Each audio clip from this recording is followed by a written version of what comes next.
Assalamu alaikum and a very good afternoon. Distinguished dignitaries, speakers, panelists, and dear delegates. I, Dr. Kausar Fatima Firdaus, Assistant Professor, Department of Ilmul Qabalat wa Amraze Niswan, National Institute of Unani Medicine, on behalf of organizing committee, welcome all to you this series 1 of the National Webinar Series on Unani Medicine in Ilmul Qabalat wa Amraze Niswan, an evidence-based approach. Ibn Sina, one of the greatest scholars, defined Unani medicine as the science in which we learn various states of the body in health and when not in health, and the means by which the health is likely to be lost, and when lost, how it is likely to be restored. It is a comprehensive medical system that provides promotive, preventive, curative, and rehabilitative healthcare. The fundamentals, diagnosis, and treatment modalities of the system are based on scientific principles and holistic concepts of health and healing. The Unani system of medicine offers treatment of diseases related to different body systems, be it musculoskeletal, gastrointestinal, neurological, immunological, or lifestyle disorders, and reproductive system is no exception. And treatments in gynecology and obstetrics have been found to be highly effective and acceptable. Specialists in obstetrics and gynecology have deep experience treating women with a wide range of diseases and conditions of the reproductive system, like menstrual disorders, genital tract infections, infertility, and so on. Although irregular cycles or painful monthly cramps can be issues affecting women, they are by no means something that women must adjust to their norms. Many intervention methods, both medical and surgical, exist to relieve and in many cases cure symptoms of these conditions. Yet people come to Unani medicine with their conditions complex or extremely unusual, or when common approaches have failed to provide answers or the unusual treatments have not worked. Research and development activities in Unani medicine are being undertaken in the areas of research, including clinical research, drug standardization, surveys, and literary research. During over the past 1.5 decades, the Department of Ilmul Qabalat wa Amraze Niswan, National Institute of Unani Medicine, has achieved significant strides in the research activities. As a result of dedicated health and research efforts, safety and efficacy of Unani treatments has been proved for a number of common gynecological problems. Today in this webinar series, we apt to present a few of them to enhance the knowledge and boost the confidence in practicing Unani medicine in obstetrics and gynecology. Now, for the formal beginning of this series 1 of the webinar series on Unani medicine in Ilmul Qabalat wa Amraze Niswan, an evidence-based approach, may I now request Professor Ismat Shamim, in charge HOD, Department of Ilmul Qabalat wa Amraze Niswan, National Institute of Unani Medicine, for an inaugural and welcome address. Over to you, ma'am.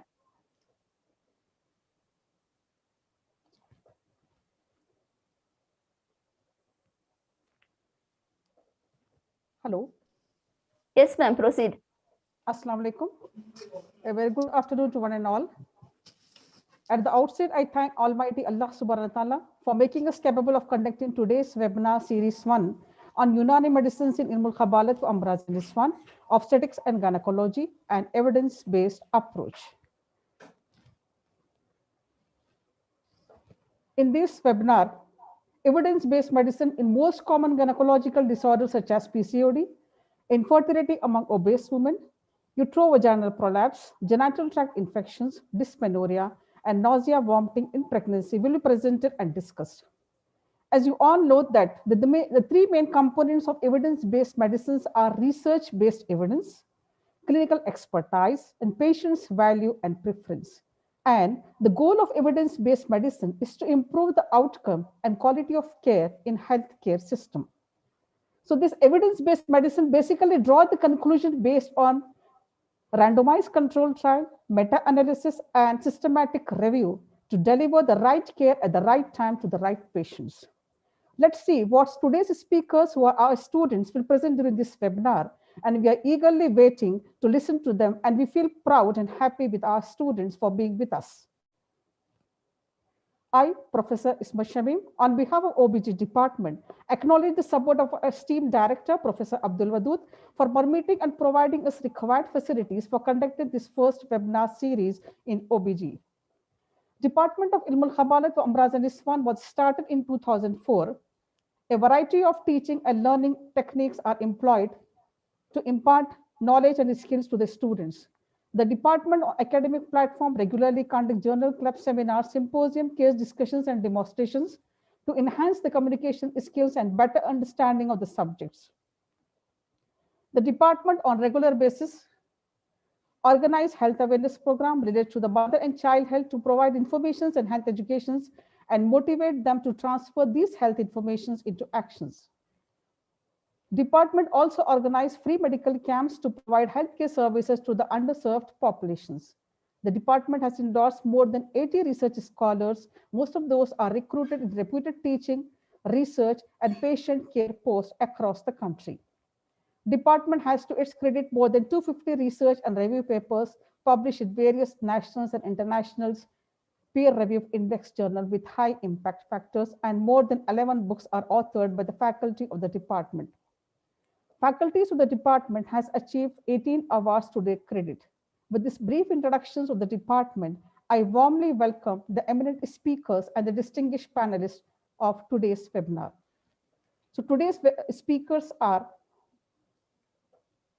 Dr. Salma Mirza, working as an associate professor, Department of Amraze Niswan wa Qabalat, Hakim Rais Unani Medical College and Hospital, Saharanpur, UP.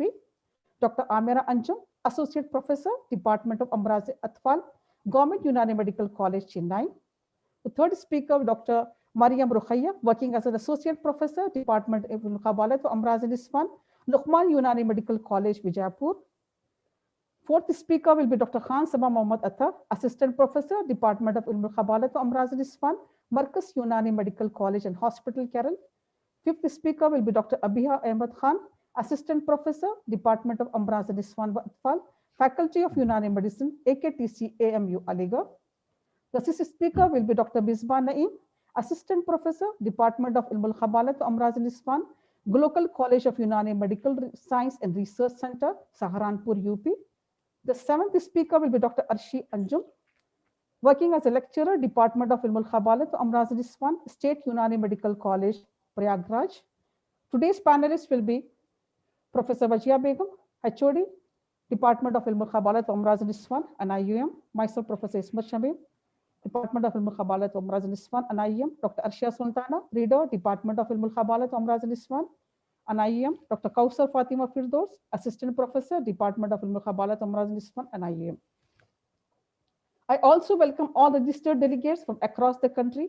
I once again welcome you all in this webinar series 1 on Unani Medicine in Ilmul Qabalat, Amraze Niswan, obstetrics and gynecology, and evidence-based approach. I hope you all gain in-depth knowledge and better understanding of the subject at the completion of this webinar. Thank you. Thank you, ma'am, for that elaborated welcome address. As Madam said, today's speakers are our own alumni who have established themselves in diverse positions in different Unani medical colleges across the country. And we all are happy to see them on this national platform.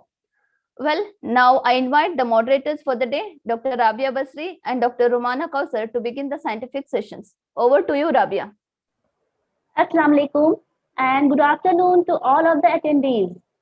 I, Dr. Rabia Basri, PG Scholar final year in the Department of Ilmul Qabalat wa Amraze Niswan. First of all, I would like to welcome all of you to the one-day webinar on Unani Medicine in Ilmul Qabalat wa Amraze Niswan and evidence-based approach.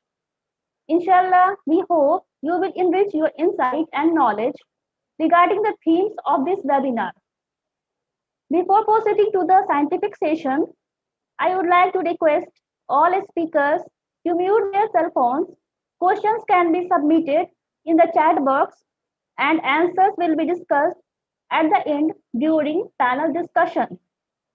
The Constitution of World Health Organization declares that the enjoyment of the highest attainable standard of health is one of the fundamental rights of every human being. Reproductive health is a cornerstone for human and social developments.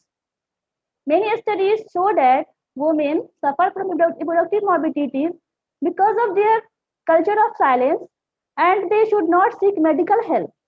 Additionally, they are hesitant to discuss their morbidities with their husbands or health providers. Reproductive tract infections or sexually transmitted infections are a common public health problem in developing countries. The first lecture will be presenting by Dr. Salma Mirza, is Associate Professor, Department of Ilmul Qabalat Amraze Niswan, Hakim Rais, Unani Medical College and Hospital, Sambhal, UP. She has 10 years experience and she has published papers on various national and international journals.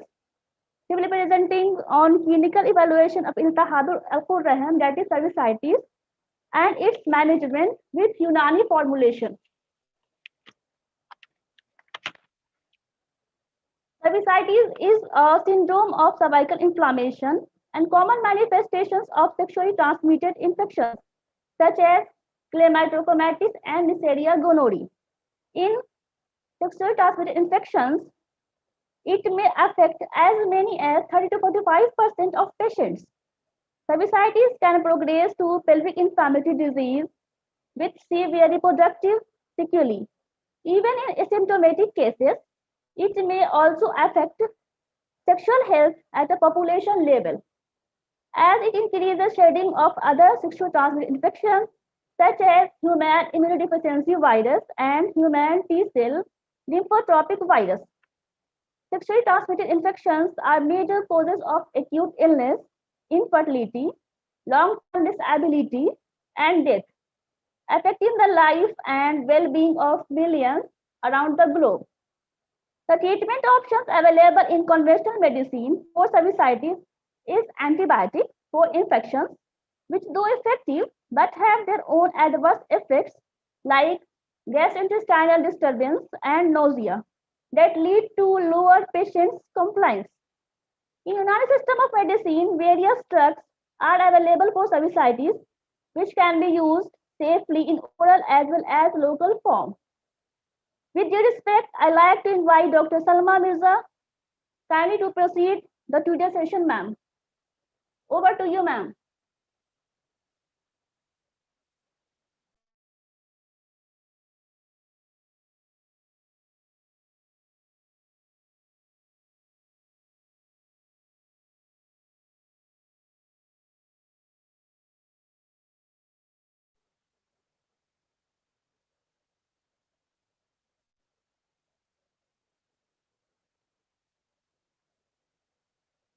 Over to you, ma'am.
Assalamu alaikum.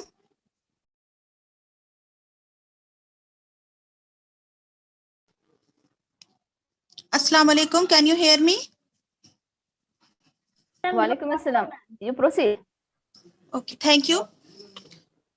First of all, I'd like to thank to Almighty Allah and all the members of Department of OBG and IUM who give me such opportunity to speak in front of you. Thank you so much, ma'am. Now I'm going to start to present my topic, thesis topic, that is clinical evaluation of Iltihab-e-Unqur Rahim, cervicitis, and its management with the Unani formulation.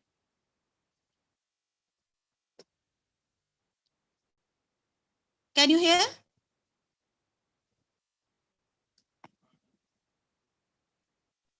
Proceed, Selma. Share your PPT presentation.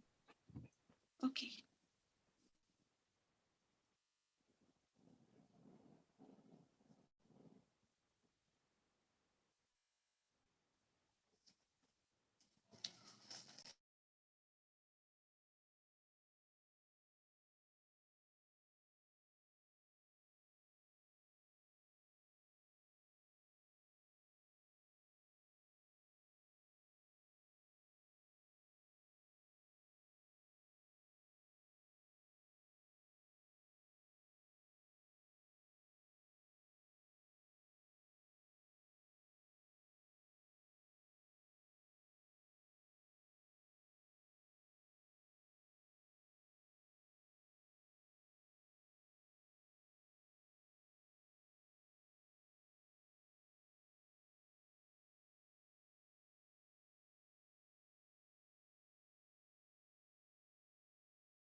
Next speaker.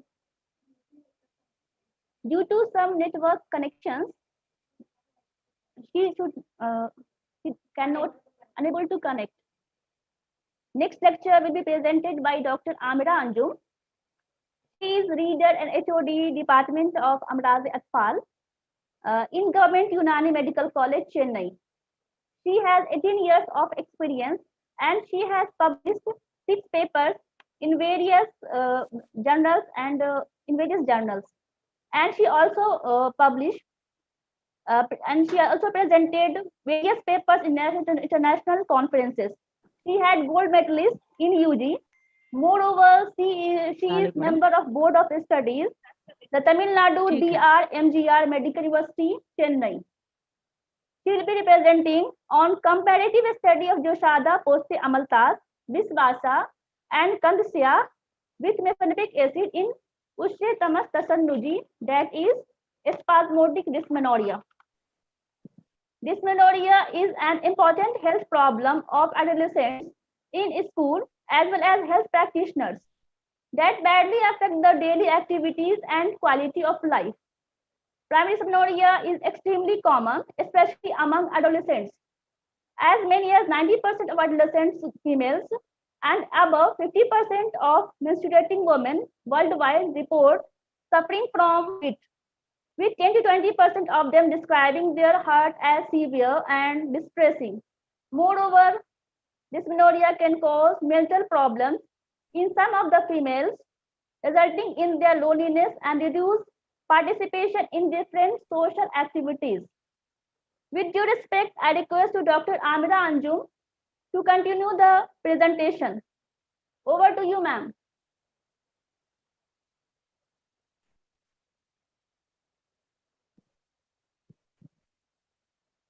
Assalamu alaikum warahmatullahi wabarakatuh. Just anybody can confirm me whether I'm audible. Yes, ma'am, you are audible. Thank you, thank you. And thank you very much, Dr. Rabia, for the kind introduction. Assalamu alaikum warahmatullahi wabarakatuh. I thank the Almighty Allah for bestowing me with this opportunity. And I also intend my warm regards to the organizing committee of this webinar. And I am indeed very happy and privileged to present this presentation in front of my teachers. Thank you very much, teachers. Because of you people, we are here, and from whom I have learned a lot. And without taking much of the time, before starting the presentation, I definitely like to thank my guide, Dr. Arshia Madam, without whose support this wouldn't have been, this process wouldn't have been completed. And she has been supportive throughout my PG period in completing my dissertation work. And this is the presentation which is based on my dissertation work. And as all of us, you know, the topic of the title of my study is a randomized comparative study of herbal decoction of Cassia fistula lin pods pericarp and Myristica fragrans hot arils with mefenamic acid in spasmodic dysmenorrhea. Share your slides, Amira. Yeah, Start I have shared. screen share. I have shared, ma'am. No, we cannot see. No, we cannot see your screen share. Yeah.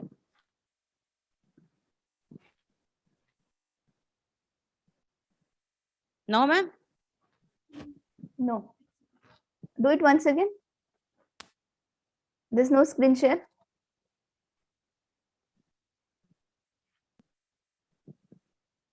Yeah, I'm trying it again.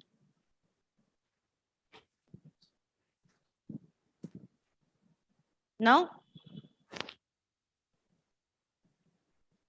No, that's not visible. Ma'am, anything like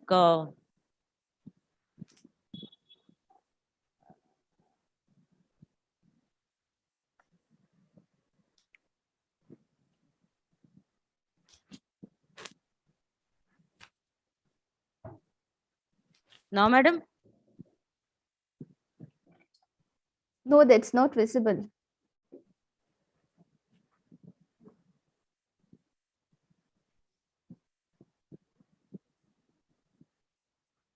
Otherwise, do you have to send any invitation to me, ma'am, for screen sharing? Because I'm No, going no. to the option of screen share. I'm not Just- able to do that. Just click on the screen share Yeah. and share whichever screen you want to share, click on that screen. If you have multiple screens open on your PC, just click on the one which you want to share.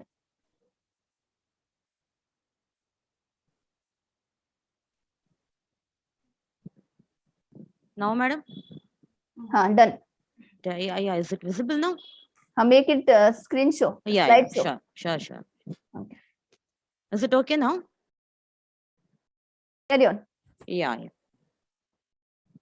So this is the topic of my today's presentation. And this has been published in a Journal of Complementary and Integrative Medicine. And this is regarding the impact factor, and it is available in PubMed also. So coming to the introduction, I think no need to give a very elaborative introduction. Already Dr. Rabia has said regarding the confinement which happens with the patient who suffer from dysmenorrhea and all. But just I'd like to share this thing. Like as all of us know, this dysmenorrhea is one of the commonest menstrual complaint in reproductive age, and it poses a greater burden of disease than any other gynecological complaint in developing countries. And Unani literature is enriched with the concept of dysmenorrhea. As all of us know, we call it as usrettam, as it is one of the most important menstrual complaints. So Unani scholars have defined dysmenorrhea as painful menstrual cramps or pain of uterine origin. They have given immense importance on the treatment aspect of this disease. The etiology of spasmodic dysmenorrhea is associated with an excess of prostaglandin in the uterus. The herbal remedy is well known since years. And as all of us know, because so many researchers have been carried out on this topic of dysmenorrhea, like Taj, Hulba, Sudab, and in the ancient days, they were using this Postepallia, Amaltas, and Bisbasa also. And these are all the well-known herbs used for centuries to treat dysmenorrhea and various other gynecological ailments. So systemic reviews and randomized studies of various herbs and other studies in dysmenorrhea have been documented. However, till date, no studies are available on the efficacy of Acacia fistula and Myristica fragrans in spasmodic dysmenorrhea. So some evidence suggests that constituents of Acacia fistula and Myristica fragrans possess anti-inflammatory activity. Therefore, the objective of this study was to compare the efficacy and safety of decoction of Acacia fistula and Myristica fragrans in reducing, along with mefenamic acid, in reducing primary dysmenorrhea, and also in health-related, health-related quality of life of the dysmenoric women. So this is the methodology which we have followed. So we selected the patient from the National Institute of Unani Medicine, and the institutional ethical committee approval was also there, and this is the number.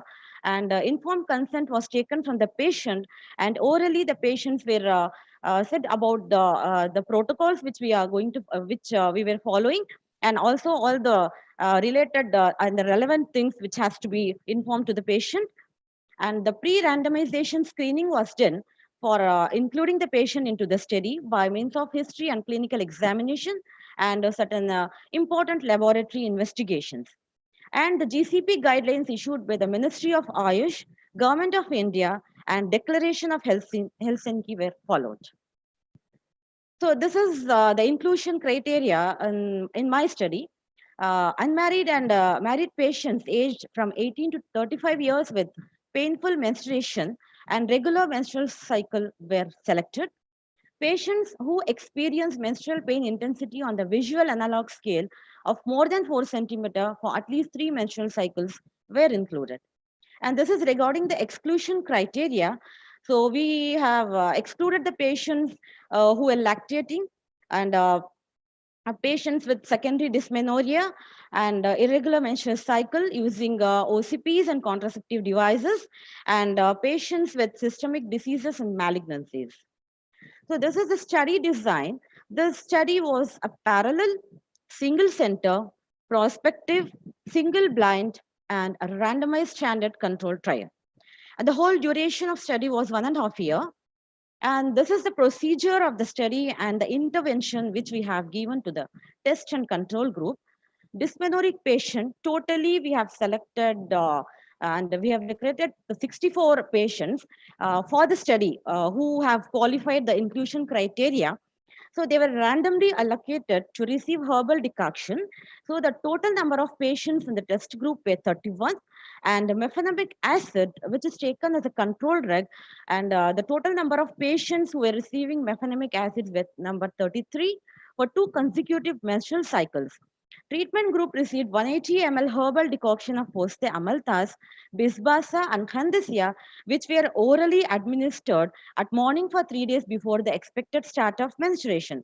And one more thing, we collected this Poste Pallia Amaltas from the campus of National Institute of Unani Medicine and National Institute of Unani Medicine. And the control group received mefenamic acid 500 mg orally twice daily between day 1 and day 3 of menstruation. And this is the duration of protocol. Totally, we had 4 follow-ups. So the patient, during the treatment period, 2 follow-ups were done. And after the treatment period, also we have done 2 follow-ups. And this is the important thing based on which I'm going to discuss the result. So we have taken this as a primary and secondary outcome. And in primary outcome, VAS and pain relief scale were used. And as a secondary outcome, to measure the health-related quality of life, it was assessed by SF12 questionnaire. And assessment of the safety was done, the clinical symptom of adverse drug reaction and investigations. And this is the participants flow chart in which I have described everything regarding the different reasons why the patients have discontinued the treatment, and why we have not recruited the patients for the study. But I have assessed totally 174 patients were eligible for the study, and after that, totally 64 patients were taken into the study depending upon the inclusion criteria. And we needed only 57 patients according to this study, but considering 10% dropout, we have selected totally 64 patients, and they have been randomized into this test group as well as in the control group. Okay, so this is regarding the background characteristics. The two groups did not differ in their age, religion, the age of menarche, duration of cycle, duration of flow, marital status, and duration of illness at the baseline. And this is regarding the socio-economic status. And now coming to the actual result of my study. As I said, as a primary outcome, we have used this VAS scale. And this is the percentage of reduction of pain intensity in both the groups. Of course, we have taken mefenamic acid in the control group. And of course, even the previous studies have validated that this is a drug of choice in case of primary dysmenorrhea. As I said, only it is the excessive secretion of prostaglandins, which is said to be the main cause for dysmenorrhea. We have seen that both the groups have shown excellent result. But when we saw the intra-group comparison, our test group was it was very significant. The results were very significant, and the sustained effect was seen only in the test group when we have compared it with the control drug. This is the primary outcome, which just now I have said to you. The pain intensity between the groups comparison for VAS score on day 1, day 2, and day 3 of each menstrual cycle was statistically not significant, except on day 1 of 3rd and 4th menstrual cycle, where the p-value is less than 0.001, statistically extremely significant. The intra-group comparison of the treatment and control group and VAS score for pain showed a statistically significant difference at each follow-up. The percentage of pain reduction in the treatment group on day 1, 2, and 3 was 81%, 93%, and 100% respectively, whereas in the control group, the percentage of pain reduction on the day 1, 2, and 3 were 73%, 90%, and 100% respectively. This is regarding the pain relief scale. It also showed a very good result, like the control as well as the tested showed a very good result. So the pain relief score between the group at the baseline was statistically not significant. The pain relief score during the 2nd and 4th menstrual cycle was statistically significant.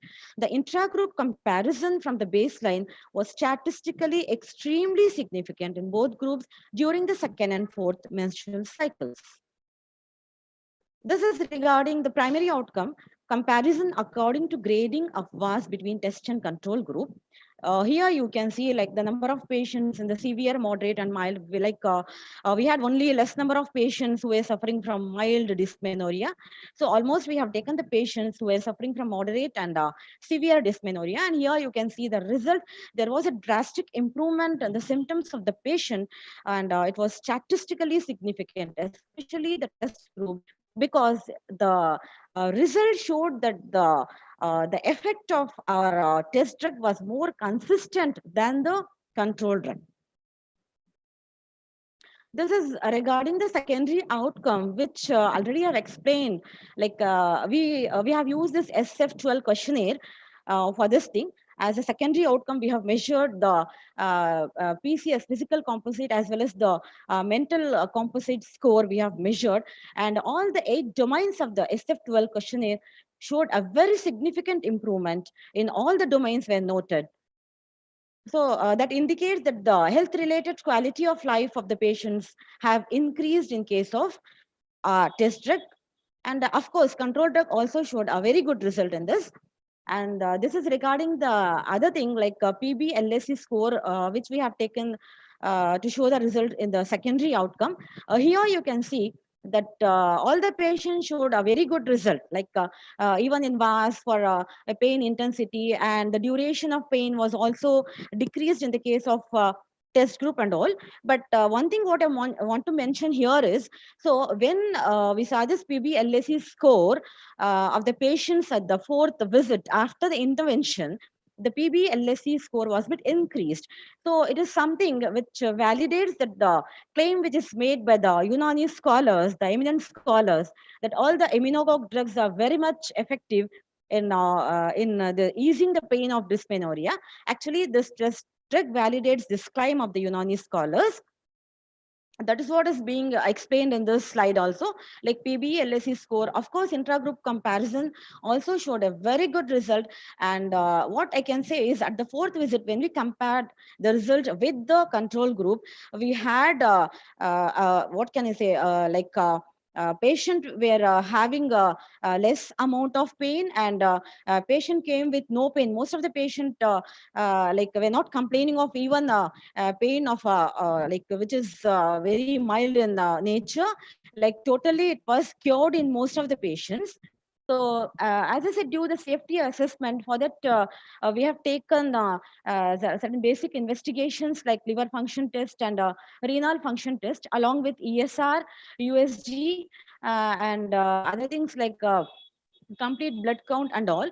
So after the intervention, after the post intervention, when we compare the patient with the baseline scores, so there was no difference, because most of the drugs which we have selected for our study are hepatoprotective in nature.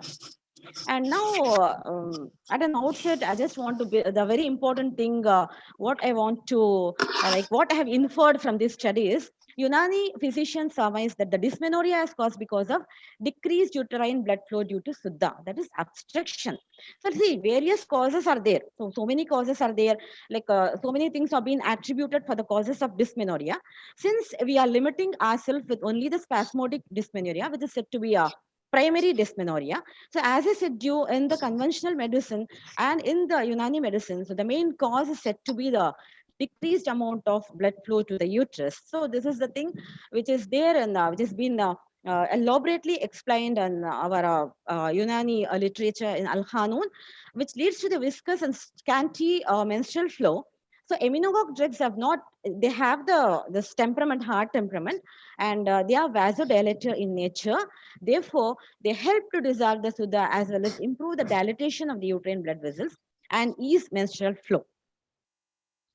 And already I've explained you this Casia fistula.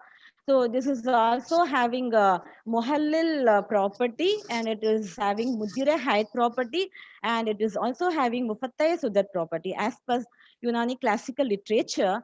And Bisbasa has Mufattaya Sudat and anti-inflammatory and analgesic property, and it is said to be a uterine tonic. So when we go through our Unani literature, we can see that this is a wonder drug. This Bisbasa can be used in any of the ailment which is related with Rahim or uterus. Therefore, the result of the study, a claim of the Unani scholar, is in agreement with the fact that the decoction of Casia fistula and Myristica fragrans and jaggery has a noticeable efficacy and safety in relieving menstrual cramps and improving health-related quality of life of the patient. Furthermore, it has been reported that aforementioned Unani drugs are scientifically proven for anti-inflammatory, antioxidant, antithrombolytic properties. The methanolic extract of fruit of Casia fistula inhibits the lipooxygenase mediated peroxidation Otherwise, I can say that it inhibits the inflammatory mediators, because inflammation is a process for which you have so many inflammatory mediators. And when you see the exact action, exact function, and action of this particular drug, you can see it totally inhibits the inflammatory mediators, and thereby inhibiting the inflammatory mediators, it reduces the inflammation. So that is the main reason why the prostaglandins are also reduced. And the findings of this is the major finding what we have seen in this study. The finding of the study showed sufficient evidence that decoction of Cassia fistula, Myristica fragrans, and jaggery had a similar effect as mefenamic acid in decreasing menstrual clot, shortening the duration of pain, and improving HRQOL in dysmenoric patient. And this drug, which I have already said you regarding this Bisbasa and Javitri, this is a drug which potentially inhibits biosynthesis of prostaglandins. The main constituent of maize is myristicin, which is a potent inhibitor of prostaglandin. And one more point which I want to mention here is, so many scientific studies have been conducted on this particular drug, and the results which came out were comparable to that of endomycin. So the strength of our study is the clinical intervention was done for the first time, where the efficacy of decoction of Cassia fistula, Myristica fragrans was evaluated to decrease menstrual cramp and improve health-related quality of life. Additionally, it was single-blinded randomized controlled study. The analysis of the data was carried on the basis of intention to treat principle. The study had good compliance because we had only 10% drop off of the patients. And the drug was palatable also, because we have added jaggery in that. So the patients were not having that much of difficulty in consuming the drug. It was palatable. The study was a single blind. And the thing is, this is the limitation. What I found is, it is a short term treatment for 2 months with the 2 months post intervention follow up assessment. It can be expected that the efficacy and health related quality of life of the patient will even improve further if the treatment is prolonged. And regarding the further recommendation, further phase 4 double-blinded trials in larger sample size are recommended. Furthermore, color Doppler ultrasound of uterine blood flow. Like, see, this is something where we can totally validate this medication, this medicine, because where we are lacking. Because if we are scientifically proving that how our drug increases the blood flow inside the uterus, okay, then this is something which is what can I say, like beyond imagination. Like, it can be used in all the patients. It can become a famous medication also for them, because we found very good result with this particular nuskha and drug. So colored ultrasound of uterine blood flow examination may be a clinical research choice to see whether treatment drugs have vasodilator effect. And then coming to the conclusion, because this presentation has to conclude, I think I have taken much time. So these data suggest that treatment drugs represent an effective, safe, and easy available alternative treatment for menstrual pain and to improve health related quality of life of the patients. So once more, I'd like to thank all the teachers of National Institute of Unani Medicine. Like, I'm very proud that I have gained knowledge from all these eminent teachers of National Institute of Unani Medicine, all the teachers, Vajia madam, Ishmat madam, and my guide. And I don't have words to like praise my guide, because she has been supportive to me, because without the cooperation of a guide, we cannot finish this dissertation work. Alhamdulillah, it is published in a very good journal also. And at last, I'd like to thank the Department of Ayush, who have funded for this study, and the director of National Institute of Unani Medicine, with whose cooperation we were able to complete our dissertation work. And the HOD, Dr. Wajiha Madam, HOD of Department of Ilmul Qabalat, Amraze Niswan, for all her cooperation, and all the teachers, and especially again, thank you, Dr. Ashia Madam, my guide. I remember all of my teachers in my duas, and with these few words, not taking much of your time, I'd like to conclude this presentation. And thank you very much for patient listening. Thank you.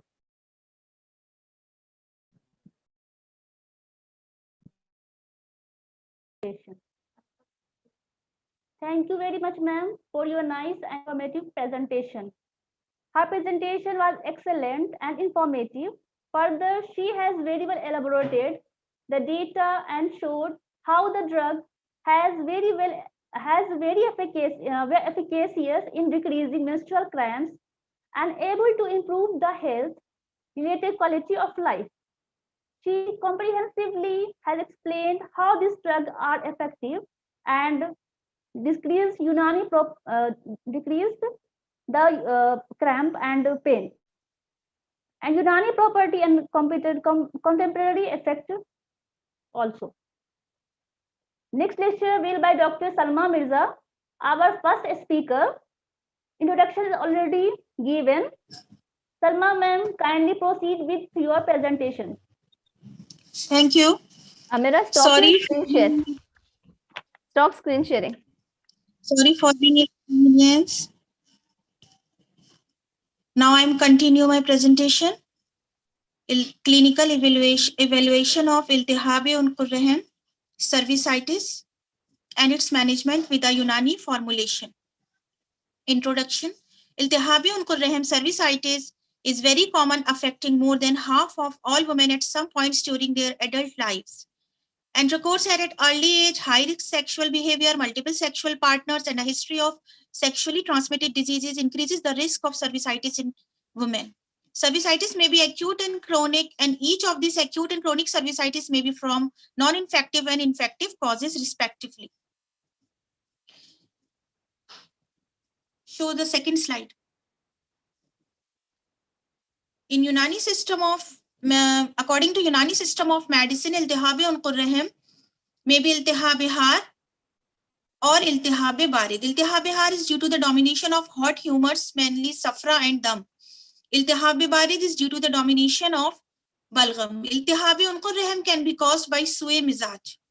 When sui mizaj inflicts any organ, it results in certain changes in the functions of that organ, and these aberrant changes leads to the rearrangement in the normal functioning of intrinsic faculties, which manifest in the emergence of disease.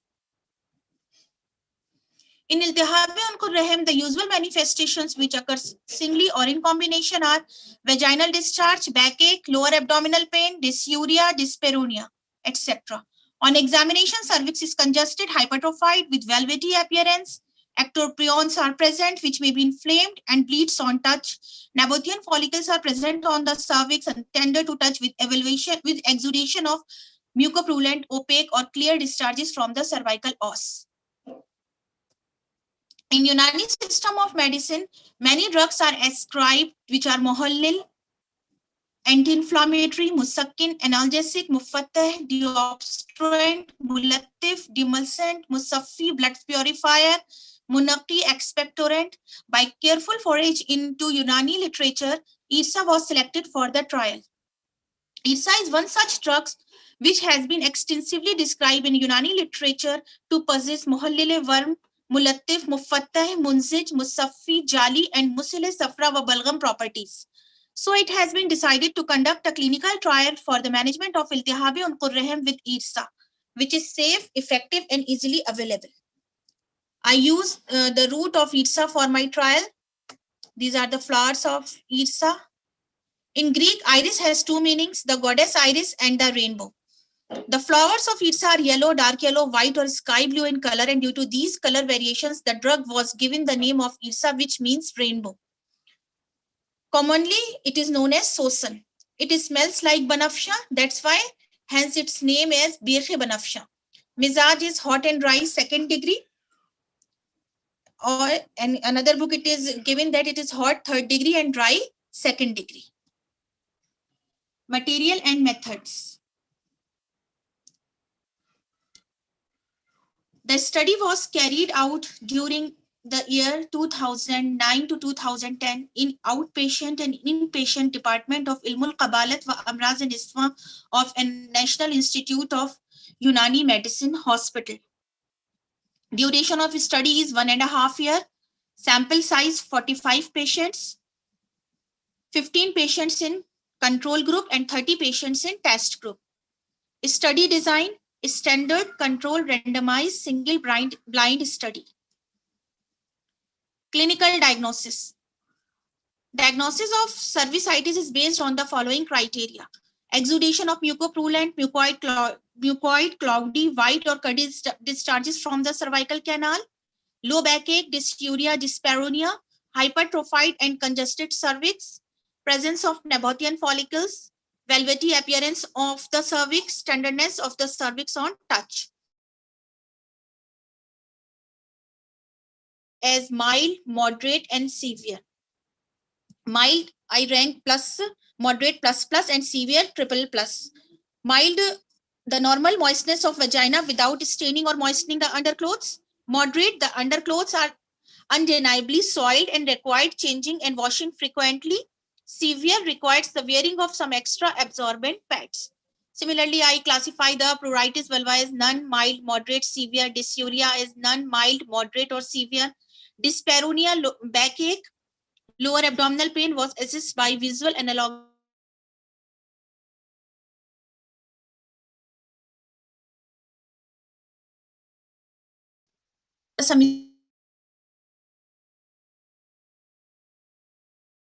USG pelvis, pap smear, cervical swab culture. As a safety profile, I use these parameters: ESR, LFT, RFT. Routine investigations: HB percent, TLC, DLC, ESR, RBS, and urine analysis.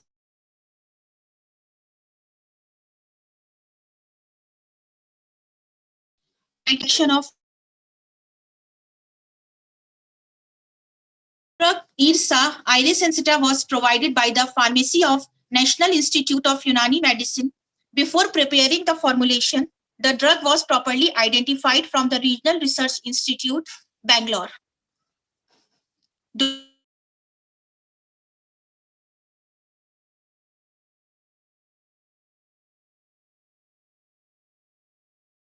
Divided doses for 50 cycles. Extract of IRSA 10 ml used locally in the form of humul OD after menses for 15 days for 3 cycles. Preparation of Majun. Qivam sugary, was prepared from the sugar. The drug was powdered separately and added in the qivam and mixed well. Preparation of extract. The powder was extracted in distilled water in a ratio of 1:5 with the help of Soxhlet apparatus. Thereafter, the extract was filtered and concentrated on water bath.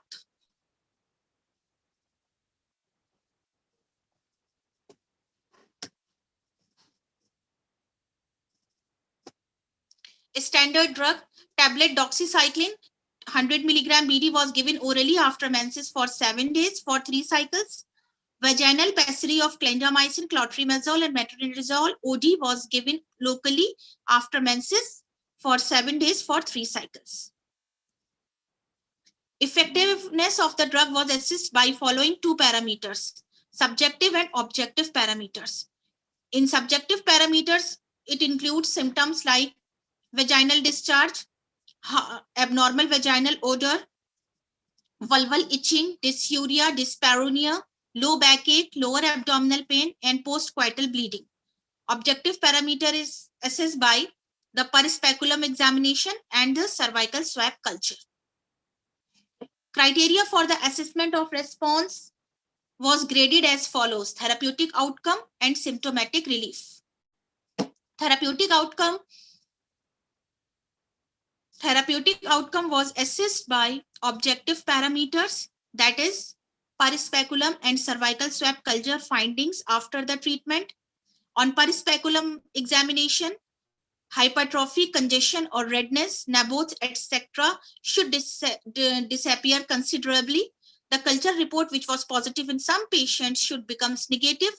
Such an improvement is regarded as cured. The discharge should also diminish noticeably.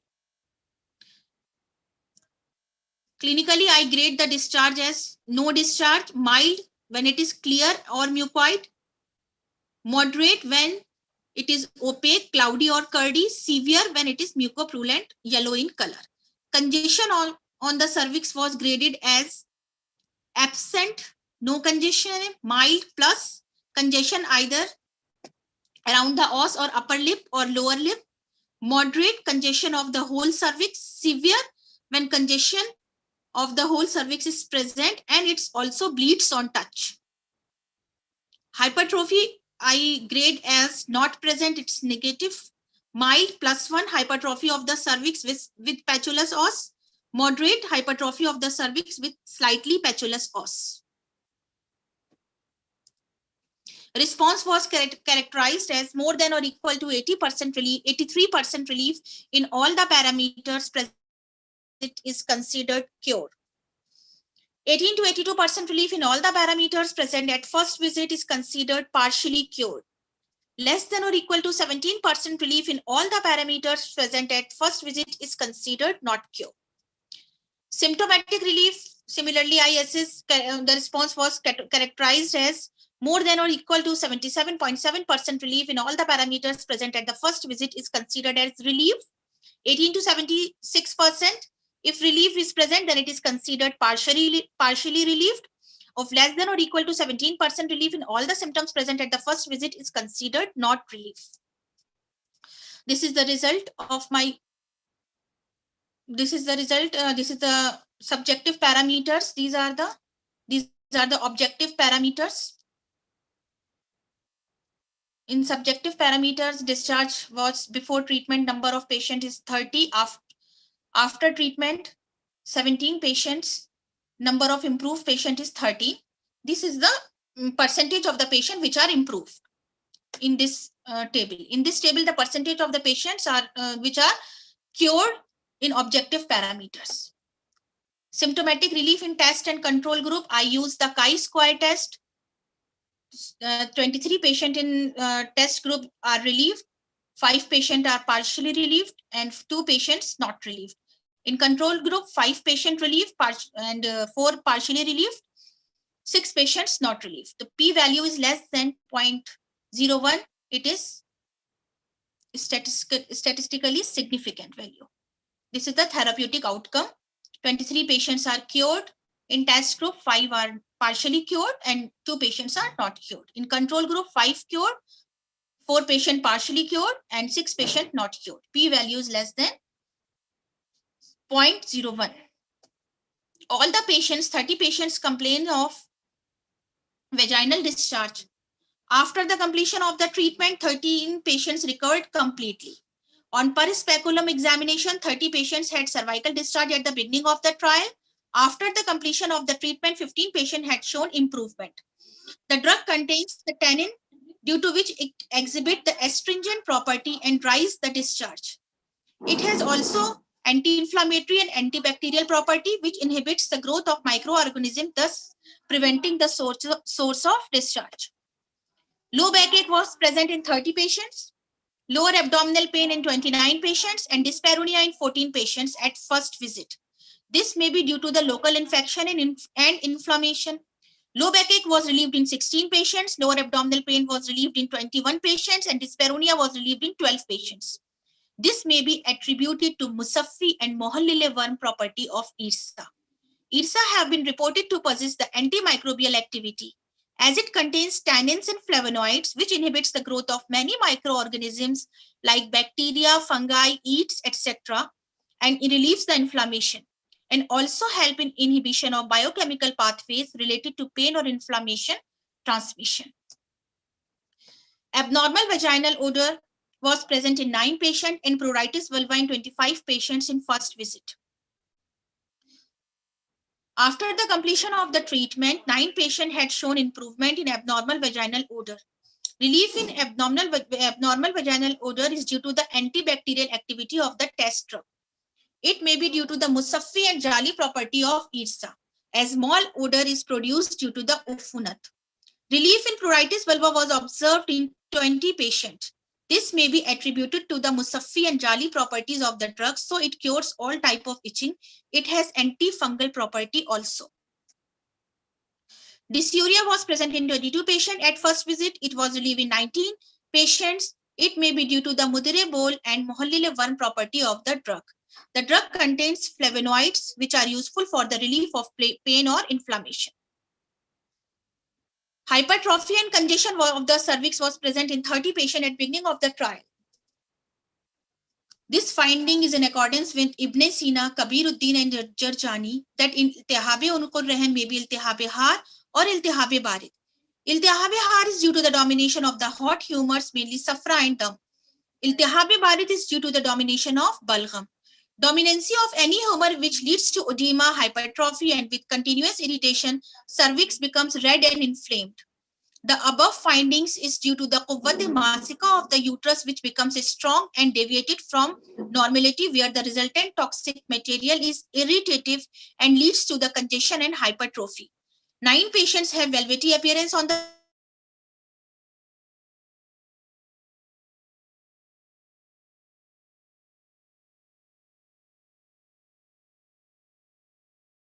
in 9 patients. This may be attributed to the munzij, mushil, and munakki property of the test drug. Isa is mushil safra wa balgham. Hence, tankiya of the dominant khilt occurred and relieved the pressure, hypertrophy, and congestion.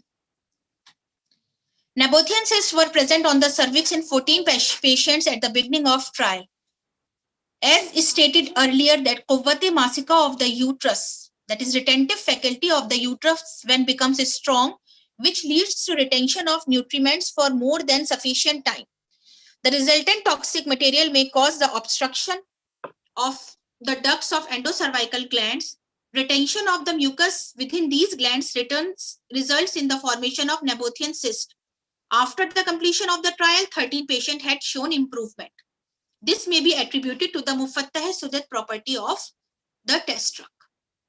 Cervical swab culture was positive in 5 patients at the beginning of trial.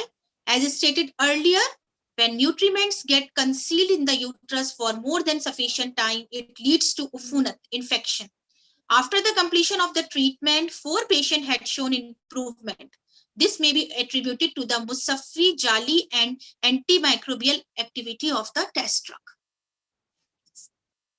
Cervical swab culture was positive in 5 patients at the beginning of trial. After the completion of the trial, 4 patients had shown improvement.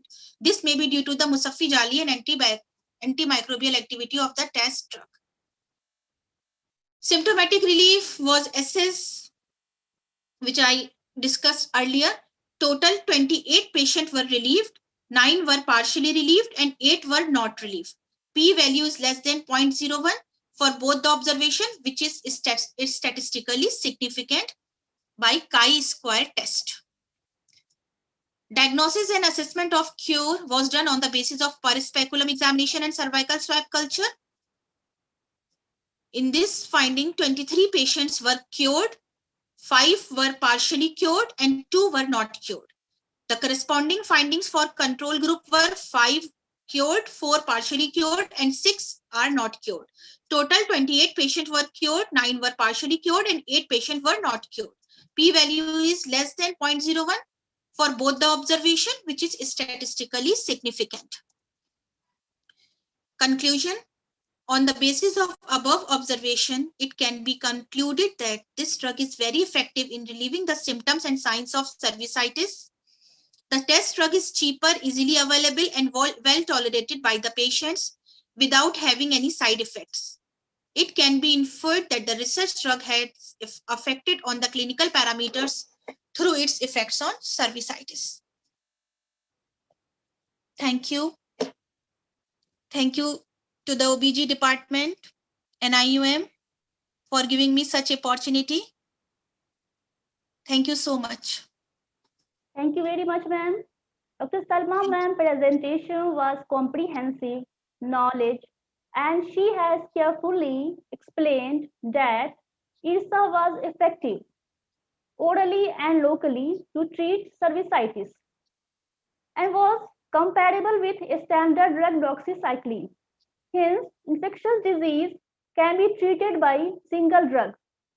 She has briefly discussed the evidence-based medicine showed that the drug has antimicrobial, anti-inflammatory, and antioxidant activity. Now we have Dr.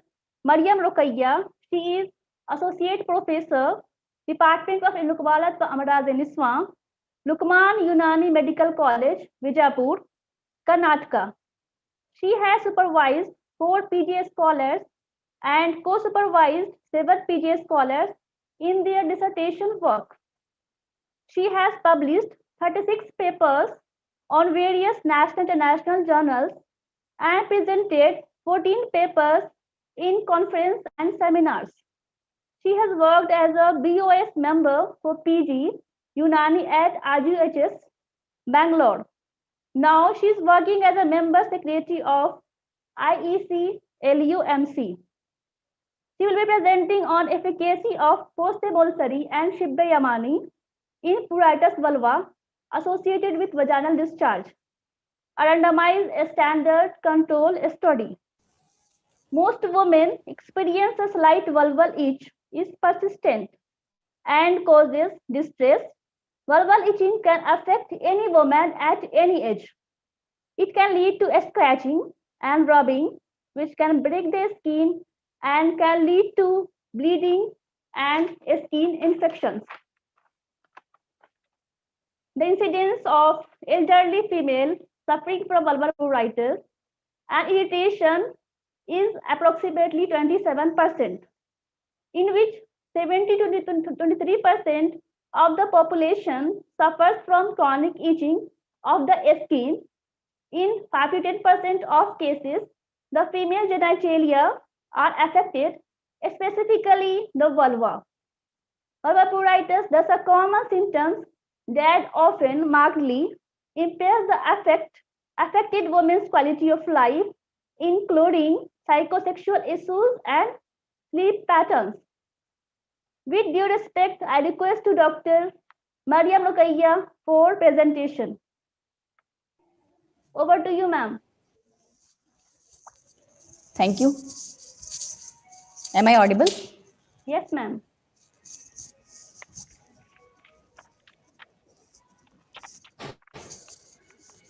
Assalamu alaikum. Good afternoon, everyone. Thank you, Rabia, for nice introduction of mine. It's a huge privilege for me to be here.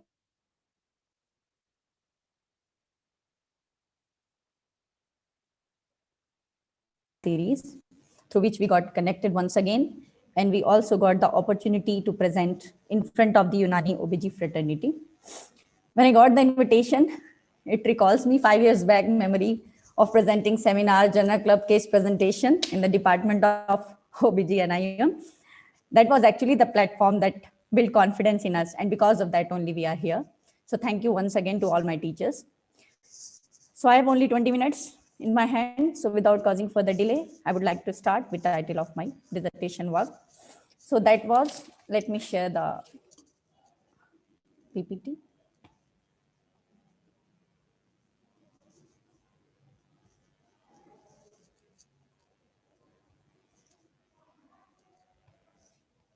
Is it visible to all?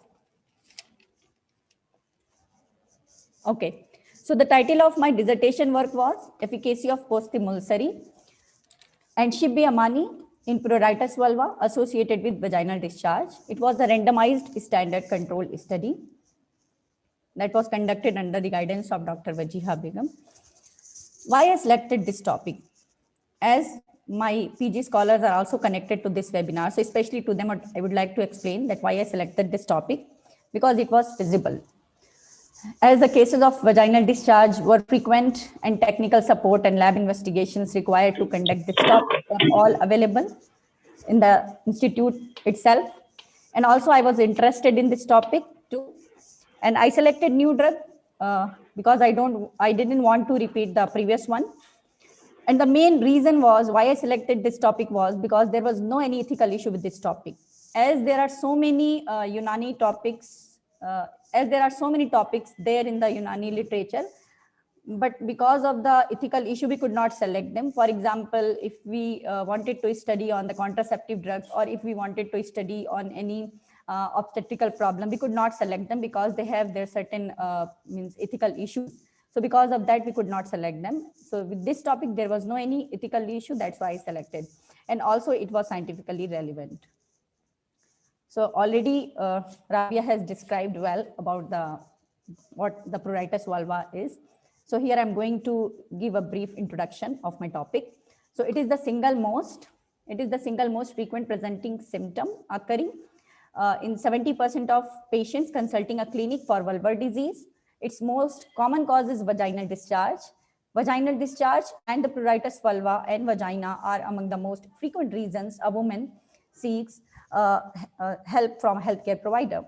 Vaginal discharge due to Trichomonas vaginalis or fungal monilial infection account for 80% of all cases of pruritus vulva. Although there are so many Western medications available such as antifungal, antibacterial, antihistaminics, corticosteroids, local anesthetics, also surgical treatment, but they have their own side effects. Plants are considered as chemical factories which biosynthesize a variety of chemical compounds, and as per the WHO estimate, 80% of people still rely on the traditional medicine. In Unani medicine, the pruritus vulva is translated as Hikkatul Farj, and it is mentioned under the heading of Hikkatul Rahm, Kharish-e Rahm. And most of the Unani physicians have also mentioned Salanur Rahm is the cause behind the pruritus vulva. So I selected Salanur Rahm only. And also they have mentioned that it is due to general weakness of the body, inflammation of the uterus, ovary, putrefaction of the blood, akhlate hat safravia, akhlate sodavia, akala. Infective discharge from the vagina occurs as a result of abnormal temperament of the body. Increased production of balgam, soda, saffron, gets excreted to the uterus, and finally in the form of abnormal vaginal discharge, we can see it. Increased production of rutubate fazlavia in the uterus itself due to quwwat-e ghazia of the uterus, and also due to infection in the vessels supplying the uterus. So in the treatment of pruritus vulva and vaginal discharge, many drugs are mentioned in the Unani authentic books like post-emulsory and Shibbe-Amani. They have the properties of anti-inflammatory, antiseptic, antibacterial, and astringent action. That's why we have selected those drugs. And that's why it was decided to conduct this trial to validate it scientifically. This was an equivalent trial where we hypothesized that the test drugs have the same effect as standard drug in the management of pruritus vulva due to vaginal discharge. So here I would like to give you a brief drug review, a brief literature review of my research drugs. So first of all, post-emulsory. Post stands for, as we all know, bark, and mulsari, the botanical name for mulsari is Mimosops elengi. It is commonly known as Indian medlar tree or bakul tree. So this plant has some interesting historical as well as religious aspects. So here I would like to discuss them. So first of all, it has important place in Hindus as its fragrant flowers are celebrated in the Puranas and even placed amongst the flowers of Hindu paradise. Krishna is said to have fascinated the milkmaids of Vrindavan on the banks of Yamuna by playing on his flute beneath the Mimosops elengi tree only. Kalidas has also included in his classical Sanskrit literature Mimosops elengi flowers as a symbol of love and beauty. The mizaj of the bark is cold and dry, and most of the authors have written that it has hot and dry mizaj, but all the authors have said that the degree of dryness is more than the coldness and wetness. Now, action of the bark, it has musakkine alam, habisuddam, dafe tafun, dafe safra, mumsikmani, dafe humma, dafe jiryan wa salan, habise sal, habise. So because of that, we have selected, it has so many properties which can be useful in vaginal discharge and itching. Phytochemical properties. So in phytochemical studies, so many alkaloids have been isolated, but most important of them are starch, tannin, and saponins. In vivo and in vitro studies, the bark showed antibacterial, antifungal, antiprotozoal, anti-HIV activity, anti-helminthic activity, anti-inflammatory activity, antioxidant, analgesic, antipyretic, spasmolytic, wound healing, anti-ulcer, hepatoprotective activities. So here I would like to give a brief drug review of my another drug, that is Shibbe-Amani, which is called as alum in common language or English language. So alum is a mineral origin drug of Unani medicine, which is used in the treatment of various diseases. It has hot and dry temperament. And actions, it possesses qabiz, musakkin, habisuddam, mujaffif, mukhrij janino mashima, dafe humma, jali, akal, munaffis balgam, muqi, mudir, dafe naubat, and muhayyaj or musahaj properties. The Unani scholars have widely mentioned the use of alum in the treatment of genitourinary diseases. So here I would like to highlight few of them, as dosing with alum water solution is effective in gonorrheal ulcers, leukorrhea, pruritus vulva, abnormal uterine bleeding, and lax perineum. In the treatment of pruritus vulva in pediatric girls, alum in the form of lotion can be used. Small piece of gauze dipped in this lotion is kept over the vulva to reduce the itching. 1 gram of alum with 250 grams sweet curd effective in the gonorrhea. Tamponing with its water solution is very effective in uterine prolapse. Oral use of alum 1 gram followed by drinking of milk is very effective way to treat chronic gonorrhea. Alum plugs combined with glycerine or alum doses may be used in leukorrhea. In postpartum hemorrhage or menorrhagia, sterilized cotton plugs saturated with alum powder or sterilized alum lotion immediately stop the bleeding. It can also be used in amenorrhea due to its aminogogue property, and local application decreases the scrotal pain. So keeping alum plug before intercourse act as a contraceptive and also causes abortion. In vivo in vitro study, it showed antibacterial, antifungal, hemostatic, healing, spermicidal, and larvicidal activities. Now coming to the methodology. So it was conducted in the Department of Ilmul Qabalat, Amraze Niswan, IUM Bangalore, from 2013 November to April 2015, and it was a randomized standard control study. We have included 40 patients and randomly divided into 20 in test and 20 in control, and ethical clearance was obtained with this reference number, and also the study was performed in accordance with the Declaration of Helsinki. Inclusion criteria. So we included married patients aged between 18 to 45 years, complaining of vulval itching with vaginal discharge and ready to participate in the study. Exclusion criteria: blood stain discharge, either as a complaint or on examination, any generalized or localized skin lesions, systemic illnesses, malignancy, AIDS, syphilis, gonorrhea, pregnant and lactating women, we have excluded. Now coming to the intervention part. So in test group, orally, we have given post-emulsory in powdered form, and it was given in the dose of 5 gram with 5 gram powdered sugar every morning orally with water for 3 weeks. 3 weeks. Locally, Shibbe Amani was given in the form of lotion. The concentration of the lotion was 3 gram in 30 ml of water.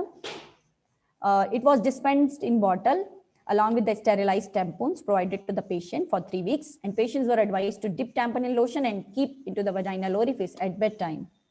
In control group, the standard drug as fluconazole 150 milligram, azithromycin 1 gram, and secnidazole 1 gram was given orally as a single dose. And for local application, miconazole nitrate cream was given to apply daily at bedtime for 1 week. So in control group, we have given the medication for 1 week, and in test group, we have given the medication for 3 weeks. Follow-up. So during treatment, we followed the patient on weekly basis and also after completion of the therapy. Efficacy parameters. So these are the efficacy parameters. So to assess the severity of the vulval itching, we use the 5-day itch score, and vaginal discharge was assessed on pulse speculum examination, and it was graded as 0 for no discharge, score 1 for scanty, score 2 for moderate, and score 3 was given for profuse discharge. Vaginal pH was also checked before and after. Whiff test was done, wet mount with normal saline, and wet mount with KOH, that is also called as microscopic examination and all. So we have gone through all those investigations.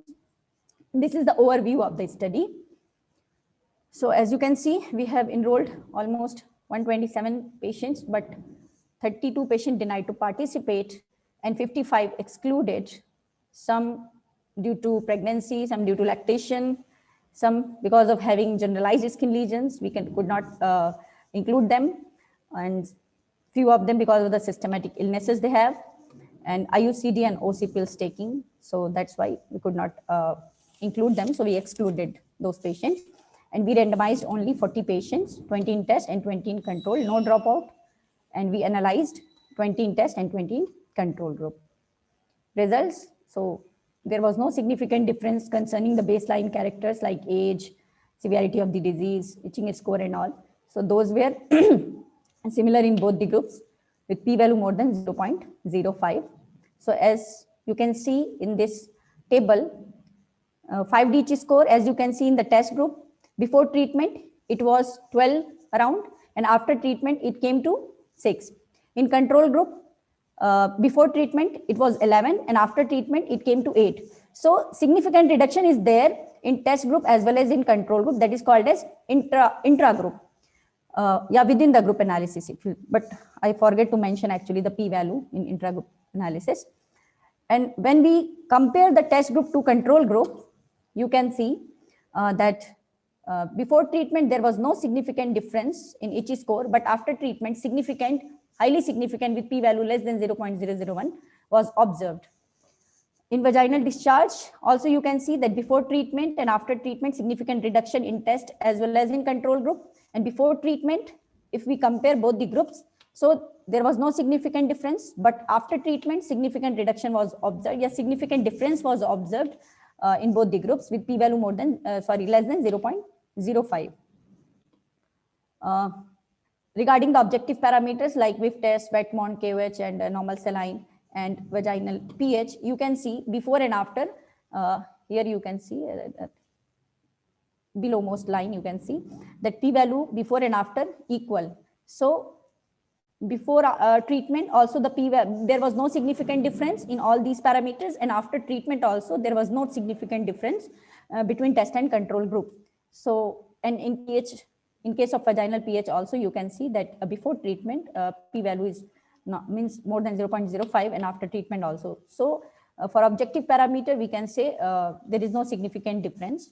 So our drug is almost equally active to control drug in with regard to objective parameters, and with regard to subjective parameter, it acted better. So safety parameters in both the groups, LFT and RFT, was within the normal limit before and after the therapy. And in control group, few patients showed some GI disturbances like diarrhea and some burning sensation into the epigastrium. They showed, but that was not statistically significant. So discussion, the improvement in 5D score is correlated with the study conducted by Zaki et al. That is Masuma Zaki. She is one of our senior, and she conducted study on candidiasis, and she given the same drug, that is Shibbe Amani and Amla. Improvement in vaginal discharge can be explained on the basis of the Dafejirian saline property of the postemulsory and Kabis property of the Shibbe Amani, as mentioned in the Unani literature. Improvement in the WIF test, Wetmont, normal saline due to antimicrobial and antiseptic properties of the postemulsory and Shibbe Amani, as documented by so many authors before. The improvement in Wetmont with KOH may be due to the antifungal property of the postemulsory, as documented by Satish et al. And Niranjan et al.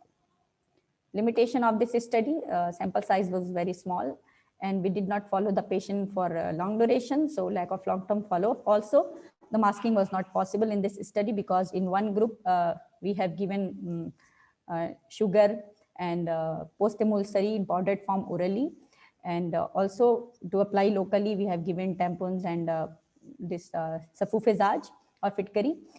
While in the control group, it was a gel, and so masking was not possible in this case. So that may affect the internal validity of the study. Now conclusion, so the test drug postemulsory and Shibbe Amani are more effective in control drug in reducing the pruritus vulva and vaginal discharge, as well as equally effective in vaginal pH with test Wetmont parameters. So this confirms the efficacy of Unani drug as alternate therapy in the management of pruritus vulva due to vaginal discharge. This study is published in Research and Review, Journal of Unani Siddha and Homeopathy. And with this, I would like to conclude my presentation that the healing comes from nature and not from the physician. So therefore, the physician must start from nature with an open mind, as said by the Paracelsus. Thank you.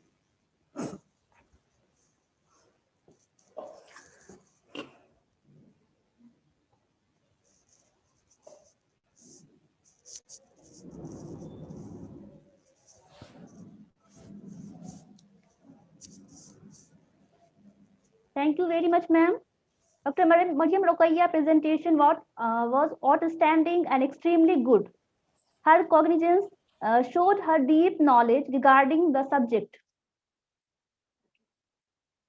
Her drugs are clearly available, and the needs are proven efficacious. Thank you, ma'am. Further, will be continued by my colleague, Dr. Rumana Kausar. It's over to you, Rumana.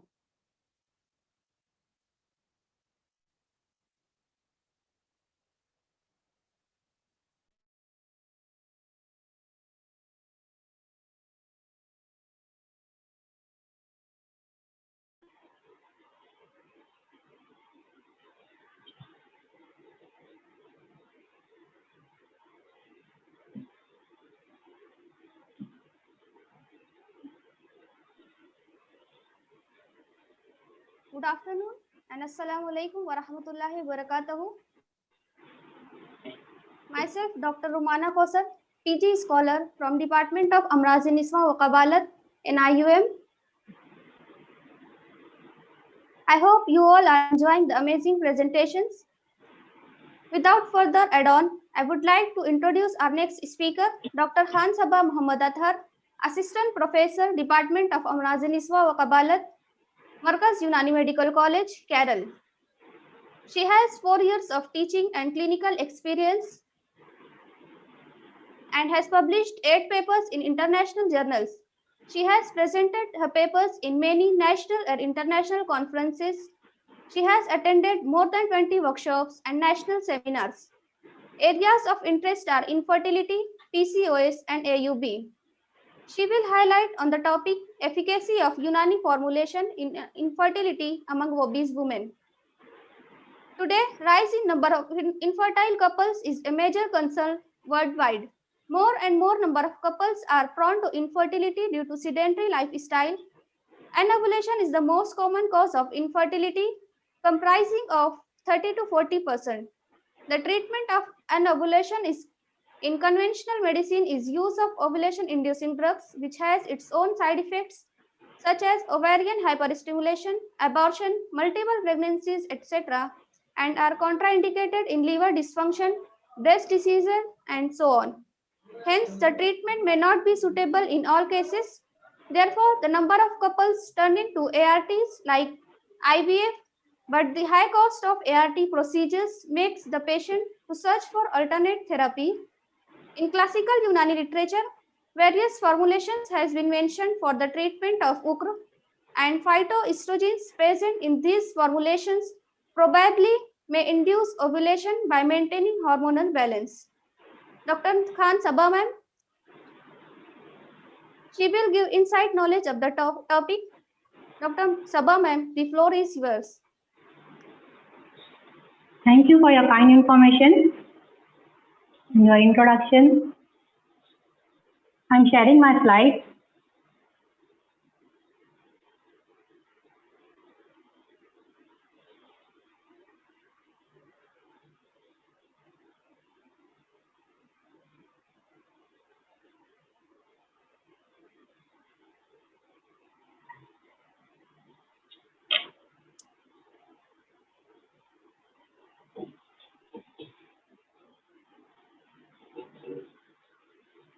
Respected dignitaries, all panelists, students, and all the delegates. Assalamu alaikum, a very good afternoon to one and all. Am I audible? Am I audible? Yes, ma'am, you are audible. Audible ma'am. First of all, I would like to thank the organizing committee chairperson, Professor Abdul Wajid sir, esteemed director of National Institute of Unani Medicine, organizing secretary, Professor Mazia Begum, HOD of Ilmul Qabalat and Amraze Niswan, and all committee members who have arranged such a wonderful webinar series and giving us opportunity to present on this platform. Thank you very much. My research topic is efficacy of Unani formulation in infertility among obese women, a clinical study.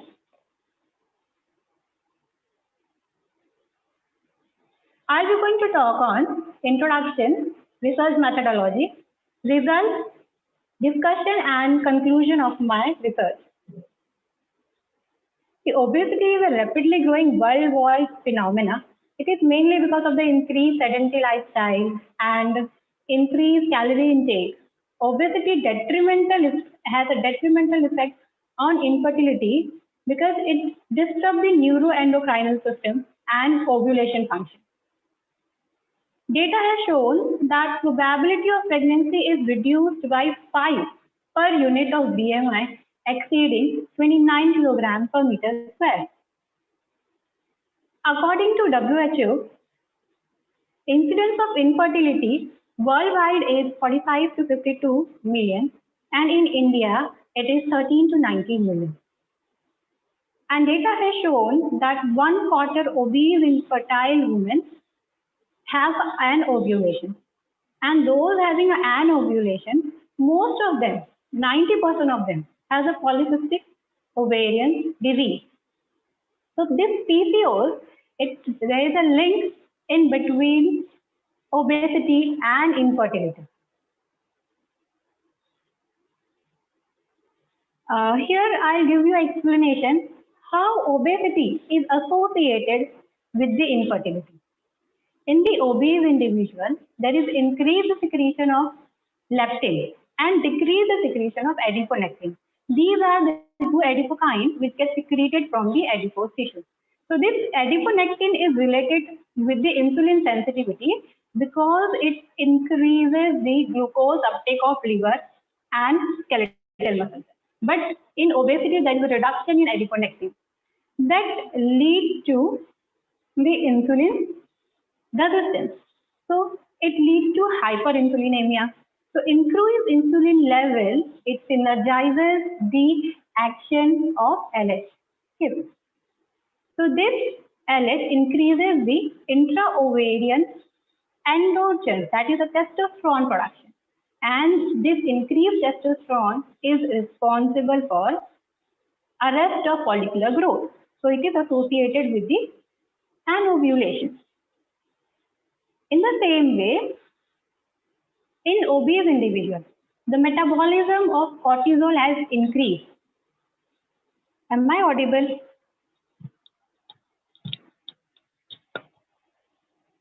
Am I audible? Yes, ma'am, audible. Kindly proceed. Okay. So, in obese individuals, the cortisol metabolism has increased. So, there is an activation of hypothalamus-pituitary adrenal axis. And ultimately, it leads to secretion of DHEAS, that is dehydroepiandrosterone sulfate. Now, these excess production of androgen is responsible for all the biochemical clinical changes of like hirsutism, male pattern alopecia, acne. Now, this excess production of these androgens, it reaches to the peripheral adipose tissue, which is present in excess, and it gets aromatized into the estrogen. So this excess estrogen level in the blood, it stimulates and it gives a negative feedback to the pituitary, and there is a relatively decreased FSH secretion and increased LH secretion. So again, it will cause increased excess of androgen level. Then, because of the increase in the insulin level, it acts on the liver and it decreases the sex hormone binding globulin. Because of it, there is a presence of biologically higher concentration of androgen in the blood, and it acts on the androgen receptors, and that leads to the hirsutism. One of the important factors that this increased leptin in obese individuals, it acts on the uterus, and it reduces the endometrial receptivity. Because of it, they are at higher risk for miscarriages. So they have mentioned clearly that in obese individuals, because of the obesity, it affects the liver, it affects the uterus, it affects the ovaries. In the same way, hundreds of years back, Unani physicians has mentioned these correlation in detail. So let's discuss what they have, how Unani physician has given relation of obesity and infertility. Ibn Sina mentioned in his treatise that obese women could not conceive easily. Even if they conceive, there is a high risk of abortion. Ibn Sina, Al-Majusi, and Zakaria Razi, they have mentioned in their book that obesity as one of the cause for the infertility, and until and unless the obesity has reduced, their first patient will not get conceived.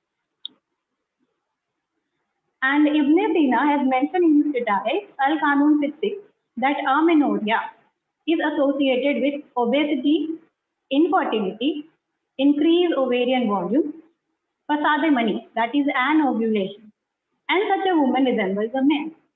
Hence, there is a well-established relationship between obesity, amenorrhea, and ovulation and infertility, which can be correlated with the polycystic ovarian disease. So, as I have told you, Unani physicians have also given an in detail description that how obesity affects the liver, uterus, and ovary, and it leads to the infertility. Unani physician has said that digestion of the food occurs in 4 stages. That is, first hazme, medi, and mevi, hazme kabidi, hazme uruki, and hazme uzri. So what happened in the obese individual? Because of the excess intake of this food, and which is rich in fat, it leads to excess production of chyme from the intestine. So that excess product, that chyme, it gets absorbed into the circulation, reaches to the liver. So liver unable to convert this excess chyme into the blood, instead it converts into the thick and viscous matter, that is what called as bulgum. Okay, so that's why in Unani physician they have mentioned in obesity there is a gallbladder, kills the bulgum. It is a bulgamy mud. So what it does with the liver, in the liver, because of that thick and viscous phlegm, it causes Kudda Urukiye and Zophagigus. Now this bulgamy kills, it will reach to the different organs and it will affect those organs. So as it affects the uterus, it causes Suemizaj Barid Ratab. That is, the temperament of the uterus, which is hot and moist, it will become cold and moist. So that leads to the Kudda Urukiye Rahim, that is construction of the blood vessels. So that, because of that, it leads to amenorrhea. It causes spasm of the fallopian tube, so the gametes will not be able to reach the uterus, or if it reaches to the uterus, there is a failure of implantation. Why? Because of the Suemizaj, it leads to Zofe Kuwate Jaziba wa Masika Rahe. This Kuwate Jaziba wa Masika is responsible for implantation and for maintenance of pregnancy. It leads to a Zof, and it will then lead to failure of implantation or repeated abortion. So when it affects the ovary, because of the bulgamy kill, it causes Zofe Kuwate Solidamani, and it leads to impaired follicular development and Sule Ehtabasamani, that is chronic anovulation. So in Unani literature, they have mentioned clearly that obesity is associated with the infertility because it causes menstrual irregulation and ovulation and failure of implantation, higher chances for the abortion. These are the references what I have mentioned, the relation of obesity and infertility. Let's proceed with my research. The aim of my study is to evaluate the efficacy and safety of Unani formulation in infertility among obese women. It was a single-blinded, non-randomized, pre and post observational study. We have recruited 30 participants. The sample size was determined on the basis of previously studies conducted on obese infertile women, with 53% of them become pregnant in first 6 months. Provided 80% to the power with a significance level of 5%, the effective sample size of 43 was calculated. However, due to cost effectiveness, practical visibility, and availability of the patient in the hospital, the sample size of 30 was kept as a single group. Duration of study is 1.5 years. It was conducted in Department of Ilmul Qabalat, for Amraze Niswan during the period of 2014 and 2016. Protocol was approved by the Institutional Ethical Committee, and we have collected the data through a clinical interview and lab investigation. We have included married women with infertility in the age group of 18 to 40 years of age, having menstrual irregularities like oligomenorrhea or amenorrhea, BMI in between 30 to 40 kilograms per square, with controlled hypothyroidism and with spouse normal seminogram. And we have excluded the patients who are having systemic illness, weight reduction, and who has taken a weight reduction treatment in last 3 months. We have given an informed consent form, and they were given the opportunity to ask any question if they agreed to participate in the study, and they were asked to sign the informed consent form. So patients which meeting the inclusion criteria were offered the study participation and informed consent was obtained. Then enrolled patients were evaluated during the early follicular phase after spontaneous or induced menses. Each patient underwent a detailed history, including the duration and type of infertility, previous treatment received for infertility, and its outcome. And height, weight, BMI, waist-hip ratio, Hirschsprung score, and vitals were measured. All information was recorded in the case record form, that is CRF, structured for the study. And we have assessed socioeconomic status, misage, menstrual blood loss, through duration of cycle, regularity of cycle, amount of flow, through pictorial blood assessment chart, Hirschsprung through Ferriman, modified Ferriman-Galbraith score. Following initial screening, patients were advised for routine and specific investigations. These are the list of investigations. Routine investigations include CBC, SBS, and TSH, and specific investigations for assessment of outcome measures. We have advised lipid profile, serum cholesterol, serum triglyceride, and HDL cholesterol, and serum insulin level. And for the safety profile, we have advised LFT, including SGOT, SGPT, alkaline phosphatase, and RFT, blood, which include blood urea and serum creatinine. And if for the confirmation of the pregnancy, if amenorrhea is there, then we have advised the patient to go for the TBS. Now, the Unani formulation, it contains Sukhme Ajwain Desi, Brachyspasmum ammi, Sukhme Anisun, Pimpernella anicum, Sukhme Karaf, Apium granulans, Sukhme Methi, Trigonella foinum, B. K. Asarum, Valerina valicae.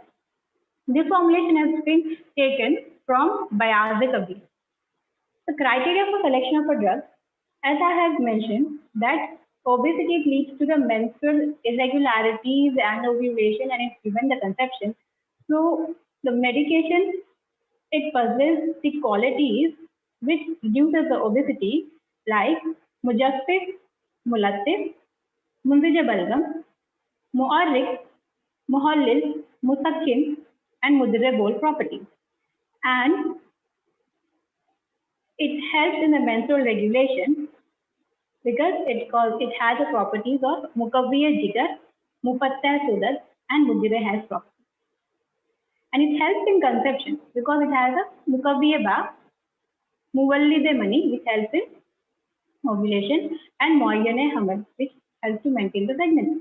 These properties was observed in my Unani formulation, and pharmacological studies have been showed that it contains insulin sensitizers, it possesses hypolipidemic properties, and it possesses phytohormones like flavonoids, saponins, and glycosides, which helps in menstrual regulation and ovulation. And it also possesses So it is suppressing active substances like dioxazine and camphor.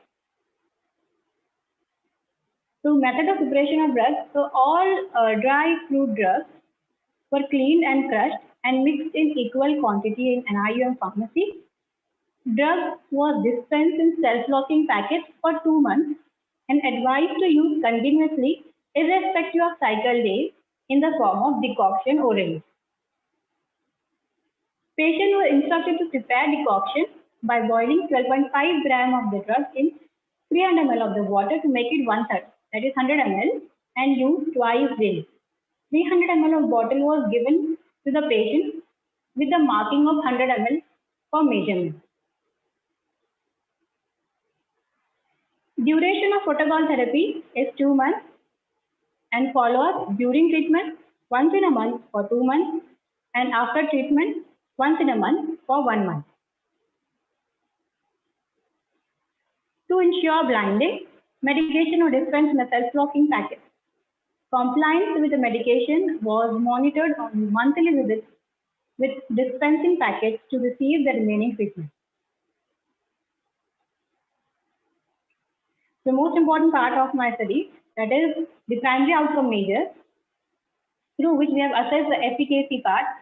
So primary outcome measures, it includes weight loss. So weight loss of 7% reduction was considered as a significant.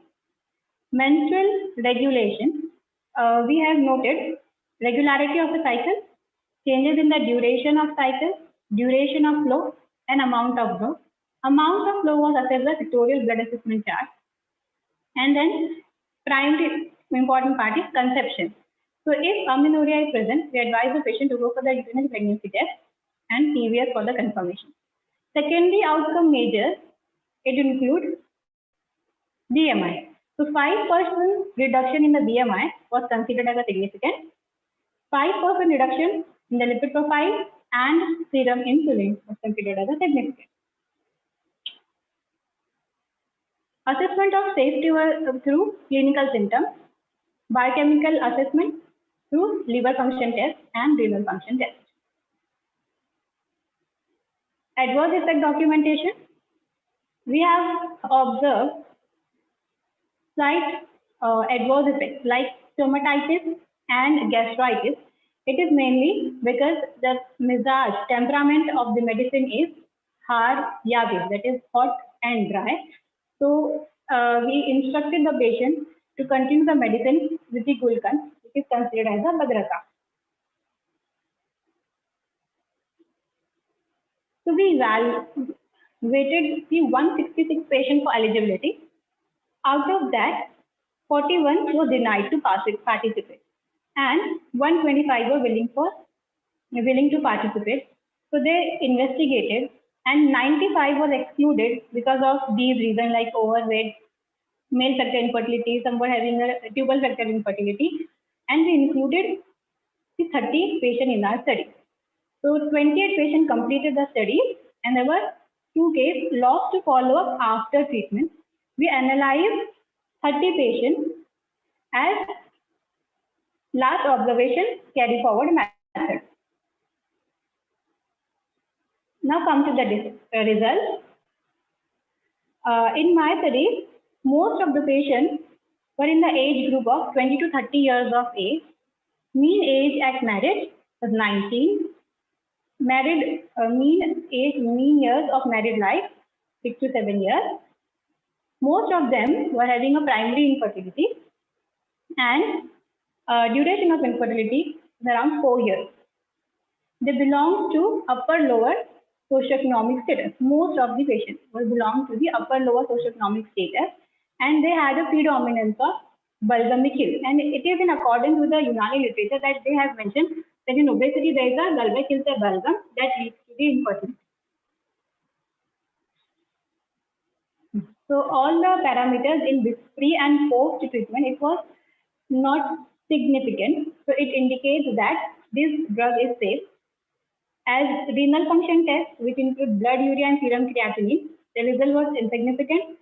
And liver function test as SGOT, azibutine alkaline phosphatase.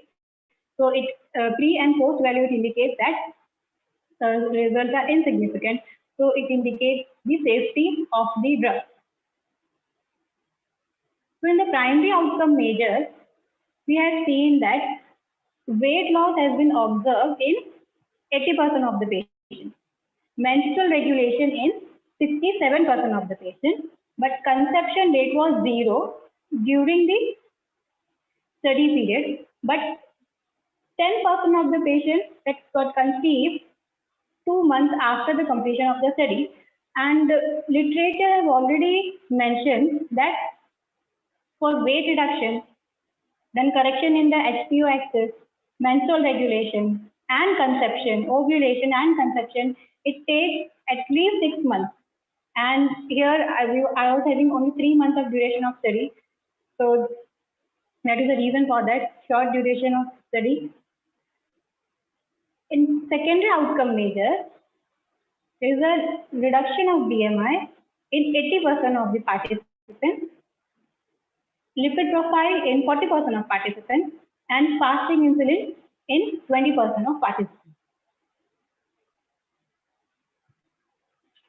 So as I have already mentioned that weight loss has achieved in 80% with significant reduction in the BMI and waist-hip ratio.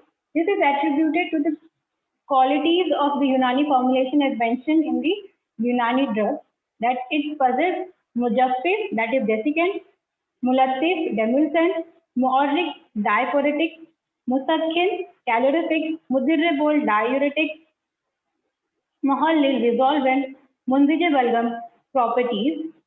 And pharmacological studies has also shown that it possesses obesity suppressing active substances, that is diazoxide and campine. That's why it justifies that it helps in the reduction of weight. Menstrual regulation was achieved in 66% of the patients with significant reduction in the duration of a cycle. There was no change in the amount of flow. It seems that menstrual regulation is associated with the weight loss, increased secretion of SHBG, decreased free androgen, and improvement in the ovarian function. As cause of oligomenorrhea and amenorrhea was because of the Suddha-Urukhiya Rahim and Zophajigar. So Unani formulation, it possesses Mufatte Sudat property, that is a deobstruent, is amenagogue properties and Mukavya-Jigar properties. And pharmacological studies have shown that it possesses phytohormones like flavonoids, saponin, and glycosides, which helps in menstrual regulation and ovulation. We have observed that conception rate was 0 because of the short duration of intervention and short follow-up. 10% patients conceived after 2 months of completion of study. Significant changes in fasting insulin were achieved in 20% of patients. At baseline, 46% of the patients had PCOS on USG pelvis, which persists in 36% on post-treatment scans with a percentage change of 10%.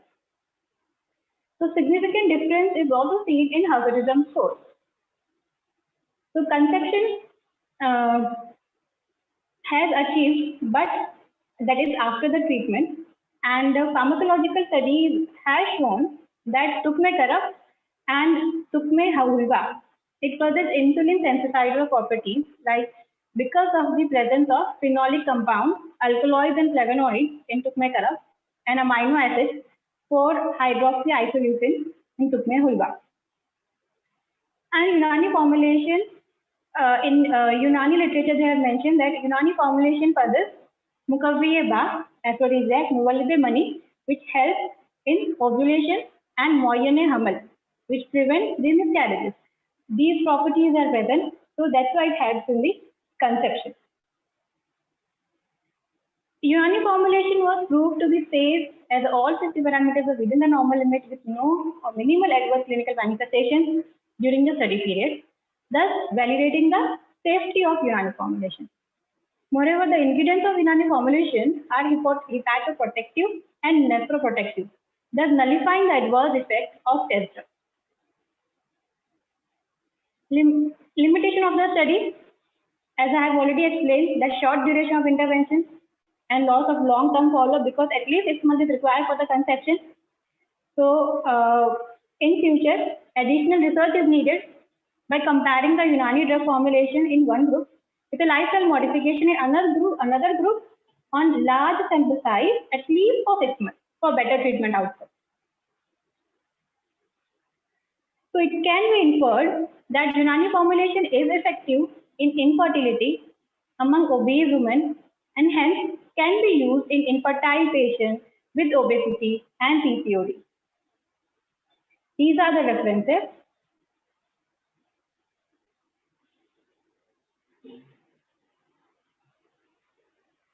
So I would like to conclude my session with this quote that research is to see what everybody else has seen and to think what nobody else has thought.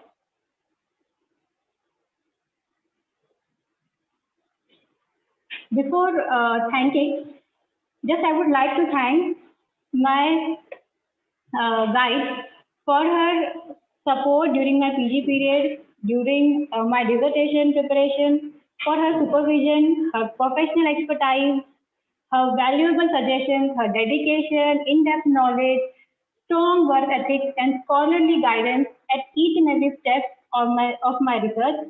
And also, I would like to thank my professor HOD, Professor Vajia Begum ma'am, Arshia ma'am, Kausar ma'am, Tabassu ma'am for their cooperation. Thank you.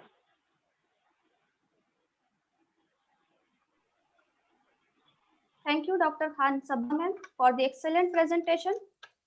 You have explicitly explained the relation between obesity and infertility in Unani medicines, though it was observational study, but showed importance of Unani medicines to treat infertility associated with obesity. Ajwain desi, anisun, karafs, methi, asarun are drugs with har mizaj and hence were able to regularize menstruation, reduce weight. These drugs are scientifically proven to have anti-hyperlipidemic, anti-hyperinsulinemic properties. In Unani medicines, these drugs have mudirwehez and mufatteh suda properties. Thank you, and it's a pleasure to have with us. Our next speaker is Dr. Abiha Ahmad Khan, Assistant Professor, Department of Niswa Atfal, Faculty of Unani Medicines, Ajmal Khan Tibbiya College, AMU. She will talk on the topic efficacy of Darchini in PCOS. We all know PCOS is the most common endocrine abnormality affecting 5 to 10% of women of reproductive age and is the commonest cause of infertility due to anovulation. This is one of the emerging lifestyle disorders nowadays met in day-to-day gynecological practice. This disease is complex as it further gives rise to complications like infertility, cardiovascular ailments, type 2 diabetes mellitus, metabolic syndrome, carcinoma of breast and endometrium. Such a complicated disease has no satisfactory treatment till now, and most often patients get only symptomatic treatment with hormones and insulin sensitizers and become drug dependent in the long term. Unani concept of PCOD is mainly based on the dominance of Hilde bulgum in the body, which leads to cyst formation in the ovaries, obesity and amenorrhea. Unani physicians have given its management based on correction of temperament and menstrual regulation. Dr. Abiha ma'am will highlight her research on the effect of Unani drug, that is Darchini, in the management of PCOS. Welcome, Dr. Abiha ma'am. Over to you, ma'am.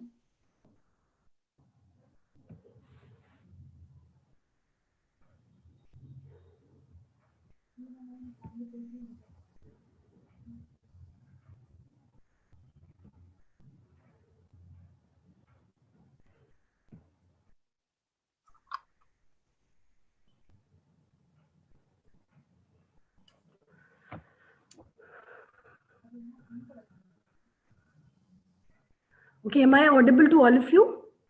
Yes, audible, ma'am.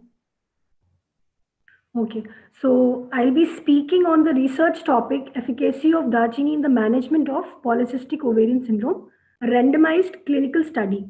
So before I begin, I would like to owe immense thanks to my supervisor who has chosen this drug and who has an immense role to play in selecting this particular drug for this particular syndrome. So my supervisor for this dissertation, or you could say the research, was Professor Wajiha Begum. She is the current HOD of Department of Ilmul Qabalat for Amraze Niswan, NIUM Bangalore, Karnataka.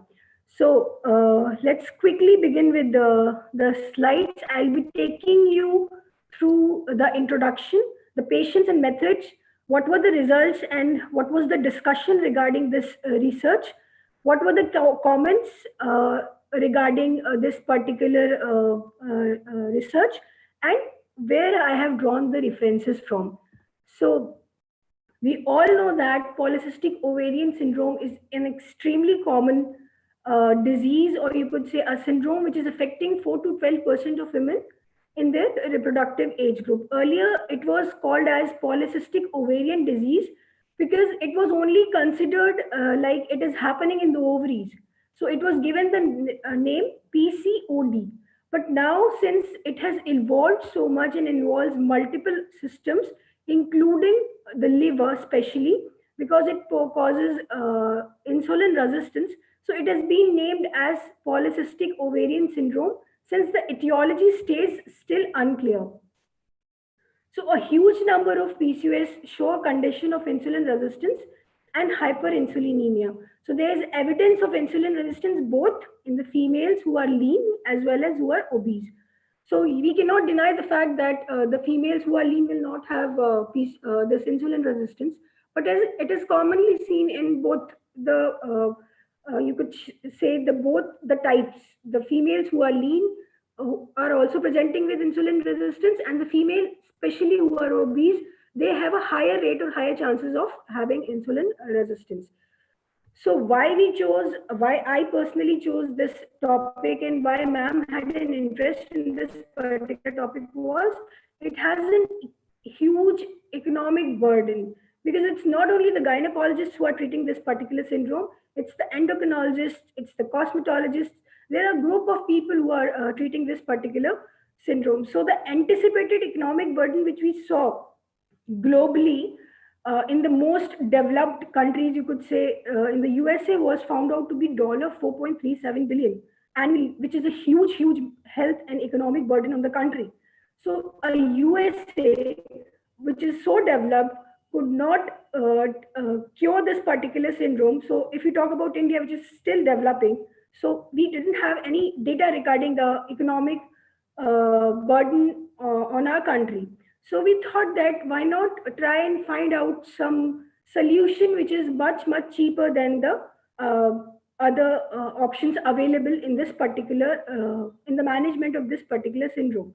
So we reviewed much literature and we found out that there is no data regarding the cost, how much the country has to pay to overcome this particular disease. So seeing that, we found that the health budget of India is unlikely to meet the costs posed to impose the lifestyle modification which is required and is the most step or the foremost step in curing this particular disease, such as exercise and behavioral therapy, tackling the fertility issues which the patient presents to you whenever she comes with PCOS, her cosmetic appearance, the metabolic consequences that you see, which are related to the insulin resistance, that is glucose intolerance, there is dyslipidemia, there is non-alcoholic steatohepatitis, there is coronary artery diseases and endometrial cancer, and much more consequences thereof. So all this led us to think, like, let's find out some solution to this particular syndrome, which is acting as an enigma, not only to the clinicians, not only to the gynecologists, to whom the patients are coming, but also to the cosmetologist or the endocrinologist to whom we refer the patients for the treatment. If you talk about Unani concept, we had a very in-depth insight from the last presentation by one of my colleagues, Dr. Sabha. She has already given a very in-depth insight into the concept. But however, since this is a part of my study, I would like to tell you that all the diseases, to whichever part of the body it is, in the Unani concept, it has been mentioned as there is imbalance in the quantity and quality of the 4 humors. So this is the basis of the pathophysiology which is underlying in this particular syndrome as well. So there is an imbalance in the akhlaq-e-arba. And if you talk about PCOS, as it is in the literature, it is not available. So you need to correlate with the symptoms which you find in polycystic ovarian syndrome. So it could be correlated with the symptoms, as it could be ethbasitams, it could be presenting with infertility, or the patient might present to you with obesity. So these are the 3 basic complaints with which the patient comes to you in the OPD. Then you start suspecting that maybe this could be a polycystic ovarian syndrome. So it is considered to arise from the abnormal bulgum, which starts to accumulate in the body, alters the temperament, and thereby give rise to these symptoms. So understanding the nature of this particular disease in terms of the temperament of the person, the management is being applied according to the Unani concept, which is Ilaj Bilzid. So why we chose Darchini? So Darchini has the following properties according to the traditional system, or according to the traditional Unani literature, that it has amulattif, it has munafit balgam, it has mukavvi jigar, mudire bol, and mudire head properties. So these are some of the properties which we found to be antagonistic to the altered temperament in a PCOS patient. So we thought that this particular drug would be effective in this particular syndrome. So further, when we saw the temperament of this drug, we found out that it is Haryabis in nature, and it is 3rd degree Haryabis. So it is very much antagonist to the Barid Ratab nature of the bulgum.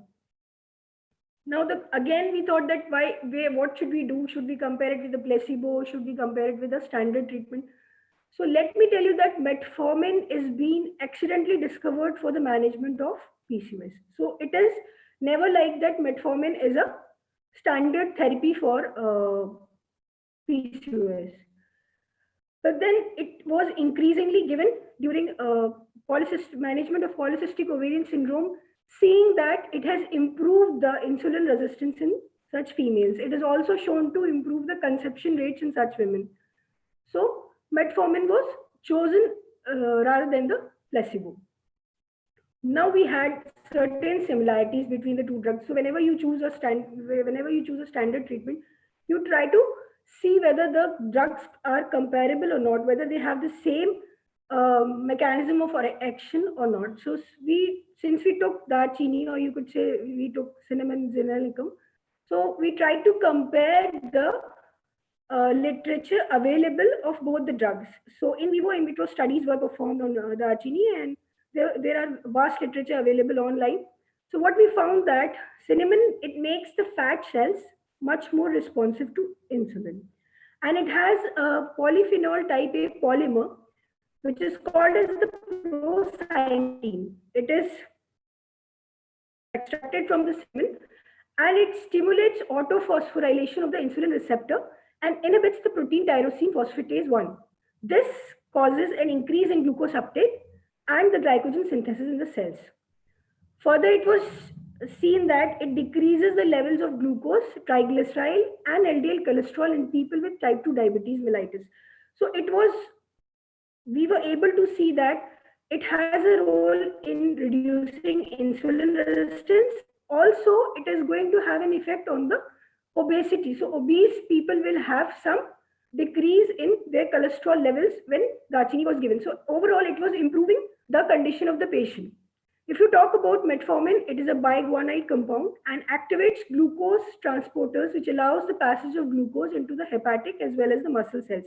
So this was quite similar. This particular mechanism of action was quite similar with the Darchini. So further, it was also seen that peripheral insulin resistance is decreased and serum glucose levels were also lowered when metformin was given in the patient. So we thought that metformin and cinnamon can be and should be compared because they had a similar mechanism of action. Coming to the journey wherein I have recruited the patients, wherein we have applied whatever our thoughts were. So let's begin with the journey of our recruitment of the subjects. So the place of the study was obviously my department, Ilmul Qabalat from Amraze Niswan, and the patients who were coming to the OPD were selected. The study design was a randomized, controlled, single-blind trial. Ethical approval was sought from the institutional ethical committee with the following committee number. The method of data collection was a history of the subjective symptoms which the patient presented us with.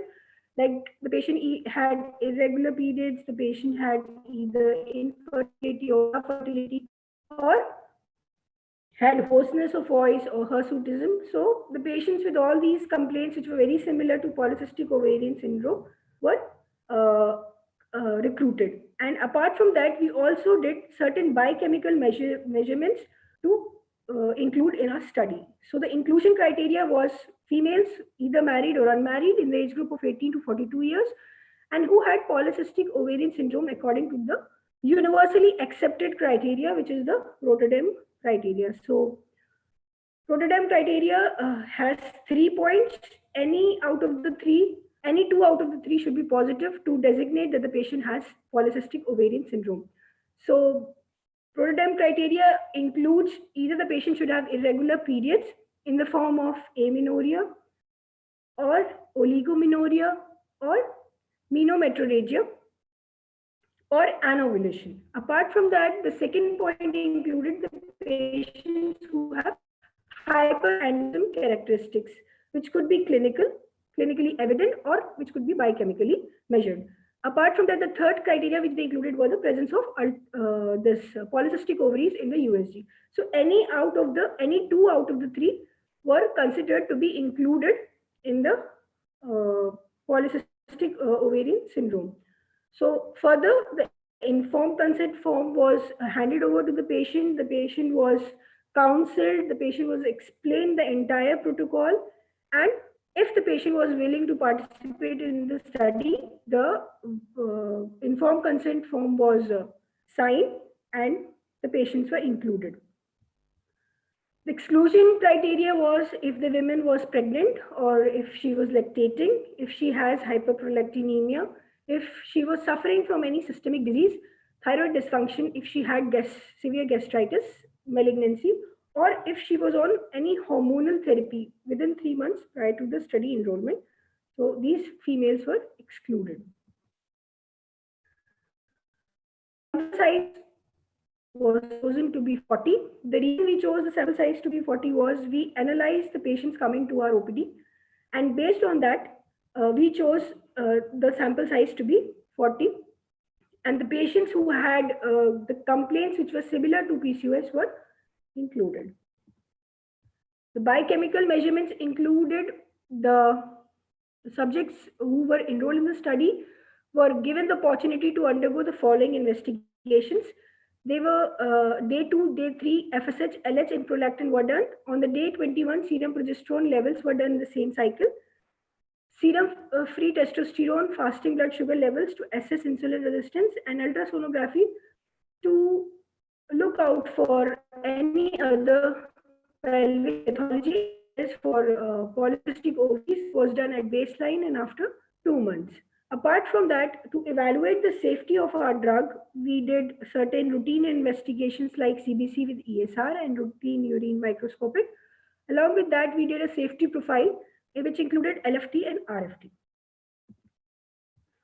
The dosage of the drug for Dachini, we have chosen 3000 milligram per day, or you could say 3 grams per day. And for metformin, we have chosen 1 gram or 1000 milligram per day. These were given in divided doses.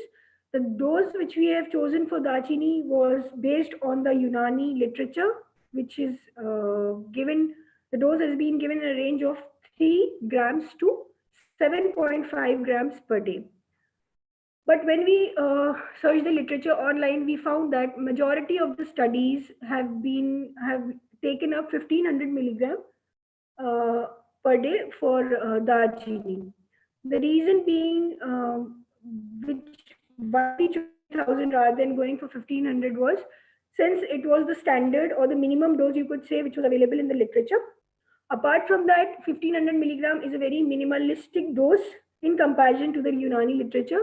So we opted out for the minimal dose, which is acceptable according to the Unani literature, being 3 grams per day.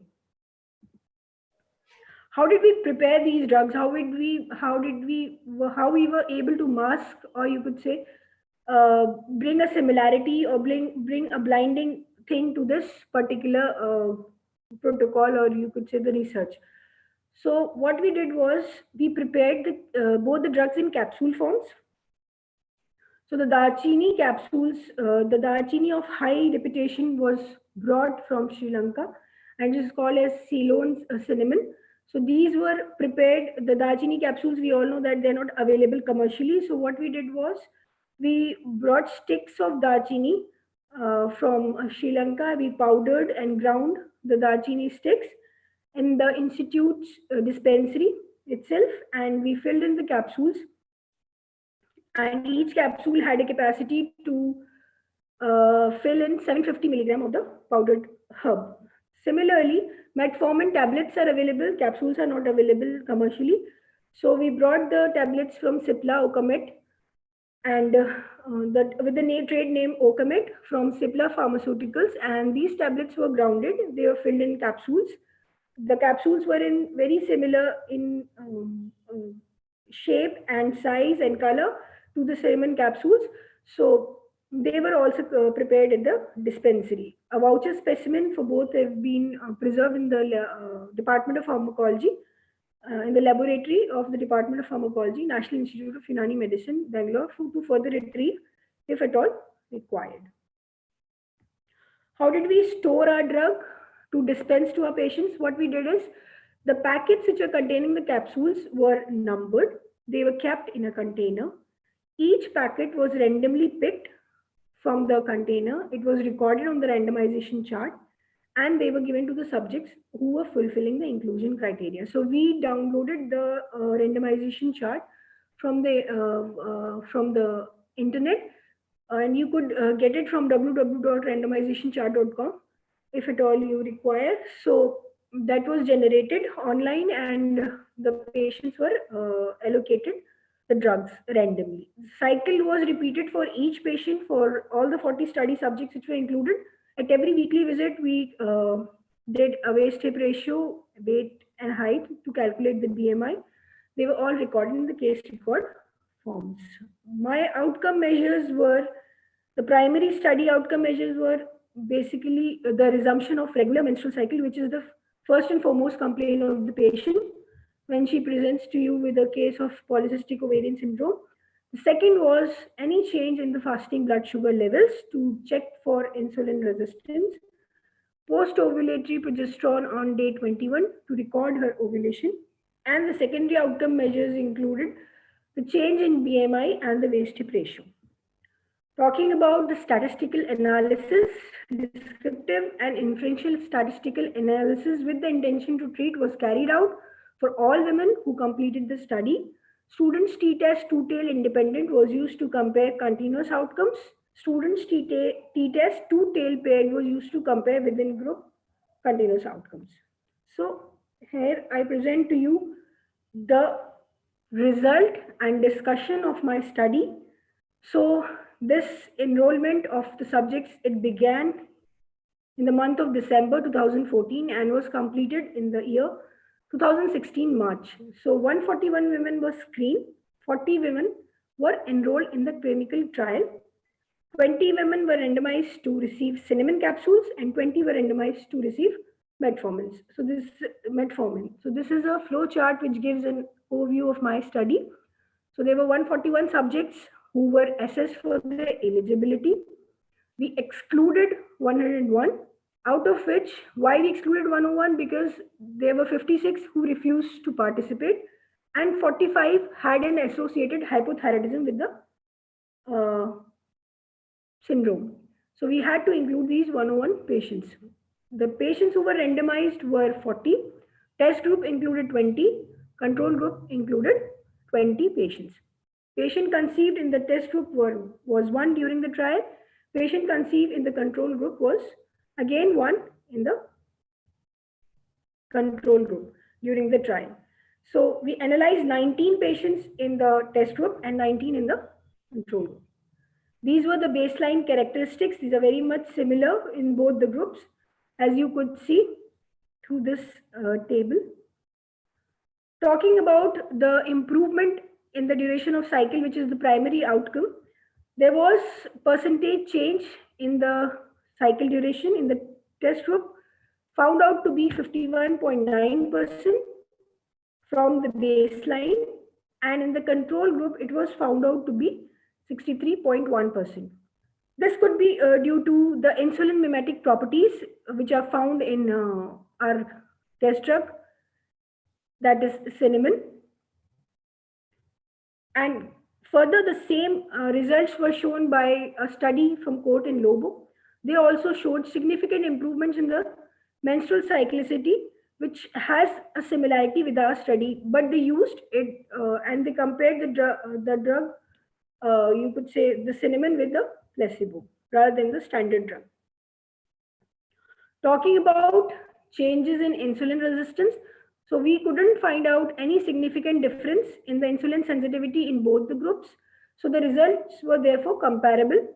This could be explained on the basis that insulin sensitivity was assessed using fasting blood sugar levels, which is obviously not a very good method to detect insulin resistance in patients.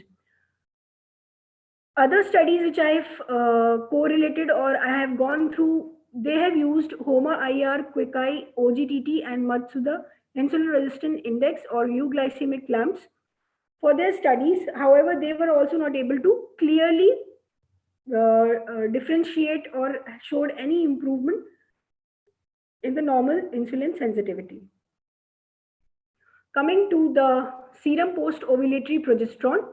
So post-ovulatory progesterone value in both the test and the control group was similar at the baseline as well as at the outcome. So this could be explained on the basis that measuring progesterone levels at only 8th week is obviously not a sufficient method to prove that the female might have ovulated. And also one thing that progesterone, whenever you do a progesterone level for defining or at least identifying that there is ovulation taking place, so multiple progesterone values need to be assessed as it has a pulsatile secretion pattern.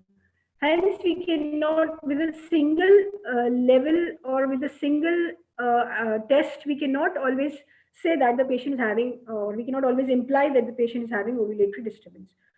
So, coming to the serum free testosterone values, it also showed no significant difference between the groups. This could be explained based on the fact that the subjects or the patients who were enrolled were in the normal reference range. Further, the free testosterone levels are more sensitive than the total testosterone levels as an indicator of hyperandrogenism, but the current free testosterone assays lack a uniform laboratory standard method to identify, and therefore the results may appear variable. Coming to the strengths of this paper and the limitations of my study, the strengths include that we compared this Darchini, our drug, with the standard therapy, that is metformin. Another strength which this paper holds is that there was participant blinding. The limitations of the study were we had a very limited sample size, we had a limited follow-up length, and the duration of intervention given. So we had very limited time period available. So it is difficult, it is really difficult for a study of this kind to prove its worth until you do not have a good follow-up time and patient number. Before I end up, I would like to comment on this research saying that it supports the fact that despite the small metabolic and hormonal changes, cinnamon therapy is well tolerated by the majority of the patients. The reason, one of them being, we advise the patient to take the drug during her meals, neither before nor after, which means that she has to consume some part of her meal and then take the drug and then has to continue with the other part of the meal. So it should be taken with the meal. It should not be taken either after or before. So this could be one of the reasons that the patient did not complain of severe gastritis, which is commonly seen not only with cinnamon but also with metformin. And this may be clinically useful, especially in patients who are presenting with menstrual disturbances in PCOS. However, this effect may be transitory.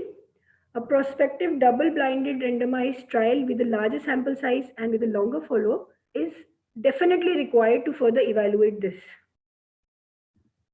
There was no conflict of interest during the trial and post the publication of this paper. These are the references from which I have drawn my entire presentation from. This study is being published in the Journal of Herbal Medicine, and you could, if you want to go through the research paper, you can go and you can go to the Journal of Herbal Medicine and you could go through the paper. Apart from that, I'm extremely thankful to all my seniors who have been extremely supportive during my trial, during my preparation of my synopsis. So I owe a lot of thanks to them, especially Dr. Tabassum Ali Bhatt, Dr. Masuma Zaki, Dr. Mariam and Dr. Danish Jahan. They have been really, really supportive throughout the journey, throughout my 3 years of my PG. So I'm greatly indebted to them for all the support. And you can contact me through my email address and my phone number anytime. Thanks a lot. Thank you so much. Thank you, Dr. Abiha ma'am. Presentation was outstanding and extremely good. Your cognizance showed your deep knowledge regarding the subject. Darchini is easily available and proven efficacious in the PCOS, and we use it routinely in our OPD.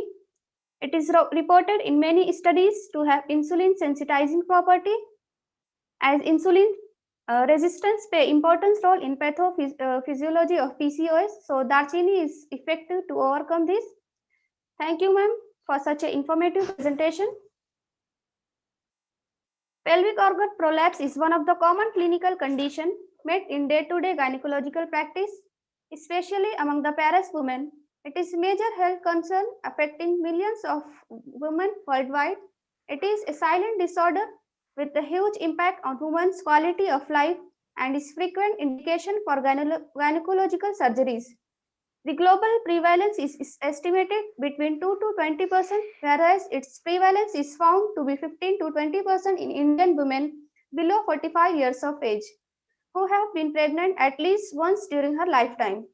In conventional medicine, management of uterine prolapse are preventive, conservative, and surgery, while in Unani system of medicine, treatment options for uterine prolapse includes oral drugs and topical in the form of suppository, sitz bath, external wash or ointment, and cupping therapy. With this, our next speaker is Dr. Misbah Naim. She will talk on uterovaginal prolapse in detail. She is Assistant Professor, Department of Amraze Niswan Qabalat, Global College of Unani Medical Science and Research Center, Saharanpur. She has also worked in Deoband Unani Medical College as Assistant Professor. She has published 3 research papers and 7 review papers in various national international journals and presented 8 papers in different conferences. She will enrich our knowledge about efficacy of Mazu in uterovaginal prolapse. Welcome, Dr. Misbah Naim, ma'am.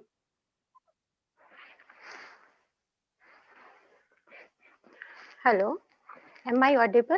Yes, audible. Okay. Assalamu alaikum.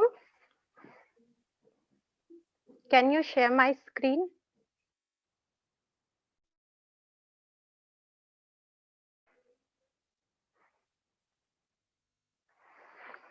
Assalamu alaikum. First of all, I would like to thank Dr. Romana for the introduction, and I would again also like to thank the organizing. Hello, am I audible? Proceed, Misbah, you're audible. Okay. So thanks to the organizing committees, starting from Director Sir, from our HOD, Dr. Vajia ma'am, Dr. Ismat ma'am, Dr. Ashia ma'am, and Dr. Kausar ma'am. With this, I would like to start my presentation, and the topic is efficacy of Quercus infectoria oli goals in the management of UVP, a randomized clinical trial under supervision of Dr. Vajia Ma'am, HOD, Department of OBG, NIUM, Bangalore. So first of all, what is prolapse? Prolapse means something to fall down. I'll give a very brief or short description on prolapse first. So prolapse means to fall down.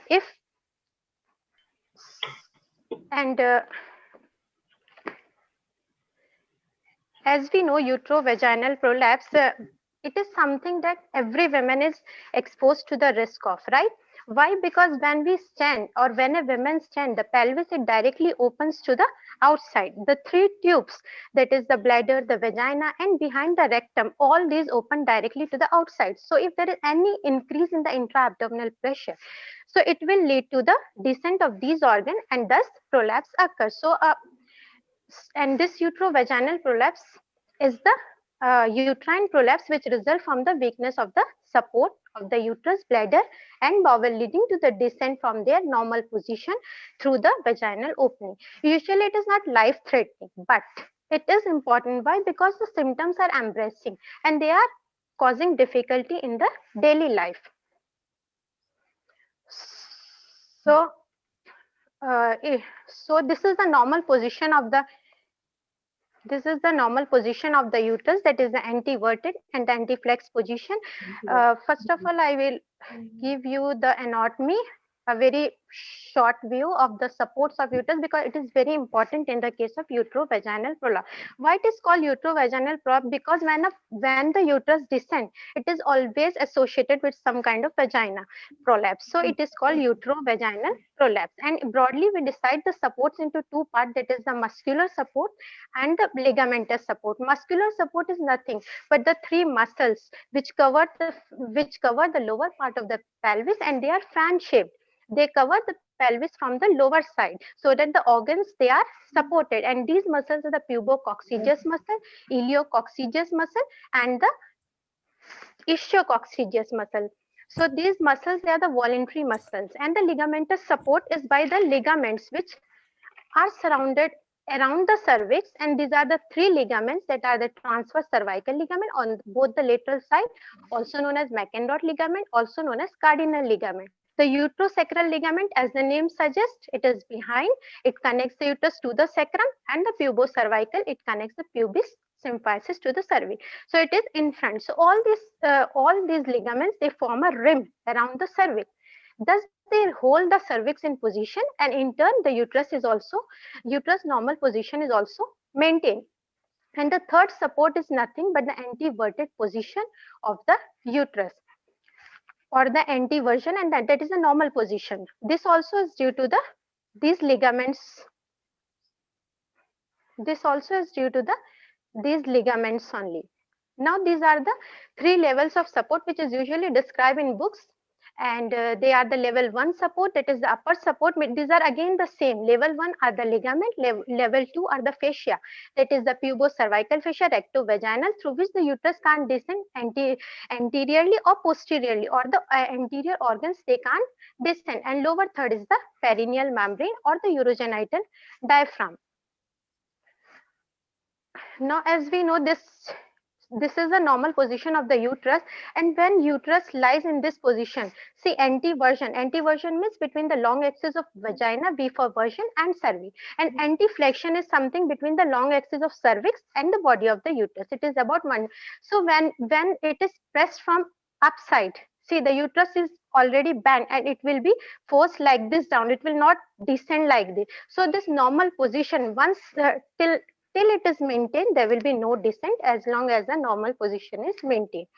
If prolapse occurs, this uterus has to come the midway, and then only this descent can occur. So once it has started coming to the midway, the ligament, the support, they have been loosened or they have been stretched before going to the descent. So coming to the fourth slide, these are the causes. So as we know, the main etiology is related by the age, childbirth, and the increased pressure. First of all, age-related weakness, what is it? It is the age-related weakening of the support. There may be some kind of dissolution of the collagen tissue. There may be connective tissue weakness. All these causes the weakening of the ligaments. And in childbirth also, weakening of the pelvic diaphragm, weakening of the pelvic support, some kind of neuropathy, this always occur. There, it is inevitable. We can't avoid it.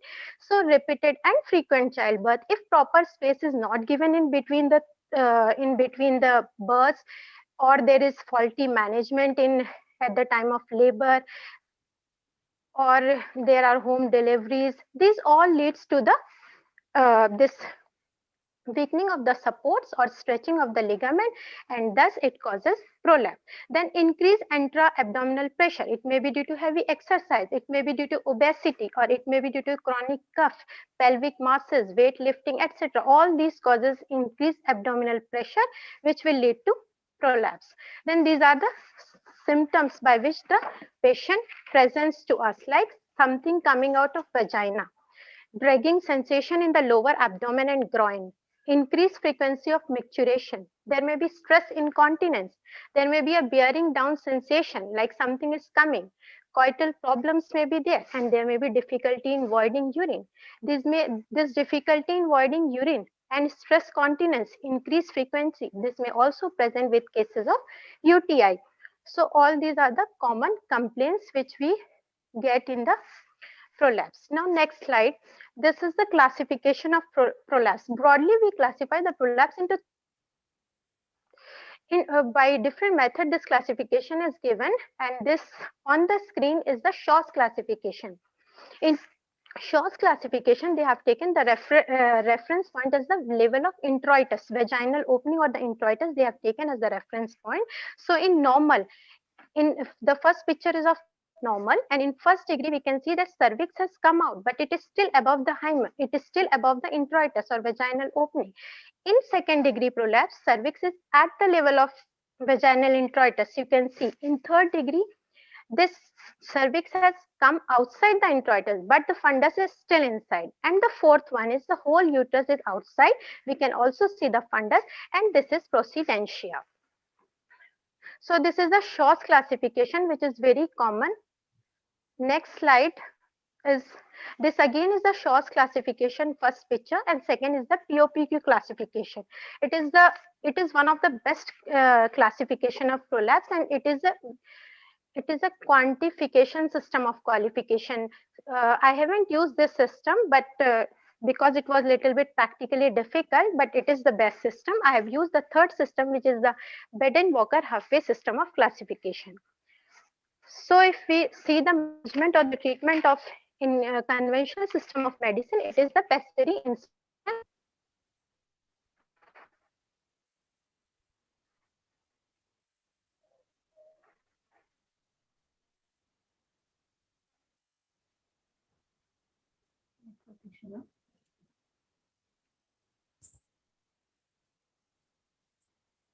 Hello, is it audible, ma'am? Proceed, Misbah.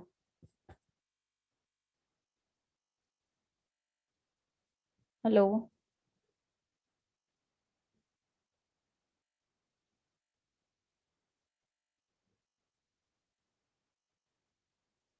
Is it audible, ma'am? Hello. Ma'am, what? There's some sort of disturbance. You're not clear.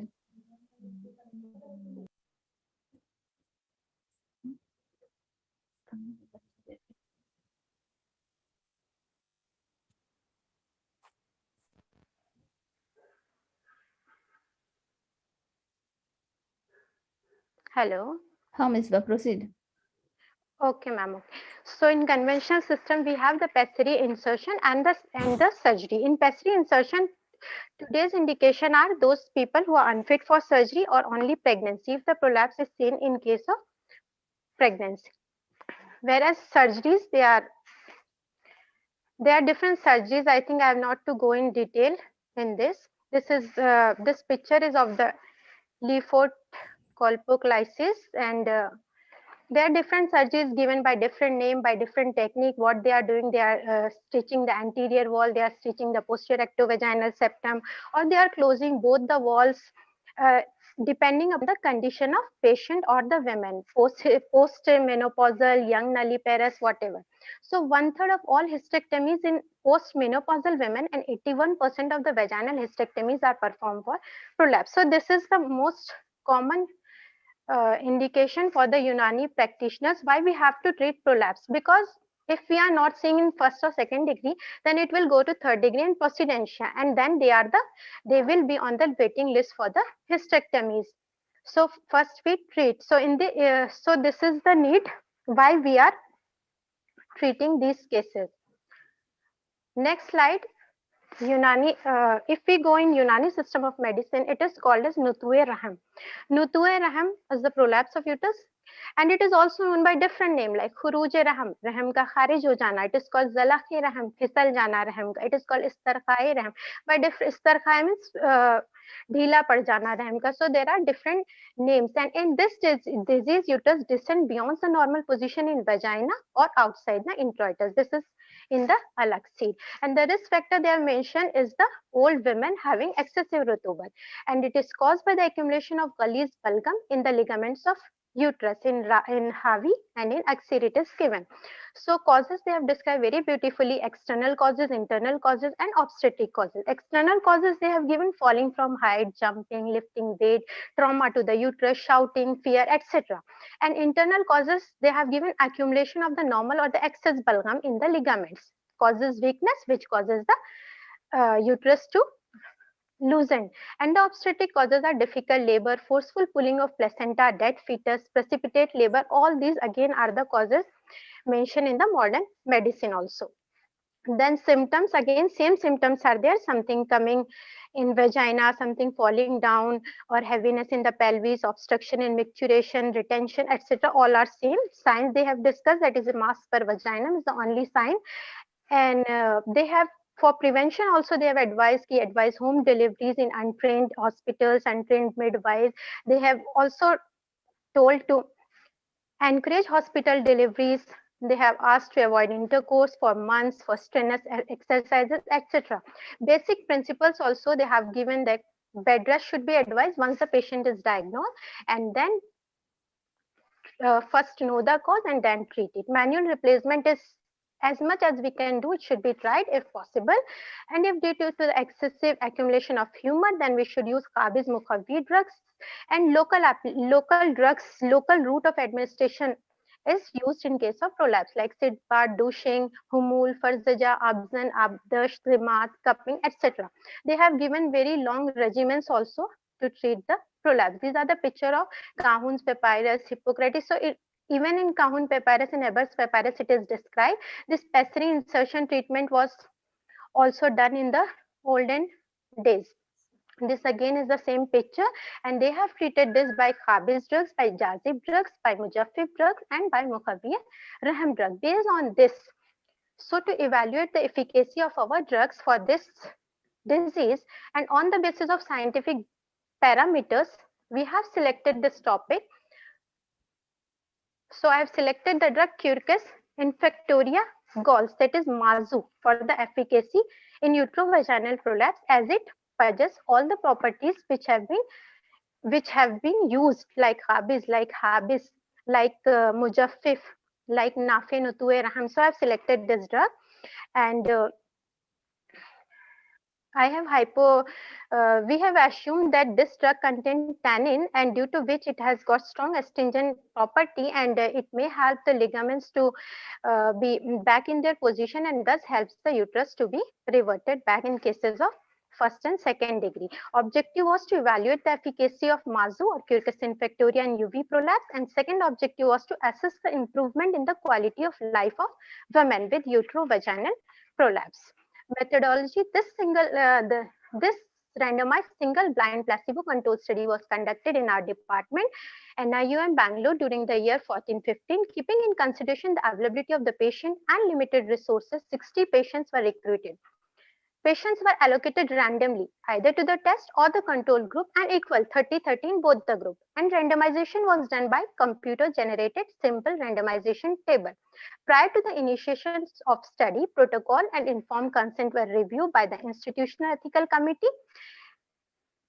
Next slide, we have the inclusion criteria, that is married women in the age group of 30 to 60 years with first or second degree prolapse I have taken, and the obvious who are willing to participate in the study. And exclusion criteria include procedentia, congenital elongation of cervix, fibroid, polyp, chronic inversion, pregnant, lactating women. These were all the exclusion criteria. So patients were screened like this only with the age group of 30 to 60 years presenting with complaints. They were screened on their first visit of OPD, history regarding the details of their symptoms, and the obstetric history was also asked, mainly emphasizing on the parity, on the mode of delivery.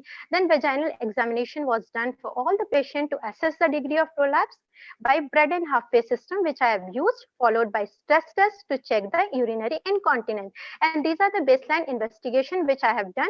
This CBP to exclude the severe anemia cases, ESR to exclude the chronic infection cases, CUE to exclude the UTI, HIV, VDRL to exclude STDs, LFT, RFT for safety of the patient, RBS to exclude diabetes, pap smear to see again malignancies, and to USG pelvis to exclude the this exclusion criteria, cervical, fibroid, polyp, then any disease in the uterus. Next slide is the intervention. So in the test group, I have given Quercus infectoria galls for 8 weeks. I bought Mazu from the local crude market. It was cleaned, it was powdered, and it was given to the patient. And patient was asked to make decoction of 20 gram powder in 1 liter of water. Once the water remains half, then 4 liter was added, and 6 bath was advised. Abazan was advised once daily for 15 days. For 15 minutes, sorry, and the duration of my treatment, duration of the treatment was 8 weeks. Next slide, for the placebo group, I have used common salt 10 gram in 5 liters of water, which was used as sitz bath. Nowadays, sitz baths are available in market, which I have shown here. So it was not difficult to perform absence for the patient. Next slide, in both the group, I have advised the Kegel exercise. Now, Kegel exercises are nothing but the pelvic floor strengthening exercises, and they were first introduced by Kegel in 1948 for the postpartum sexual dysfunctions and stress urinary incontinence. This is what we advise. In modern also, it is the best used for prevention and treatment of early prolapse. So what I advise that contract your pelvic floor muscle for 3 seconds, relax the muscle, do this for 10, 15, 20, 30 times a day. And this can be done at any time during daily activities, routine activities, you can do at any time. This help in the strengthening of the muscles. Now next subjective parameter which I included were the mass per vagina, urinary incontinence, low backache, and lower abdominal discomfort.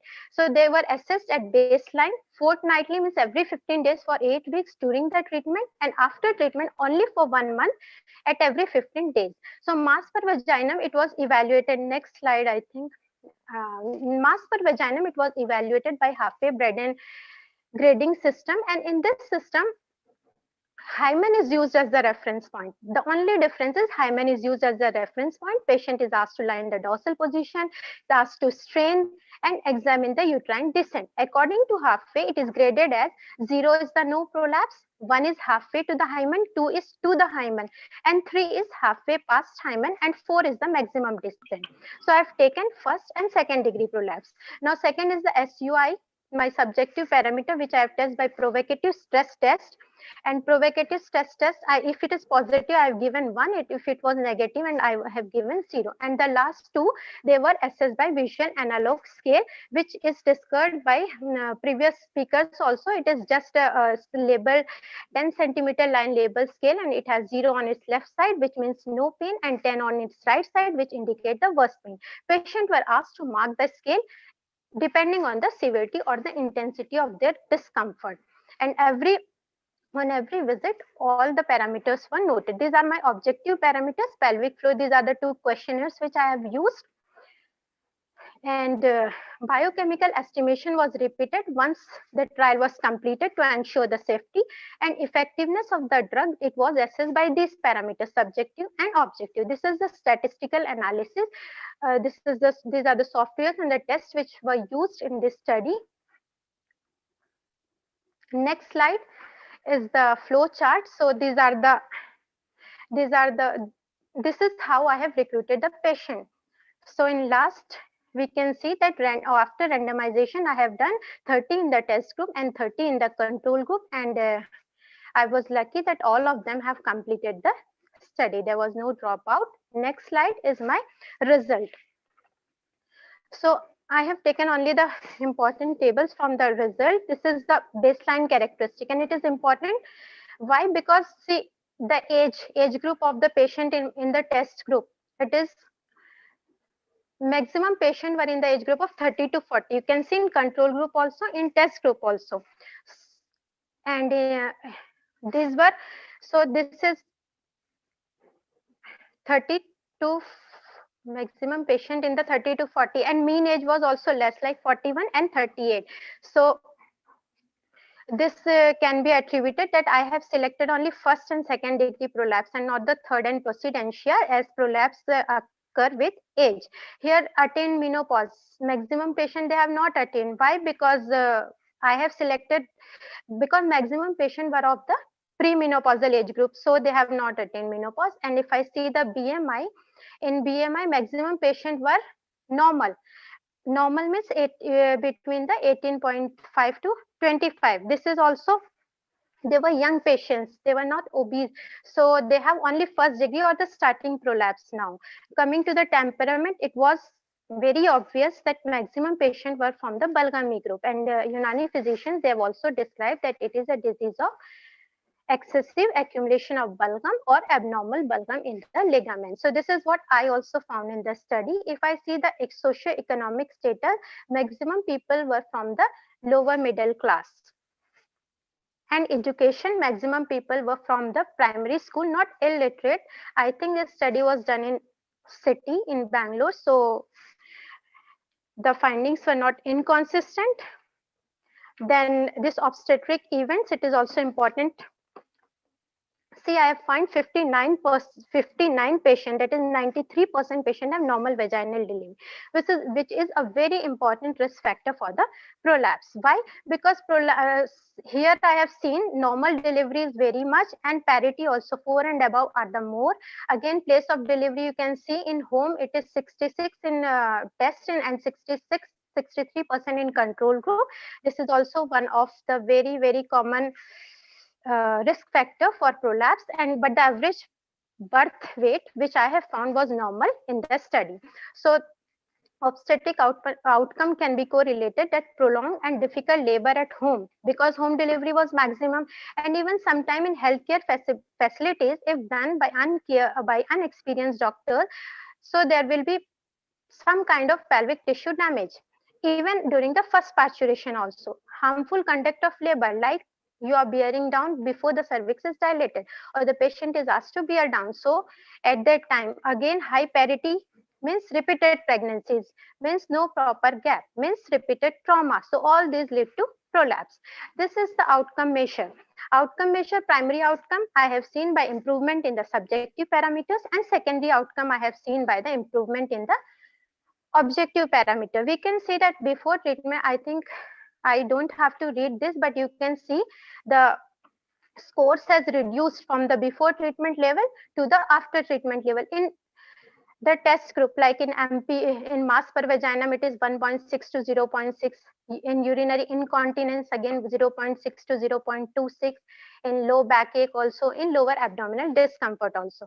And likewise, secondary outcome also in the questionnaires, also in PFDIQ and PDIQ also, I found that the scores have reduced.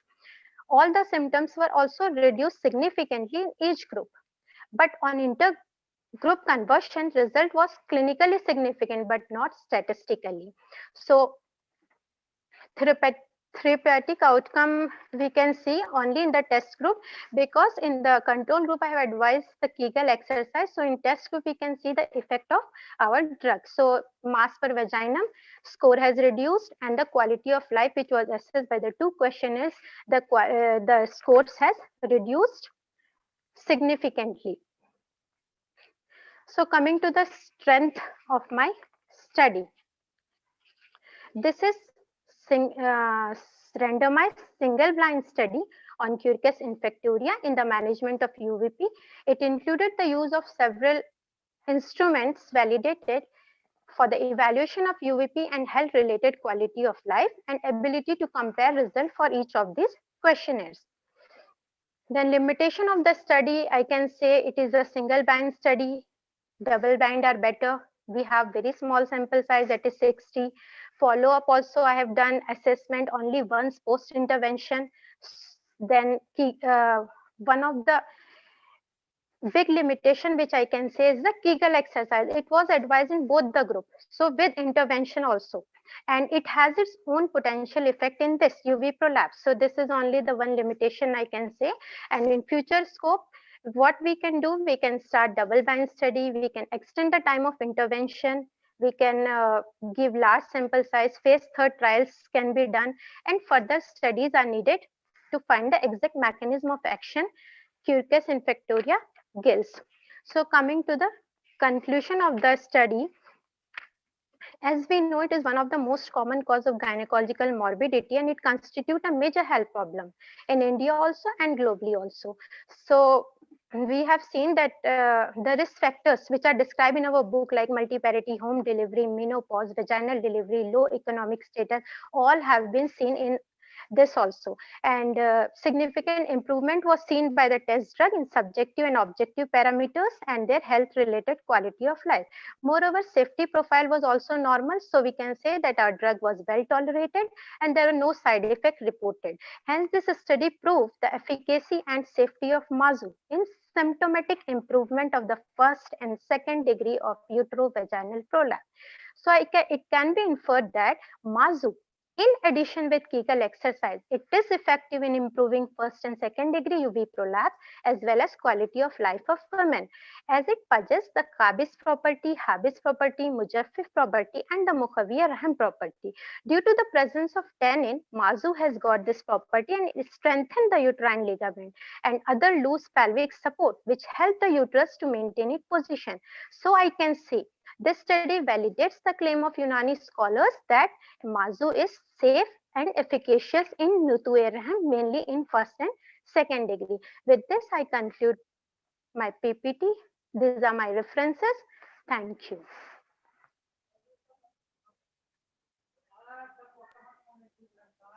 Thank you, Dr. Niswan ma'am, for extraordinarily wonderful presentation.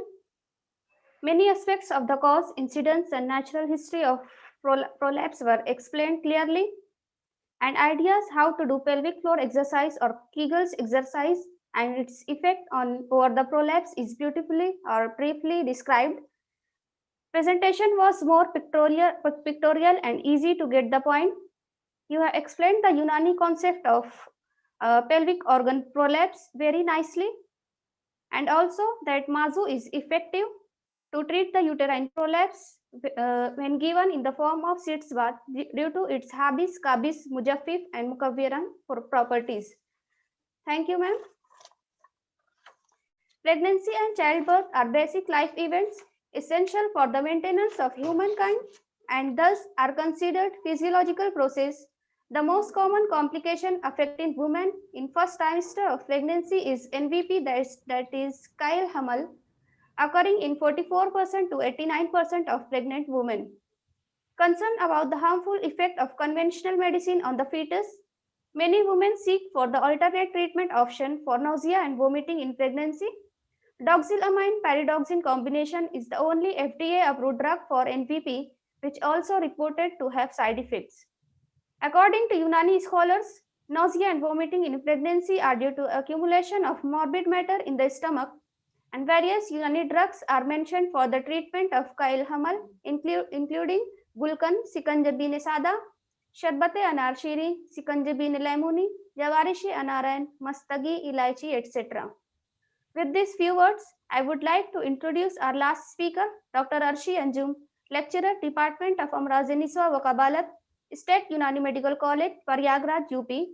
She has numerous papers published in the national and international journals. Dr. Arshi Anjum ma'am, she will share her knowledge on the efficacy of Sikanjabine Lemuni in Kyle Hamel. I call upon Dr. Arshi Anjum ma'am to proceed with her presentation.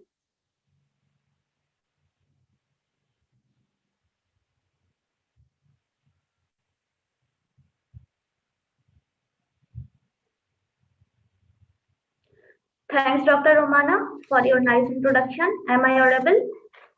Yes, audible, ma'am. Kindly Assalamu proceed. alaikum. Assalamu alaikum to one and all. First of all, I would like to thank Director Sir, Professor Abdul Wadud Sir, and whole department of Ilmul Qabalat, Amraze Niswan, HOD Ma'am, Professor Wajia Ma'am, Professor Ismat Shamim Ma'am, Dr. Ashia Sultana Ma'am, and of course my guide, Dr. Kausar Ma'am. Thanks a lot for providing me such a great opportunity. Now come to my topic. The topic of my presentation is efficacy of second-jabin lamuni in Kayol Hamal and open observational study. As already explained by Dr. Romana, that pregnancy and childbirth are basic life events vital to the maintenance of humankind, and these are considered as physiological processes. And nausea and vomiting pregnancy is one of the most common complications of pregnancy. Now come to the introduction part. Nausea and vomiting in pregnancy, in Unani, it is also known as Kayol Hamal, is defined as a symptom of nausea or vomiting during early pregnancy. It occurs in up to 80% of pregnant women. The physical problems of coping with Kayol Hamal can lead to emotional problems, which can in turn exacerbate the physical problems, having a significant reduction in life. The first line of treatment, according to modern literature, is doxylamine pyridox in combination, although effective, but it has many side effects like somnolence, headache, etc. And various Unani drugs are mentioned for the treatment of Kayol Hamal, which include Gulkan, Sharbatanar Shirin, Sikanjabin Lamoni, Jawarishanaren, etc. Now come to the etiology according to modern literature. According to evolutionary perspective, normal levels of nausea and vomiting in pregnancy protects not only the fetus but also the mother from harmful substances. And then come to the endocrine cause. As we all know that hormonal changes in the pregnancy may be one of the most important cause of NVP. And most important of all these is HCG. As we have seen in many researches that when the concentration of HCG rises, at that time NVP is most common. Third cause is genetic. NVP and hyperemesis gravidarum shows familial aggregation. In most cases, if the mother and the sister of the patient had in their pregnancies NVP, the patient also suffers the same condition. Gastric dysrhythmias is also one of the most common cause of NVP in modern literature. Now come to the Unani concept. In Unani classical literature, the term coined for nausea and vomiting in pregnancy is Kayol Hamal. According to Unani scholars, the cause of NVP is morbid material which accumulates in the cavity of the stomach or the muscles or layers of the stomach. This material can be bilious, phlegmatic, that is bulgamimil, or black bile, that is soda. According to Abu Bakr Muhammad bin Zakaria Razi, in his authentic book Kitab al-Hawi, female fetus is more responsible for nausea and vomiting than male because male fetus have hotness, that is hararat, and female fetus have coldness, that is barudat. And according to Hakim Ajmal Khan, in his authentic book Al-Hazik, nausea and vomiting usually occurs in first trimester and disappear after 4 months. But in some females, it occurs throughout the pregnancy. Now, non-obstetrical causes of vomiting are Heza, Suezam, Vajemeda, Kurwe Marivalisa, Inklabe Meda, Varme Jigar, Kulanj, Varme Tihal, Huma, Varme Gurda, Didan, etc. Sometimes the Fasade Giza, that is food poisoning, is also the one of the most important cause of nausea and vomiting. If vomiting is not persistent and is associated, then it is due to disorders of liver, gallbladder, spleen, and uterus. Sometimes sue-misaj is also one of the cause of nausea and vomiting. Sue-misaj is of two types, sue-misaj sada and sue-misaj maddi. In sue-misaj sada, if no other cause of vomiting is diagnosed, then it indicates that it is only due to the sue-misaj sada. And in that case, vomitus contains only food particles and no other filth is found and urine is diluted. Sue-misaj sada is further divided into 4 types, sue-misaj har, baris, ratab, and yabis. In sue-misaj har sada, other differential points are increased thirst, dry mouth, burning sensation in the stomach, hadam kavi, and in that case, hot drinks are harmful.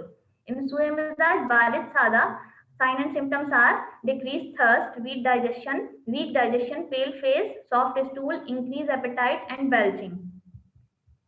In Sue Mizaj, Ratab Sada, dry food and small quantity of food is beneficial, and cold water, wet and moist things are harmful. And signs and symptoms are increased salivation and nausea.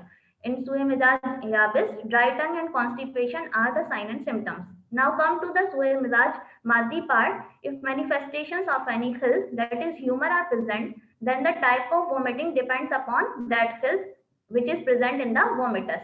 If vomitus contains food particles along with khil, then the cause of vomiting is sue mizaj madhi, and in that case urine is viscous and turbid, and it is further divided into sue mizaj safravi. In that case, the differential points are bitterness in mouth, nausea, and yellow urine and belching. And sue mizaj saudavi. In that case, we have signs and symptoms are increased appetite, improper digestion, dark yellow pigmentation of face, and urine is viscous and dark color. And last part is sue mizaj balgami. In that case, decreased appetite, fatigue, nausea, increased salivation, pale face, and urine is white in color in that case, and vomitus contain balgam. Now come to the management part. Management is divided into two parts: modern management and Unani management. Drugs are categorized into different categories. First drug is doxylamine succinate, which belongs to the category of antihistamine pyridoxine hydrochloride combination. Its dose is 20 mg orally, and its mode of action is it interrupts the histaminic pathway. Second category is antihistamines, and drugs belongs to this category are meclizine, hydroxyzine, dimenhydrinate, and their doses are 25 mg, 50 mg, 50 to 100 mg respectively every 4 to 6 hours.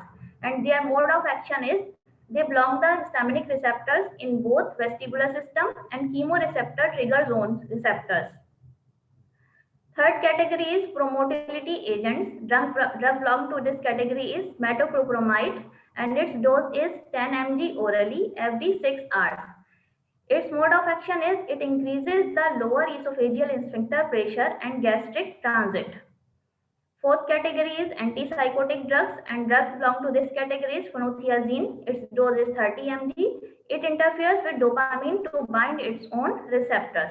Last drug is ondansetron. It belongs to the category of serotonin receptor antagonist, and its dose is 4 to 8 mg IV every 8 to 10 hours. It blocks the signal generated by vomiting center in brain, that is medulla oblongata. Now come to the Unani management. Unani management is divided into four categories: ilaj bil dawa, that is dietotherapy; ilaj bil tadbir, that is regimental therapy; ilaj bil dawa, that is pharmacotherapy. Ilaj bil yat is not included in this category. Ilaj bil ghida. In dietotherapy, we advise the patient light and easily digestible diet and a pomegranate early in the morning, and sweet dishes should be avoided. And in ilaj bil tadbir, moderate and light exercises should be advised, and zimad of badiyan over abdomen should be advised. And ilaj bil dawa is further divided into two categories: mufrad adviya and murakkab adviya. Murakkab adviyas are, as already mentioned by me, sikanjabin lemoni, sharbat anar shiri, sharbat sada, sharbat sikanjabin sada. And here is the list of mufrad adviya. Citrus medica belong to the family Rutaceae. Its Unani name is Utrach. Citrus limon, Rutaceae family. Its Unani name is Limu. Sidonia oblonga, that is Bahi. Elatoria cardamom, that is Hill. Mentha piperita, that is Nana. Myristica fragrans, that is Julbua. Piper cubeba, Unani name Kababa. Pistacia lentiscus, that is Mastagi. Tunica granatum, that is Anar. And Melas domica, that is Tufa. All these possess mushtahi, mukawwiye maida, dafe keul hamal properties. Now come to the methodology of my research. The study entitled Efficacy of Sikanjamin Lemonine Keol Hamal was conducted in Department of Ilmul Qabalat wa Amraze Niswan, NIUM, from January 2017 to December 2017. Source of data is patients attending the female OPD and IPD in the Department of Ilmul Qabalat wa Amraze Niswan, NIUM Bengaluru. Method of collection of data is history and sign and symptoms. History part includes history of NBP in previous pregnancies, history of motion sickness, history of migraine, etc. And sign and symptoms include primary symptoms like nausea, vomiting, retching. Secondary symptoms include gastrointestinal disturbances like belching, pain in abdomen, etc.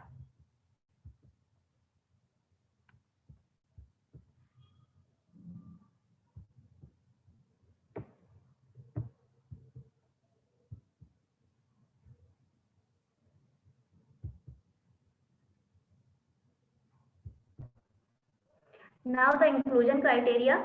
Inclusion criteria is pregnant woman with NBP, singleton intrauterine pregnancy. We had included singleton intrauterine pregnancy as in multiple pregnancy. HCG concentration already rises, which causes hyperemesis gravidarum, and that was not the part of our study. Gestational age range 7 to 14 weeks. Exclusion criteria included hyperemesis gravidarum, women treated by other antiemetics, patient with any medical conditions associated with pregnancy like severe anemia, hypertension, diabetes mellitus, women with history of other non-obstetrical causes of vomiting like appendicitis, cholecystitis, etc. Investigations include pre-trial investigations, that is complete urine examination to exclude UTI, HB to exclude severe anemia, RBS to exclude diabetes mellitus, TSH to exclude thyroid dysfunction, SGOT, SGPT, alkaline phosphatase, blood urea and serum creatinine as safety profile, USG obstetrics to exclude multiple pregnancy and to know the gestational age of the fetus. Post-trial investigations include safety profile. Study duration is 1 year. Duration of protocol therapy is 2 weeks. Study design is open observational study. Sample size 30 patients. Subjective parameter is nausea and vomiting in pregnancy. Objective parameter is puke index, that is pregnancy unique quantification of emesis, and NBP QOL questionnaire. Now what is puke index? Here is the chart showing puke index. In puke index depends upon 3 sign and symptoms, that is nausea, vomiting and retching. In puke questionnaire, 3 questions were asked. The first question is, in the last 24 hours, how long the patient feel nauseated or sick, and the score is given from 1 to 5. Second question is, how many times she vomited, and last question is, in the last 24 hours, how many times she had retching or dry heaves. In all questions, score is given from 1 to 5, and then the grading is divided into 3 categories: mild, moderate and severe. Score 3 to 6 is considered as mild NBP, 7 to 12 is considered as moderate NBP, and more than 13 is considered as severe NBP. This is the chart showing NBP QOL questionnaire. In that case, 30 questions were asked related to nausea and vomiting, and lower the score, higher the quality of life according to this questionnaire. And based on the scores achieved, the quality of questionnaire, the quality of life was classified into 5 groups: much higher than average when score is 30 to 50, when the score is between 51 to 100 and higher than average; average quality of life when the score is between 101 to 140, lower than average when score is between 141 to 190, much lower than average when the score is between 191 to 210. Now come to the intervention part. My trial drug was Sikanjavin lemoni, which is a compound formulation, and its contents are Sirka Desi, Abelimu, Satlimu and Kansafid. Sirka Desi is nothing but acetam vinegar, which was prepared from Abenishka, that is sugarcane juice, and it possesses properties like Dafe Kaul Hamal, Mubarret properties, Mukavviya Maida and Mushtahi. Second content is Abelimu, which is lemon juice, which is obtained from citrus lemon, which is that was rich in vitamin C. Citrus lemon also possesses properties like Dafe Kaul Hamal wa Mitli, Mushtahi, Mukavviya Maida, Mubarrit, and its mejaz is Barid and Yabis. Third content is Satelimu, which is nothing but citric acid. It is a 6-carbon tricarboxylic compound which is obtained from citrus fruits, and its mezaz is also Barid Yabis. It also possesses properties like dafiq hamal, mushtahi, muqabi, maida, and mubarrid. Last is consafid, which was used as a preservative. Method of preparation of the drug was Sikanjamin lemoni is prepared according to the standard method of preparation. Now come to the dosage, duration, and route of administration. Sikanjamin lemoni was given 25 ml BD orally. Criteria for selection of drug. Paul Hamal is caused by accumulation of phlegmatic and bilious material, that is Safravi and Balgami Mata in the stomach, which causes irritation in the stomach and vomiting occurs. Sikanjamin lemoni, a compound formulation, contains Sirka desi, Abilimu, Satlimu, and Consafate, was anticipated to be effective in Paul Hamal and selected for the present study. Its constituent possess anti-phlegmatic, anti-bilious, anti-emetic, antioxidative, and digestive properties, as I already mentioned. These are the contents of Sikanjamin lemoni. This is the flow chart of my study. I had screened 68 patients. Out of these, 3 patients were not eligible as they possess hyperemesis gravidarum. 65 patients were eligible for the trial. Out of them, 22 refused to participate in the study due to their personal reasons, and 13 patients were excluded. 1 patient aborted before the treatment. 1 had twin pregnancy. 2 patients had gestational age more than 14 weeks. 2 patients had severe anemia. 3 patients had hypothyroidism, and 4 patients had UTI. Overall, I had included 30 patients and completed analysis of all these 30 patients. Now, assessment and follow-up during and after treatment. Nausea and vomiting were assessed by inquiring about duration of nausea, dry heaves, and number of vomiting episodes by puke index. Improvement in quality of life was assessed using NVP QOL questionnaire before, during, and after treatment. Patients were inquired from any side effects during the trial period. Patients were followed for 2 weeks during the treatment and 1 week after the treatment. Now come to the study procedure. The patients fulfilling the inclusion criteria were enrolled after explaining the study in detail and receiving the written informed consent. Mild and moderate cases assessed by using puke index were enrolled. Sikanjamin lemoni was given 25 ml twice daily orally for 2 weeks. Assessment of severity of nausea and vomiting was done by puke index, and assessment and improvement of quality of life was done by NVP QOL questionnaire before treatment, each follow-up during treatment and after treatment, that is on day 0, day 7, day 14, and day 21. Now come to the result part. There was a significant decrease in puke and NVP QOL scores on day 7, continued through day 14 and after treatment. Overall, 86.6% patients achieved complete relief from NVP and accomplished much higher than average quality of life at the end of treatment period. Here is a chart showing maternal characteristics and NVP status of the patient studied. I will discuss only important points here.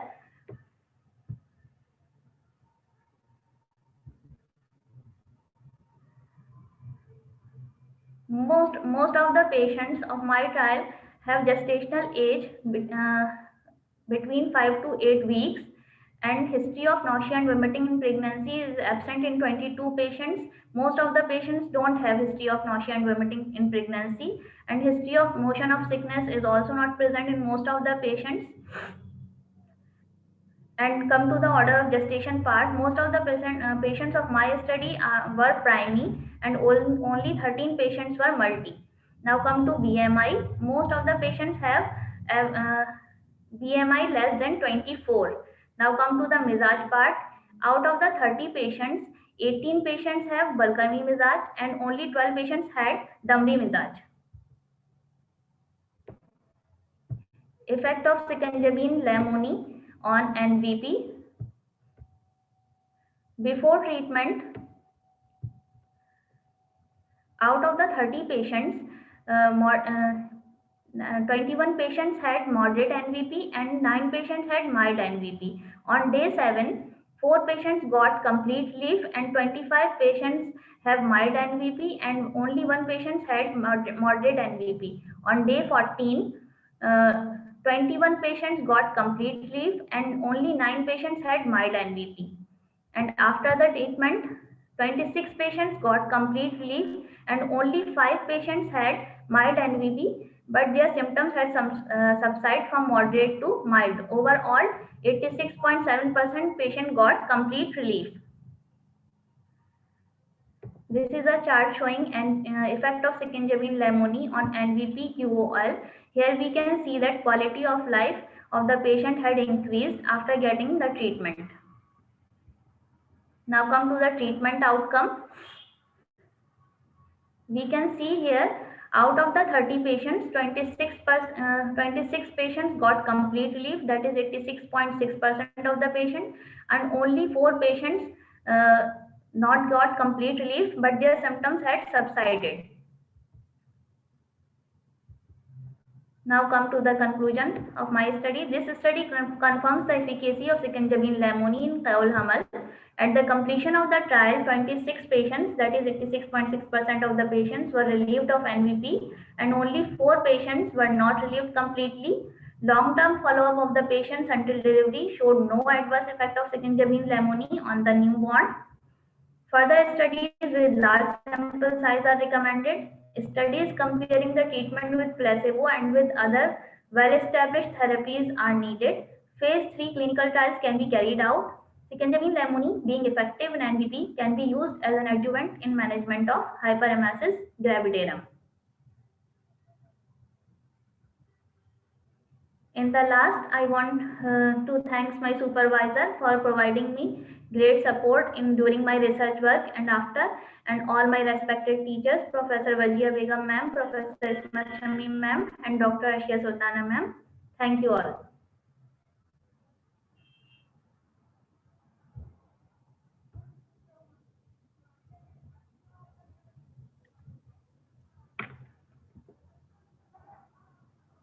Thank you, Dr. Arshi ma'am.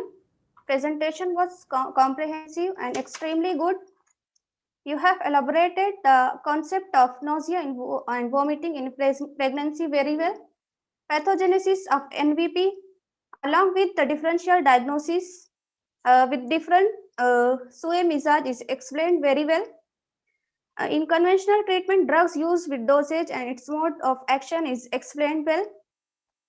Content and effect of Secunjaveline lemoni, that is sirka desi, satte limu, abe limu, and kande safed is clearly explained with its action with reference to its mukaviya meda, dafi gisiyan, mushtahi, and mubarrid properties. Thank you.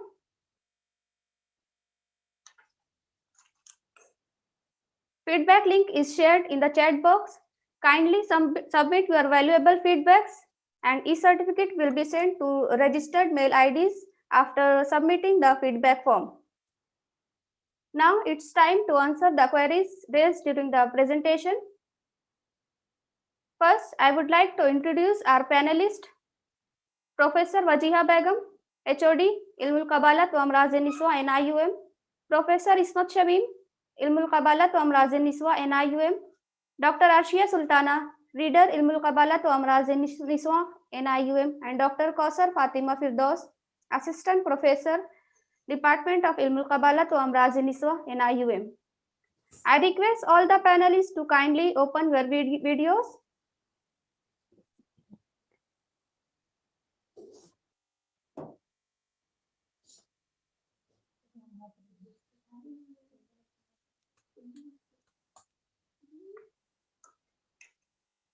There are some questions what I would like to highlight.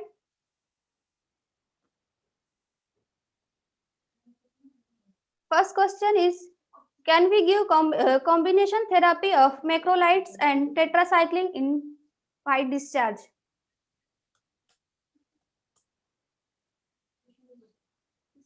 Question is open for all the panelists. Any panelist can answer this question.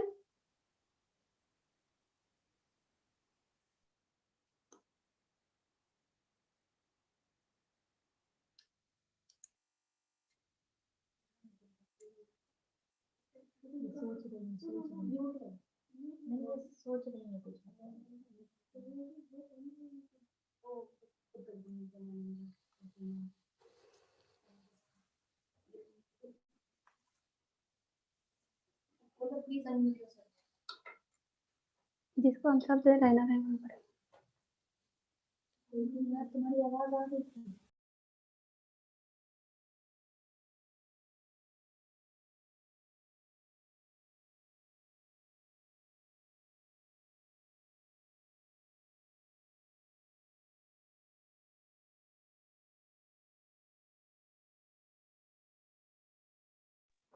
Hello?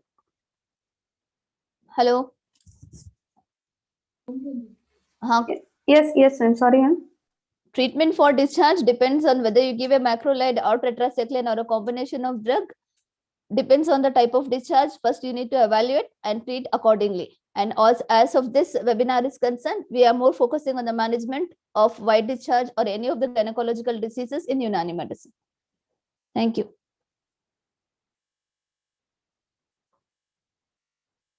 Next question, Rabia. Hello.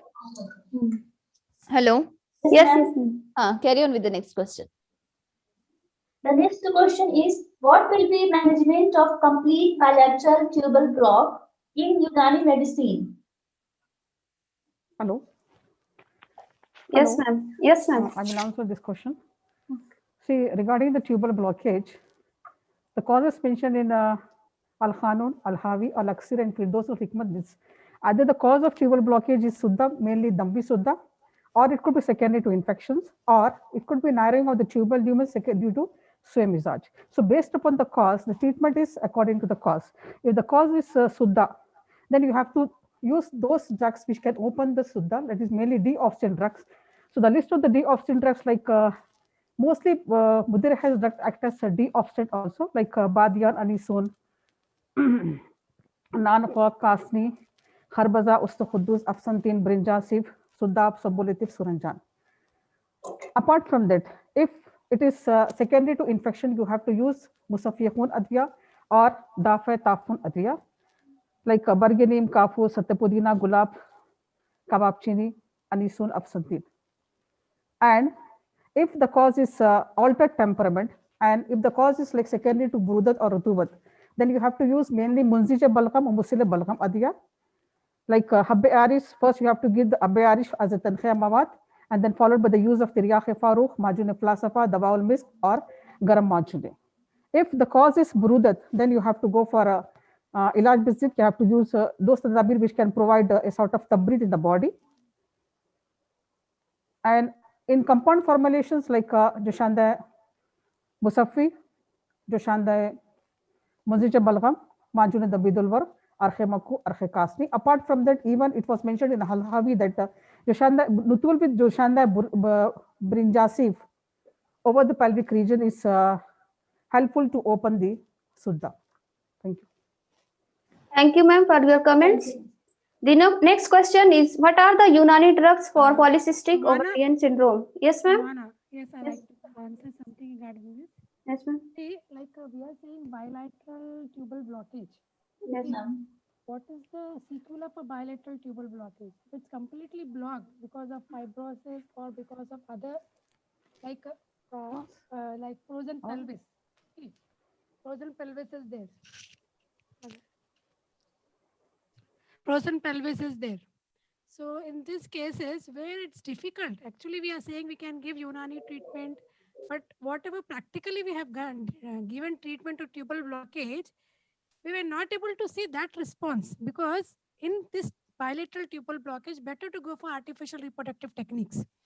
See, patient comes to you on one faith that we will treat them, but we cannot fool the patient saying we will treat you.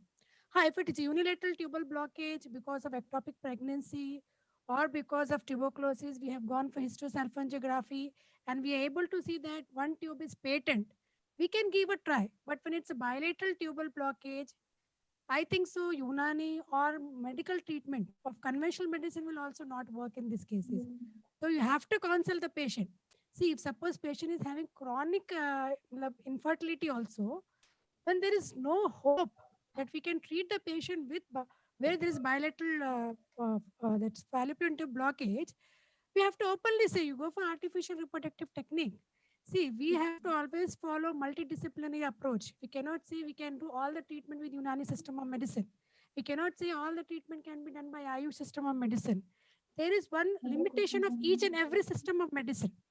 See, in Unani concept it is given, we can give obstetrics, we can give Fateh Suddhat, but do it works in cases of bilateral tubal blockage? Because I have given treatment to unilateral tubal blockage, patient has conceived, because there is chances, 50% chances are there, they will conceive in unilateral tubal blockage. Because I have treated the patient, alhamdulillah, 2-3 patients, they had unilateral tubal blockage. See, all the patients will not conceive. When modern treatment is not saying we will say that 100% there will be conception by our treatment, how can we say that there is 100% treatment with our treatment? So here, there is a treatment. I'm not saying Unani system will not treat infertility cases. We are treating the patients, alhamdulillah, patients are responding. But we have to lower our limitations of our system.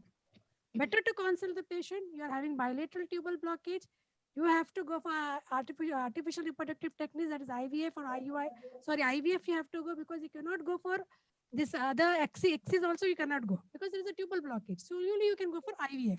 That is the only treatment in infertility. So be very, you should be evidence-based, practice should be followed, and you should be very open to the patient that our system is having this limitation, we cannot give you the treatment. Better, don't fool the patient, because patient has one faith on you. They will come to you. See, for example, we say carcinoma of endometrium. We can try a medication when there is no hope in conventional medicine. And we know conventional medicine also is only giving, it's not giving cure of cancer. It's only trying to improve the patient's symptoms. Okay. So we have to remember these limitations. So if someone says, no, I can treat bilateral tubal blockage, then he should give success stories. He should show the evidence that, yes, I have treated bilateral tubal blockage. So this is my opinion. We should be very open to the patients, because patients are our consumers. They should always trust us, and they will trust us when we say the correct things to the patients. Yes, Dr. Romana, you can proceed. Yes, thank you, ma'am, for answering. It was well explained. The next question is, what are the Unani drugs for polycystic ovarian syndrome?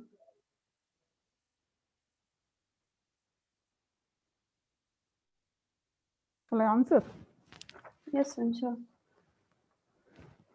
PCOD, in PCOD medicine, which herbal insulin sensitizers medicine can be used. So the list of Unani drugs that can be used as a insulin sensitizers like Elva, Azkan, Zanjabil, Zafran, Kalonji, Darchini, Methi, Neem, Gurmar, Buti, Zaitun, Haldi, Gilo, Khurfa, Samah, Akhakia, Sandal, Anar, Bukhil, more. All these medicines can be used as a herbal insulin sensitizers if the patient is having PCOD. Okay. Thank you, ma'am. Romana, I want to comment something on this. Yes, ma'am. Like polycystic ovarian disease, Dr. Abhi has very nicely explained, and I think so. Sabah's topic is also a little bit linked to that only, because it's concerned with amenorrhea. Your voice is low, ma'am. My voice now it's audible. Now it's audible. Yes, yes. So here we have seen that Dr. Abhi has clearly mentioned polycystic. She has given the Archini. She saw the response, and again Sabah's topic was also linked to this subject. And what Madam has said, Ismat Madam has said, that is also true. That we can go for this herbal insulin sensitizers. That is true. But when it comes to Unani system of medicine, we should try to treat a patient depending upon our concepts. For example, don't think patient has come with polycystic ovarian. You think patient has come with what is the history? Because mainly based on history, you have to treat the patient. Like if you go for evidence-based medicine, what Ismat Madam has said is exactly correct. That we can give these drugs. But when it comes to Unani system, first try to evaluate what is the misage of patient. Second important thing what you have to do is, based on a concept, patient will come with abnormal bleeding. It can be like DOB, like now we don't use DOB term, like anovulatory, and again it can be hemorrhagic and metropathica like that. We have to see. Suppose it's case of clear-cut case of amenorrhea. So try to treat the patient on basis of ethebase thumbs. Don't try to treat patient on the basis of polycystic disease, because we know whatever Mudire has drugs are there, they are usually having this what do you say, anti-hyperlipidemia activity, insulin sensitizer activity. We know that. But try to treat the patient based on our concepts, you will get the results. For example, if you say patient is obese, she is having ethebase hairs. Don't say she is polycystic case, I'm treating a polycystic case. You say that I'm going to treat ethebase hairs of this patient. She is having ethebazes, chronic ethebazes. So what is now? She is having obesity. So there you have to treat obesity, that is Samanya Mufrat also, as you have to treat amenorrhea also. So we have to select the drugs which have both activities. Select the drugs that decreases the weight of the patient. Select the drugs which are Mudire has also. And usually the drugs which are having Mudire has property, they will help in this obesity also. So whenever you're treating the patient, don't try to treat the patient basis on modern concepts. If you try to treat the patient on modern concepts, you will not get that results what you want. For example, if case of obesity is there, we are saying we start with Munzich. We are getting good results with Munzich. Like for example, in last webinar, Professor Nafis madam has said, give Aftimune. We are getting good response. We know Aftimune is a good Mudire has drug. Okay. So whenever we are treating the patient, keep the concepts in your mind. Try to correlate with evidence base, as Ismat madam has correlated like that. We should correlate so we can get the good responses. And again, you should say the patient of polycystic ovarian disease that lifestyle modification is also important with drugs. If you don't follow that, the drug will not work. Second thing, what you have to say, there is no cure. What we are going to do is giving you symptomatic treatment. And if you follow that lifestyle modifications, then you will not have that problem. If you say that only take drugs, you will never respond. Okay, so that thing has to be said. And again, in this scenario where there is lifestyle disease are increasing day by day, and the cases of amenorrhea or polycystic ovarian, you see, because we know 55% cases are having polycystic ovarian disease. So we all know this, that 55% means half population of female are suffering with polycystic, and we know what are the consequences of polycystic ovarian disease. They may go for carcinoma, they may go for hypertension, they may go for diabetes mellitus, and again abortions, all these are there. So we have to say the patient that this ethebase has to be treated so that you don't land up in other problems. Okay, so this should be our method. Following evidence-based medicine as well as following our concept, we may be able to justify ourselves and we are able to treat the patient more better. Thank you, Romana. Dr. Romana. Thank you, ma'am, for your nice explanation. Next question is for Dr. Abiha regarding her study on PCOS. The question is, what was the temperament of patients during study and how it was evaluated? Can you give us hope that we as Unani practitioner can focus with Mizaj for PCOD treatment?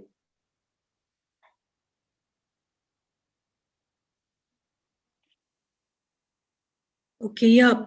So am I audible? Yes, I'm audible. Okay, so the patients, when we evaluated the Mizaj, we used the Mizaj assessment chart. And we found that the majority of the patients have presented with Barid Ratab Mizaj.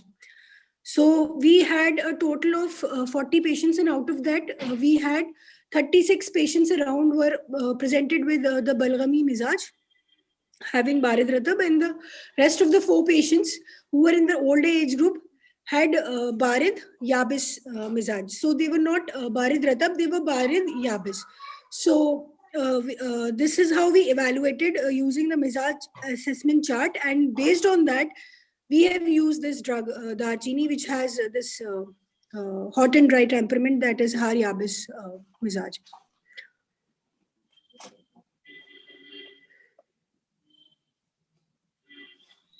And since it's also mentioned in the Unani literature that the patients who are having ethebase thumbs or ukr or infertility are the patients who are having Barid Ratab Mizaj. So based on that, we use this drug, and hence it is really, really important to assess the temperament of the patients or the subjects who are enrolled in the study before selecting the drug, before giving the drug, sorry.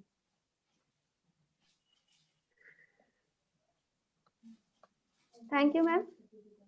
Next question is there any permanent cure of prolapse in Unani medicine? Is there any permanent cure of prolapse in Unani?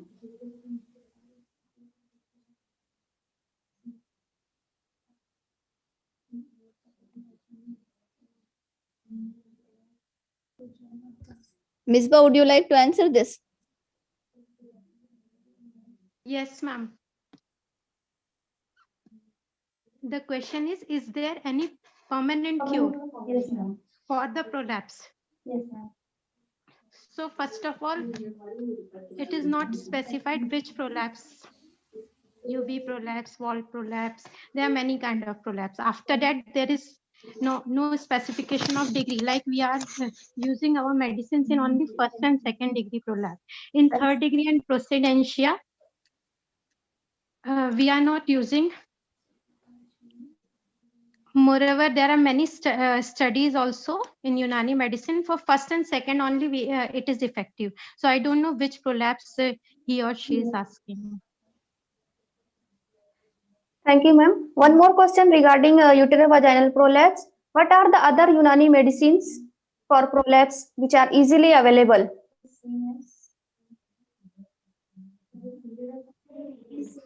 There are many medicine which are easily available, and a lot has been mentioned in our literatures that we should give the habis drug in the form of this local route of administration in the form of farzaja in humul in abzan. We can also apply zemad, like in case second degree have got some this kind of excoriation and all bleeding, etc. And along with this, we can advise exercises, and for as a uterine tonic, we can give oral also. And there are other studies in NIAM also done by our seniors. You can also see those studies. Thank you. Okay, ma'am. Thank Another you. question is, will Evenago drug in spargalodysphoria not cause heavy menstrual bleeding?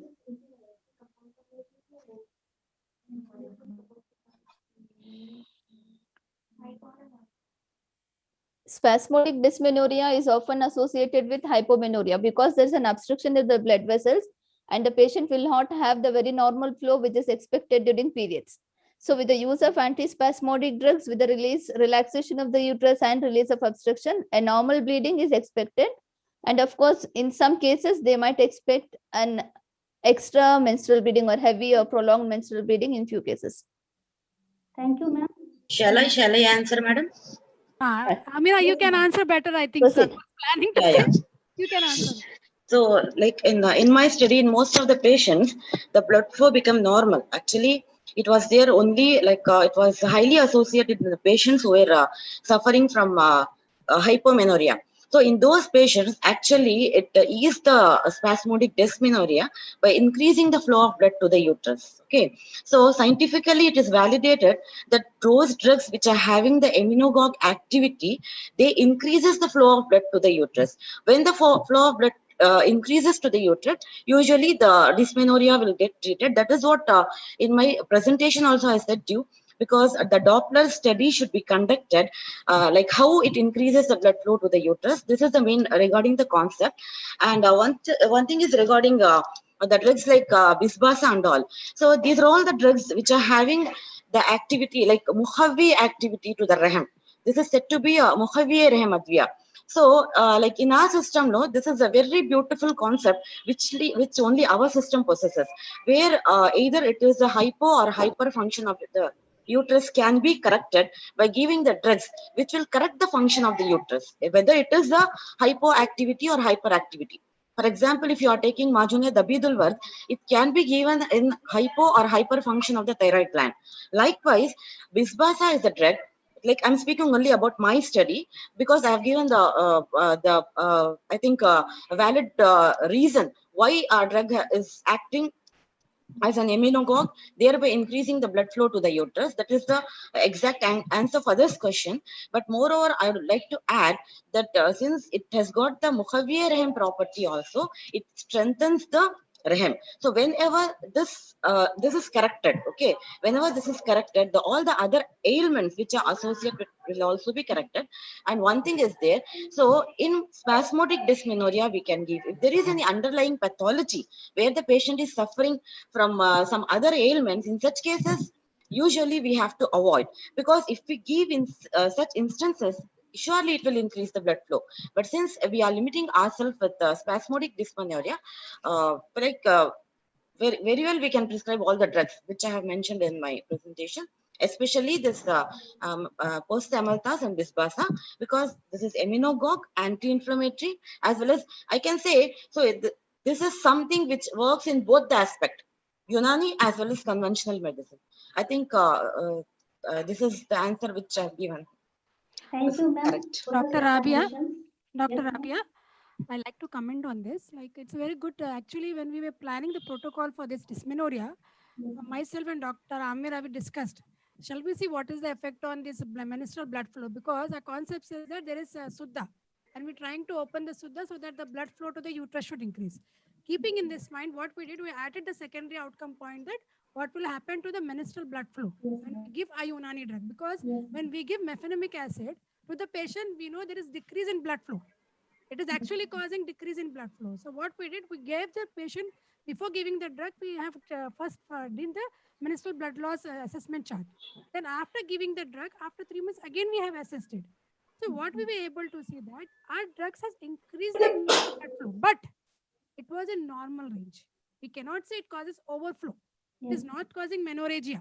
What we were able to see that when we saw the this menstrual blood loss assessment chart, there was increase in the flow, but the increase of the flow was in normal range. It was not more than 100.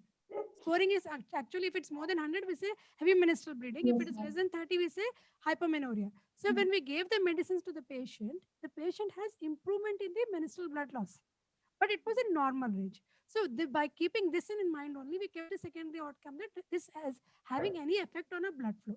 So we got the answer that yes, it has effect, but it is in normal ranges. It doesn't cause heavy flow. It will only causes normalization of menstruation or normal menstrual blood flow. This was our findings or interpretation what we have done after doing that thesis. Yes, ma'am. Thank you, ma'am. Another question is Darchini effective in hypothyroidism?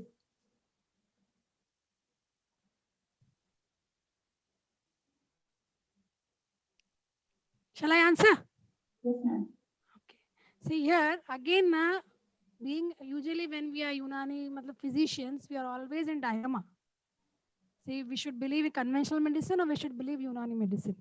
We are always in dilemma. Shall we give the treatment or not?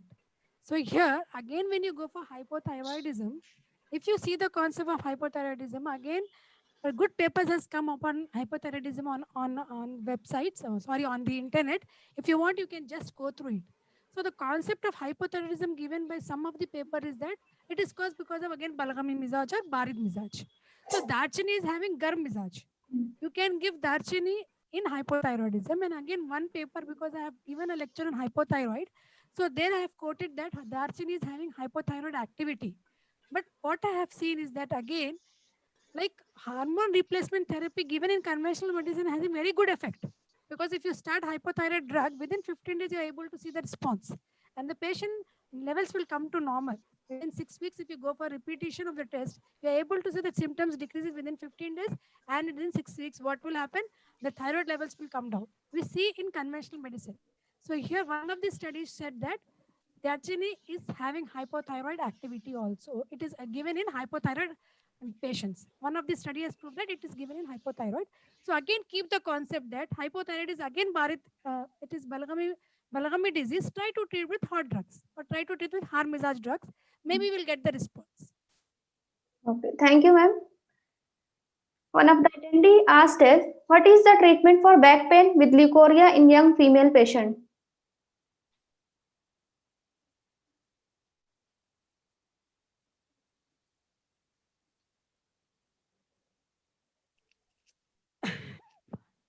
Shall I answer it? Yes, sure, ma'am. Okay. First of all, in 90% females, there will be backache. Okay. And again, is this backache is because of abnormal vaginal discharge or patient is having backache because of general disease or simple muscle spasms? First, you have to confirm that. Confirm that this discharge is because of disease. Sorry, this pain is because of disease. Like, for example, in cases of PID, the patient may have backache. In the cases of chronic cervicitis, the patient may have backache. First, confirm it. Is it because of disease or is it because of non-gynecological conditions? Confirm it is because of non-gynecological conditions, you can go for Ilaj with Tadbir treatment to treat the low backache. If suppose it is because of gynecological diseases, for example, cervicitis or PID, then treat PID, the patient will get response. So it depends how you diagnose the patient. The diagnosis is very important before treatment. If you don't diagnose it properly, you cannot treat the patient properly. And in 90% patients, we have backache. So not, first rule out what is the cause of backache, then only you treat the patient. And sometimes what we see now, simple exercises of isometric exercises of this back, low back, the patient will have relief in backache. So again, it depends. What is the diagnosis? Depending on that only, you should treat the patient. Thank you. Next question is, any special procedure or humul for prolapse?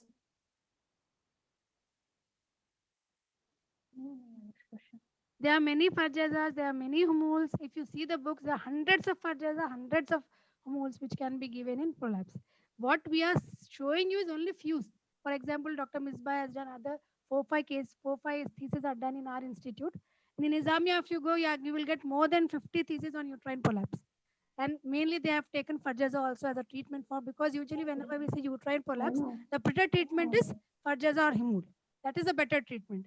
So any Khabis drug can be used as farjaza. For example, mazu, ai, gulnar, this pitkiri, all these are having Khabis and Khabis property. So Khabis property drugs can be used in the form of humul, or it can be used orally.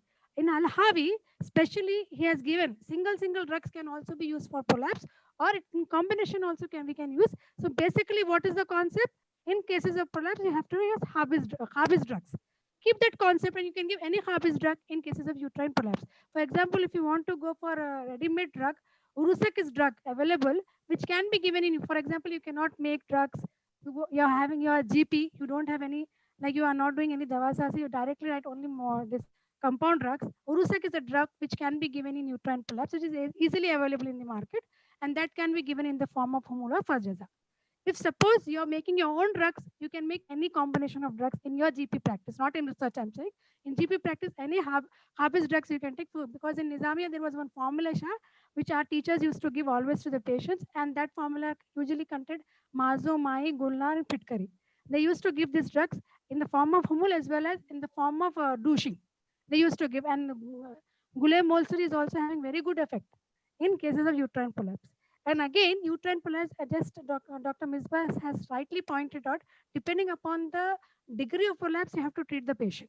See, in cases of prostatentia, we have tried here in NIUM to see that there is any effect in prostatentia, but we didn't got any effect because there is ligaments are all like, we can't say that it is having effect. So we have treated patients, we didn't got any effect. And only we were able to improve the symptoms of the patient, and afterwards we have to send the patient for the surgery. Till the patient was not willing for the surgery, we have said, okay, you go for this treatment. Let us see what will be the effect of our treatment. So we didn't got any effect in persistentia. But when it came to first degree and second degree, and again, depending upon the degree, the patient will not have symptoms of prolapse. You have to remember this point also. Some patient in first degree also, the patient may have symptoms. In second degree also, the patient may have symptoms. Sometimes in the cases of prostatentia, the patient may not have any symptoms. So here, mainly depending upon the symptoms, you have to treat the patient. Suppose the patient is saying first degree, but she is having incontinence. So we have to treat the patient because incontinence is a social embarrassment for the patient. So we have to treat the patient. So here you can give Khabis drug, and pelvic floor muscle exercises with Unani drugs is having more good response than only pelvic floor muscle exercises. Again, we have done the thesis on this also. We have given pelvic floor muscle exercises in one group. Another group, we have given pelvic floor muscle exercises plus drugs in cases of stress incontinence because of uterine prolapse. So we have seen effect. Here, again, we cannot claim that we are having 100% effect. We were able to see 40 to 50% patients responded, and symptomatically they were relieved. But anatomically, when we saw, the prolapse is not reduced. Anatomically, the prolapse was not reduced, but symptomatically, the patient was happy that her stress incontinence problem has come down. Her other symptoms like low backache was there, discharge was there, all that problem has come down. So here again, depending upon degree of prolapse, you cannot, degree of prolapse plus depending upon the symptoms, you have to treat the patient. And the main concept is that give Khabisat. Any Khabisat can be given in the form of humul or in the form of douche to treat uterine prolapse. Thank you, ma'am, for putting light on the treatment of prolapse in Unani medicine. And next question is, what is the preventive measure in the Unani medicine in preventing women diseases?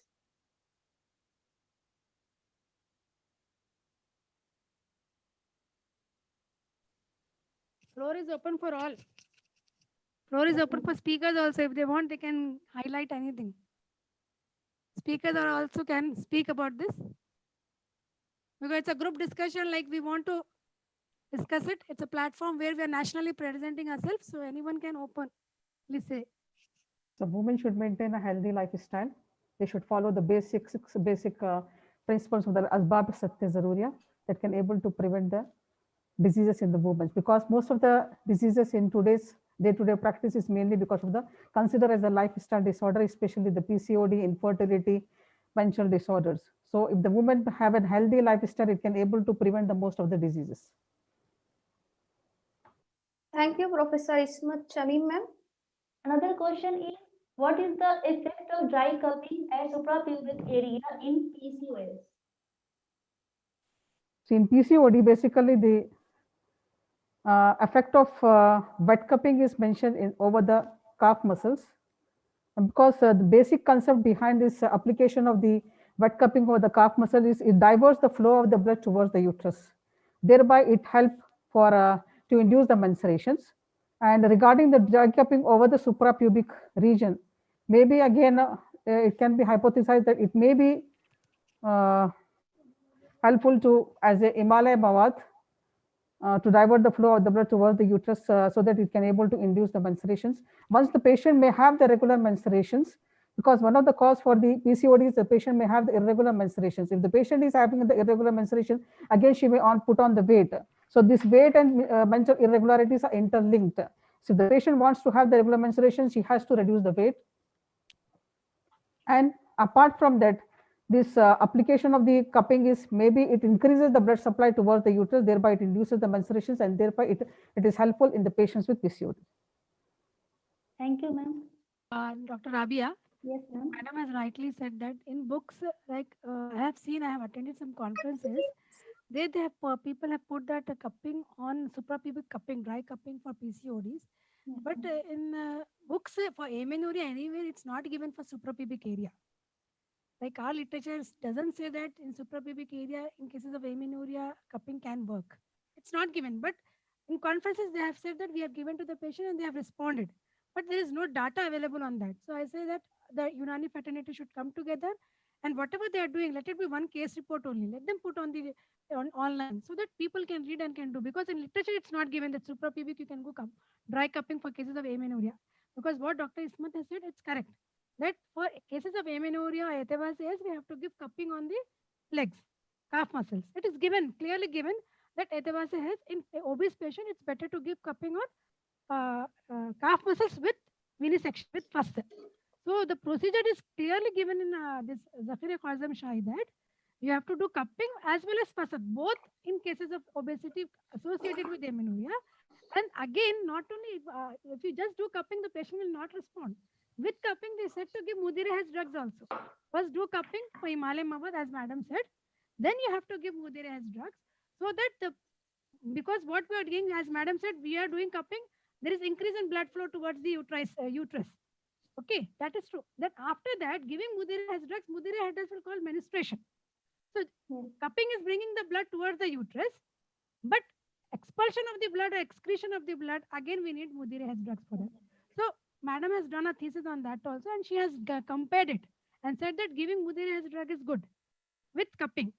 With wet cupping, that is Ijama Bilshut plus Mudire's drugs, the response was more better in those patients she has given. And studies have shown that, animal studies have shown that when we do puncturing on the inner aspect of the thigh, when we are doing punctures, small punctures on the inner side of the thigh, and again Unani books also said that when you are doing wet cupping on calf muscle, it should be done on the inner side of the calf. So when we do, we are stimulating the parasympathetic and sympathetic nerve. And this parasympathetic and sympathetic nerve is supplied to the uterus also.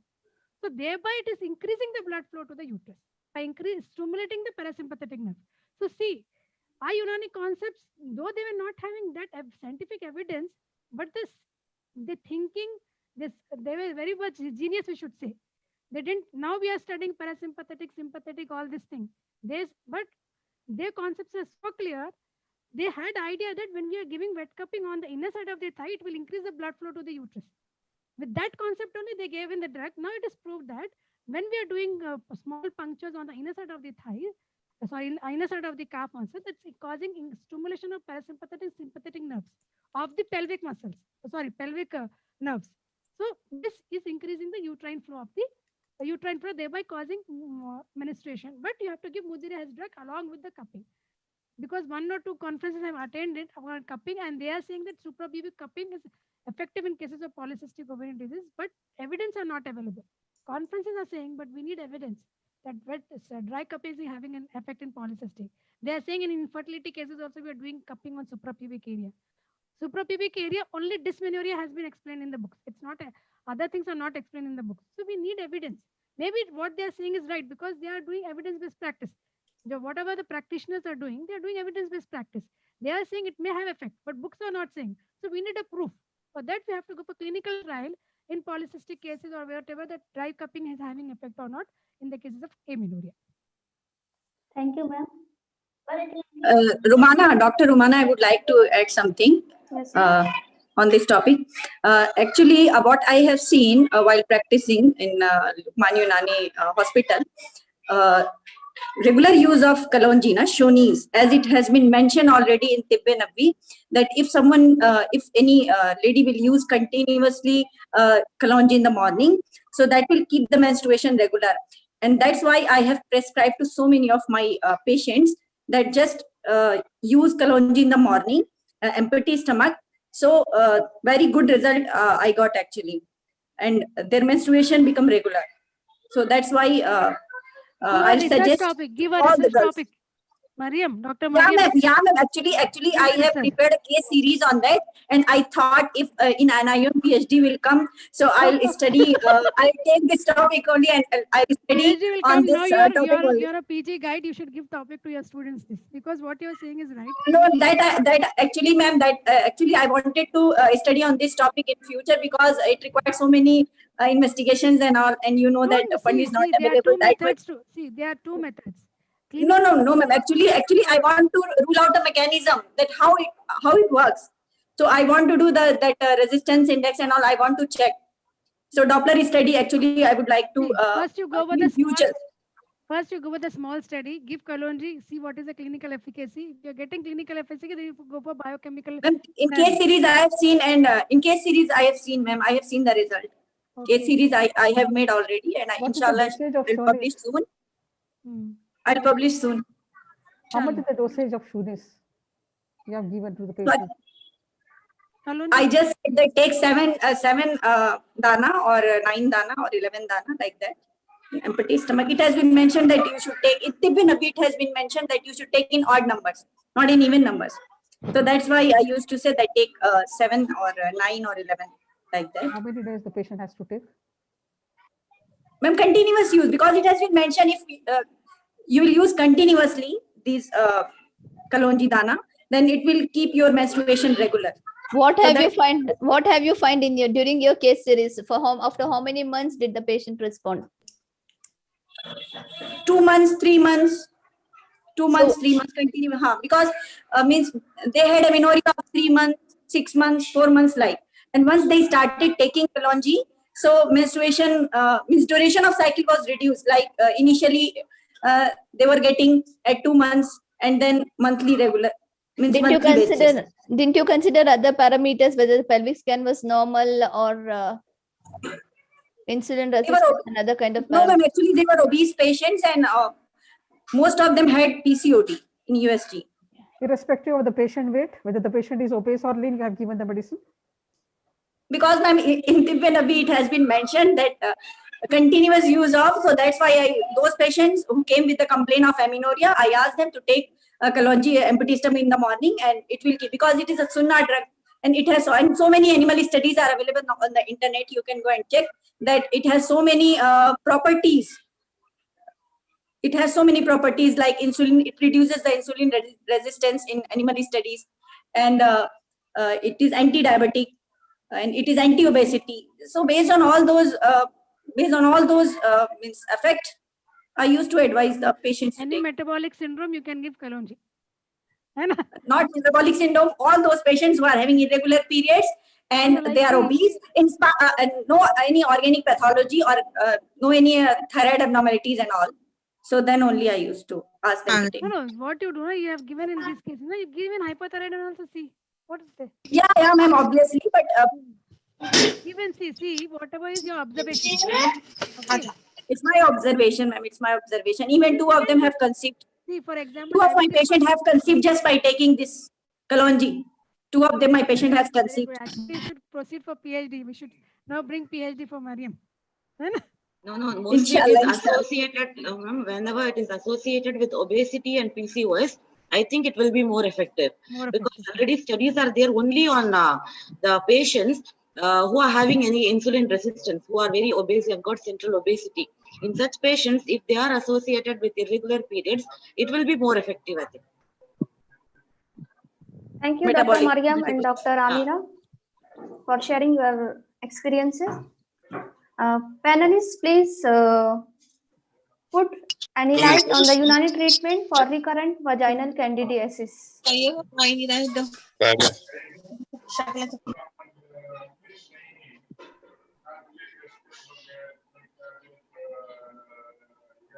Hello. First, we have to rule out the cause of recurrent vaginal candidiasis. And the most common cause of recurrent vaginal candidiasis in day-to-day clinical practice is usually it is secondary to diabetes. So once the patient blood sugar levels are under control, the infection can able to subside. Apart from that, there's so many Unani drugs that can be used as a local application, like sufufezage. It acts as an antifungal drugs. So sufufezage, as in the form of a sitz bath, can be given to the patient who is having recurrent candidal vaginitis. Apart from that, you have to give the oral medications in the form of Joshanda Musaffi, Majune Ushpa, along with Majune Dabidul Ward. And the patient has to maintain the personal hygiene. That's more important. Thank you, ma'am. The next question is, any best compound formulation for uterine fibroid? Any best compound formulation for uterine fibroid? Any best? She's asking any best. Uterine fibroid. In our regular OPDs, we have been giving patients citrafila, hududi, and majune dabidul ward, and it has a tremendous effect with a follow-up of 3 to 6 months, depending on the size and number of the fibroids. We do have a case series on those that will be shortly published. In addition to that, a study was done on Naushadar in the earlier PGs, maybe in the first or the second batch, and that also showed good efficacy on fibroids less than 3 centimeters.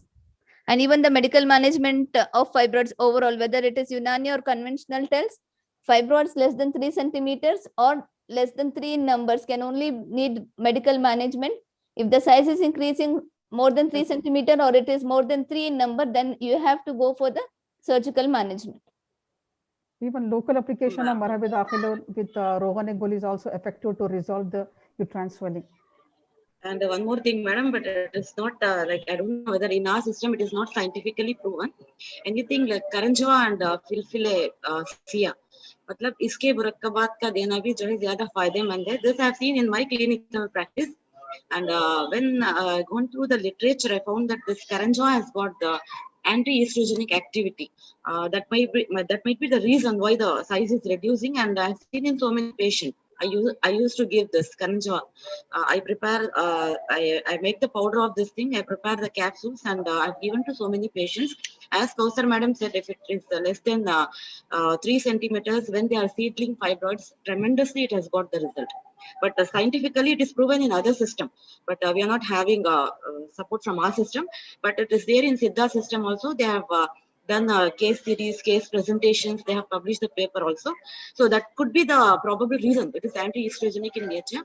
So whenever we are giving the anti-estrogenic drug, usually we get a very good result in the fibroid, along with Arhe Kasni and all. Thank you, ma'am. The last question. One attendee wants some advices for GP practitioners.